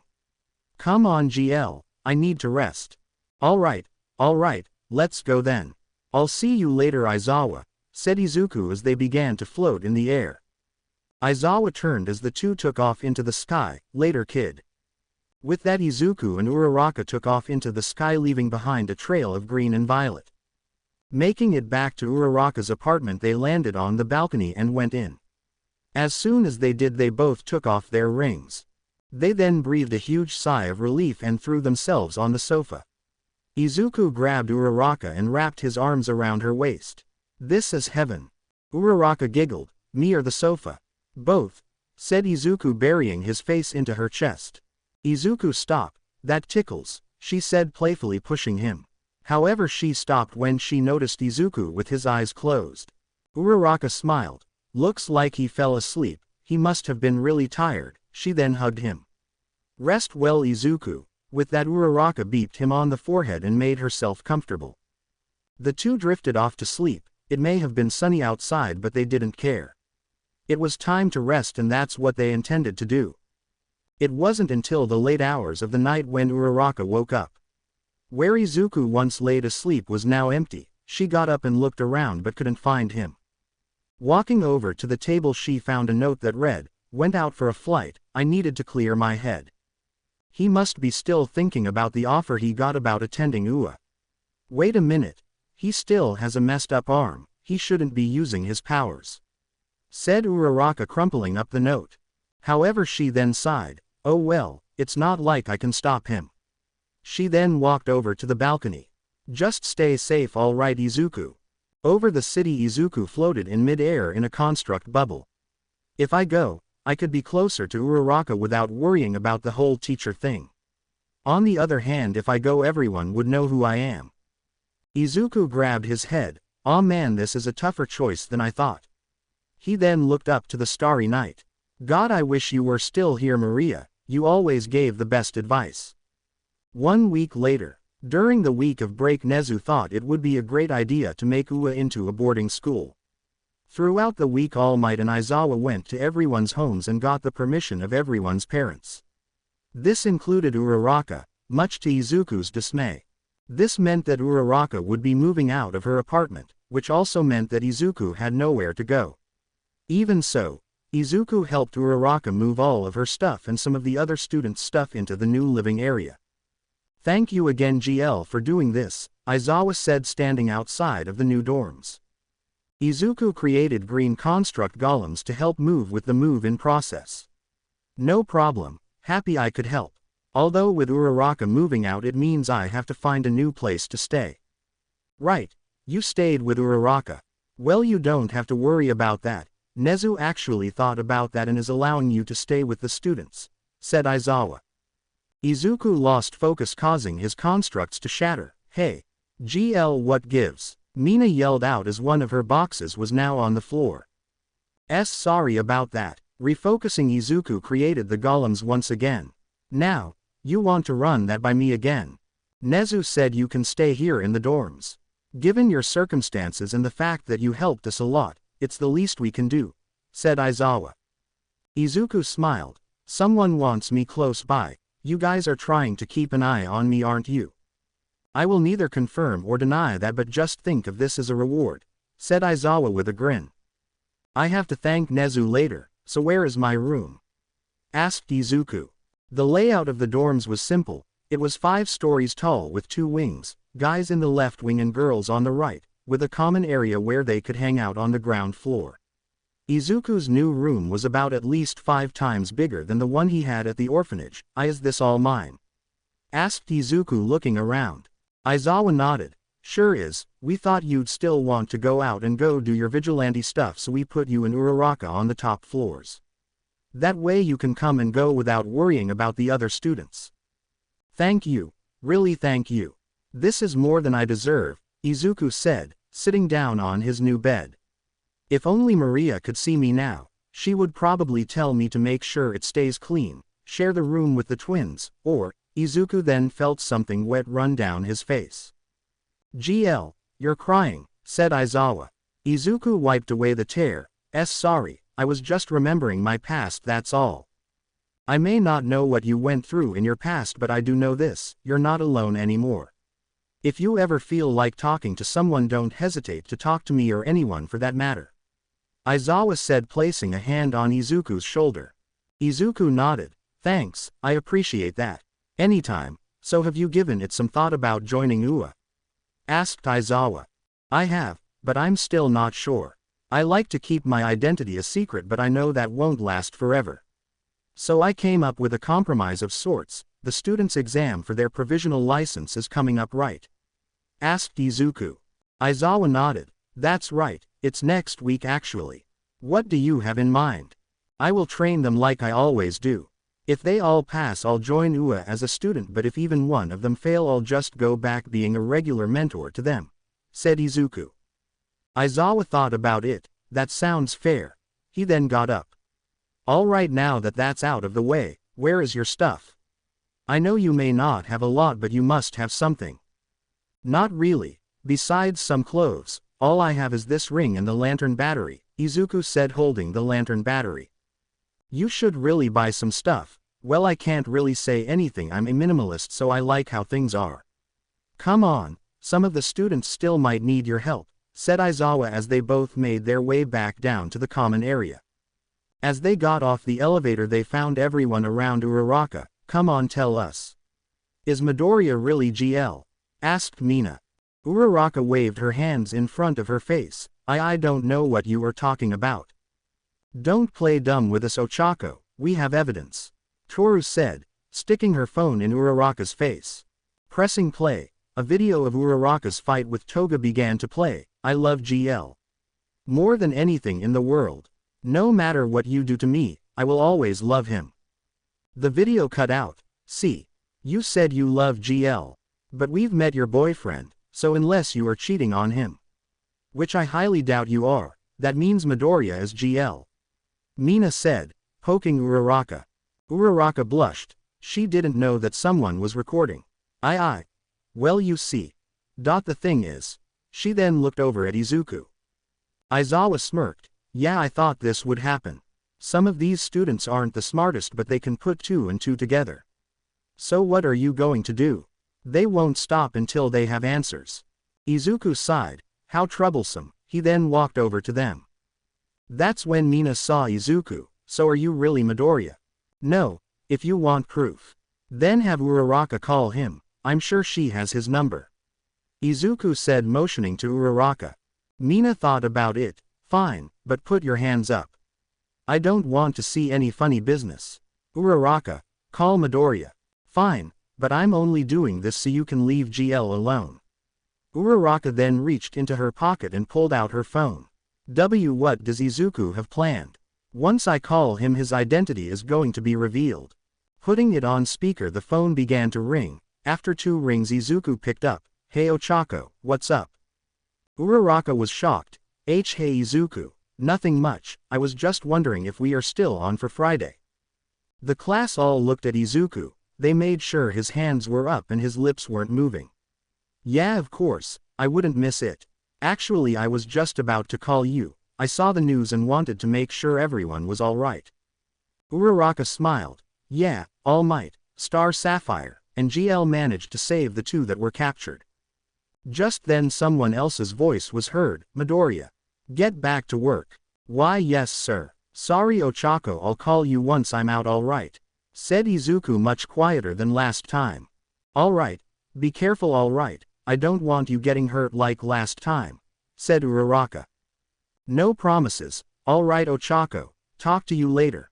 And with that Izuku hung up. Uraraka put down her phone and turned to her classmates, happy. Mina looked at Uraraka and back to GL. For now, something fishy is going on and I'm going to find out what. Can I put my hands down now? This feels like I'm getting arrested, Izuku said, still with his hands up. Oh right, sorry about that. We just had to make sure you wouldn't try anything funny with that ring, said Momo. Speaking of rings, Ochako, where is yours? Ribbit, asked Sue. Oh, I have it somewhere safe. I got talking to Mr. Aizawa and he said I should train with my own power before relying on the ring, explained Uraraka. I see, so can you use it during the provisional license exam? Asked Jiro. Sadly no, the judges deemed it too powerful and unfair for me to use against others. Which I guess they are right, but still I wish I could have used it, said Uraraka. True, the ring is powerful, but the ring itself isn't powerful. It's the person wearing it that makes it powerful. Remember what I told you, the ring is only limited to your imagination. Set your mind free and you can do just about anything, said Izuku, walking towards the group. Wise words GL. What he just said also applies to everyone here. Your quirk is only as strong as you want it to be. That is why GL is going to put you through hell this week in order to help you guys get ready for the provisional license exam. Aizawa said with a smile. Izuku smirked. Oh, I got something special planned for you all. The whole class felt a cold shiver run down their spine. The training was brutal. The last session couldn't even compare to this one. Izuku wanted to make sure that everyone passed. However, halfway through the week he got a call on his ring. Ganthet had called him to let him know that the Guardians wished to speak to him about the events that transpired on Earth. Izuku agreed, so halfway through the class's training he had to leave. Izuku apologized, but the class understood and told him to be safe. Uraraka watched on in worry as he disappeared into the sky and into deep space. On Oa, Izuku was questioned about what happened and on how he was able to wield 2 rings of different emotional spectrums. Truthfully, Izuku had no idea how he was able to wield the violet ring. He assumed it was because he had a relationship with Uraraka and she allowed him to wear it. 4 days later, After 4 long days of answering questions and training with the other Green Lanterns, Izuku was allowed to leave. Although before he left Izuku swore never to wear another colored ring, and most surprising was that Ganthet was the most adamant about this. With little option Izuku agreed never to wear a different colored ring. As he prepared to leave Izuku was stopped by Ganthet. "Midoriya, a word before you leave." "Sure Ganthet, what's up?" asked Izuku. "Tell me, how did you feel wearing another colored ring?" Izuku raised an eyebrow to this question. "How did I feel? Stronger I guess. I could feel my power growing as soon as I slipped on the ring," said Izuku, looking at his hands. "Interesting. Did you perhaps feel superior? Like you can control anything?" asked Ganthet.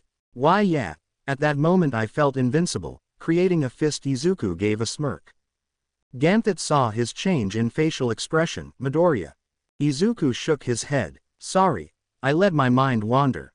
"Don't worry Ganthet, I already promised never to put on another ring." Ganthet nodded. "Very well. Off you go then. I do believe someone back on Earth is waiting for you, are they not?" Izuku blushed. How did you?" "I am a guardian Midoriya, I know everything," Ganthet said with a smile.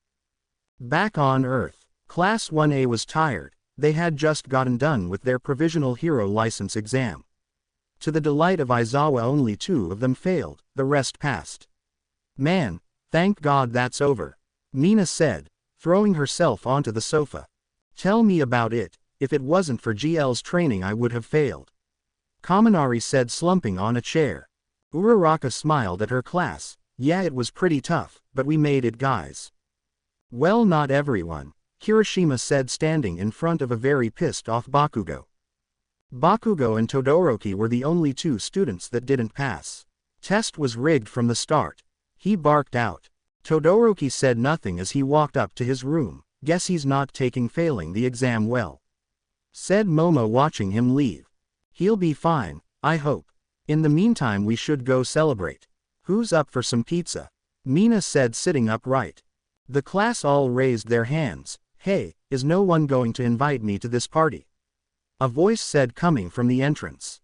Turning around they found Izuku standing there with pizza boxes in each hand. "GL, you're back." Izuku walked over to the table and placed down several boxes of pizza. "Sure. Sorry I couldn't be there to see you guys, but I brought this, so hopefully it makes up for it." The class all began to grab slices. "Thanks GL. No problem, enjoy it while it's hot." Izuku then turned his attention to Uraraka. He smiled as their eyes met. "So, I guess you heard who passed and who failed?" asked Uraraka with 2 slices, one for Izuku and one for herself. Izuku grabbed the slice. "Thanks, and yeah I did. Shame really, I made a deal with Nezu. If all of you passed I would have joined UA as a student." "Wait, what?" the class all yelled out in unison. "GL could have been a student if we all passed. Man, now I really feel bad that those 2 failed. It would have been cool to have him as a classmate," Siro said. "Right, damn, we also would have found out who he really is," Mina said, taking a bite from her slice. "Better luck next time. For now I'll keep my identity a secret," Izuku said, winking as he grabbed another slice. However, all throughout the day Bakugo stared at Izuku from across the room. It was now around midnight and everyone was about to get some sleep, but as Izuku and Uraraka were going upstairs Bakugo stopped them. "You 2 come with me." "Why?" asked Uraraka. "I have something to say to you 2 and I rather not say it out here." Izuku and Uraraka decided to humor Bakugo and followed him outside towards ground beta. "Alright Bakugo, you dragged us out here, now what?" said Uraraka, stopping in the middle of the road. Bakugo, who was a few steps in front of them, stopped and turned around. "How long were you going to keep it from me?" he asked, pointing at Izuku. "What are you talking about?" questioned Izuku. "Stop. You can trick the others but you can't trick me. I still remember your stupid face. You disappeared after middle school and I've always wondered where you ended up," Bakugo said, yelling. Izuku sighed and let the green mask around his face disappear, revealing his face. "It's been a while Kachan, just one question. Since when?" "Since the USJ, I recognized your voice while you were fighting the Nomu." Even then I still wasn't sure, but that all changed during the fight with All Might and All for One. That bulldog-looking alien yelled out your name during the fight and I was close enough to hear it, explained Bakugo. So now what? Are you going to expose my identity? Asked Izuku. Bakugo stepped up to Izuku. Uraraka readied herself to jump in if Bakugo tried anything, but instead she was shocked when Bakugo suddenly hugged Izuku. You damn idiot. After I heard what happened to the orphanage I thought you died. I thought I lost the chance to say I'm sorry. Uraraka was taken back by Bakugo's sudden change. You wanted to apologize. For what? I used to pick on him, call him useless, but during the time when I had the red ring I could feel it. His hatred towards me, at first I didn't know why, but once I figured it out who he was it all began to make sense. I'm sorry Midoriya, Bakugo said, breaking from the hug. Izuku sighed. Look Bakugo, I don't hate you for what you did to me. I was angry, but like you, I learned that hate isn't the way. He walked towards Uraraka and grabbed her by the waist. I found another way thanks to some help. Bakugo smiled. I see, well I do hope one day I can make it up to you. Don't worry, I won't tell anyone who you really are. Izuku nodded. Good, now to deal with the other thing. Izuku turned around. You can come out now. Uraraka and Bakugo were confused, that is until they saw All Might creep out of the shadows. I'm surprised you noticed me. Most powerful weapon in the universe, remember? Said Izuku lifting his ring up. All Might scoffed. Right, how could I forget? What do you want All Might? I know you followed us for a reason. Said Izuku, getting slightly annoyed. I honestly thought you two would fight, apparently I was wrong.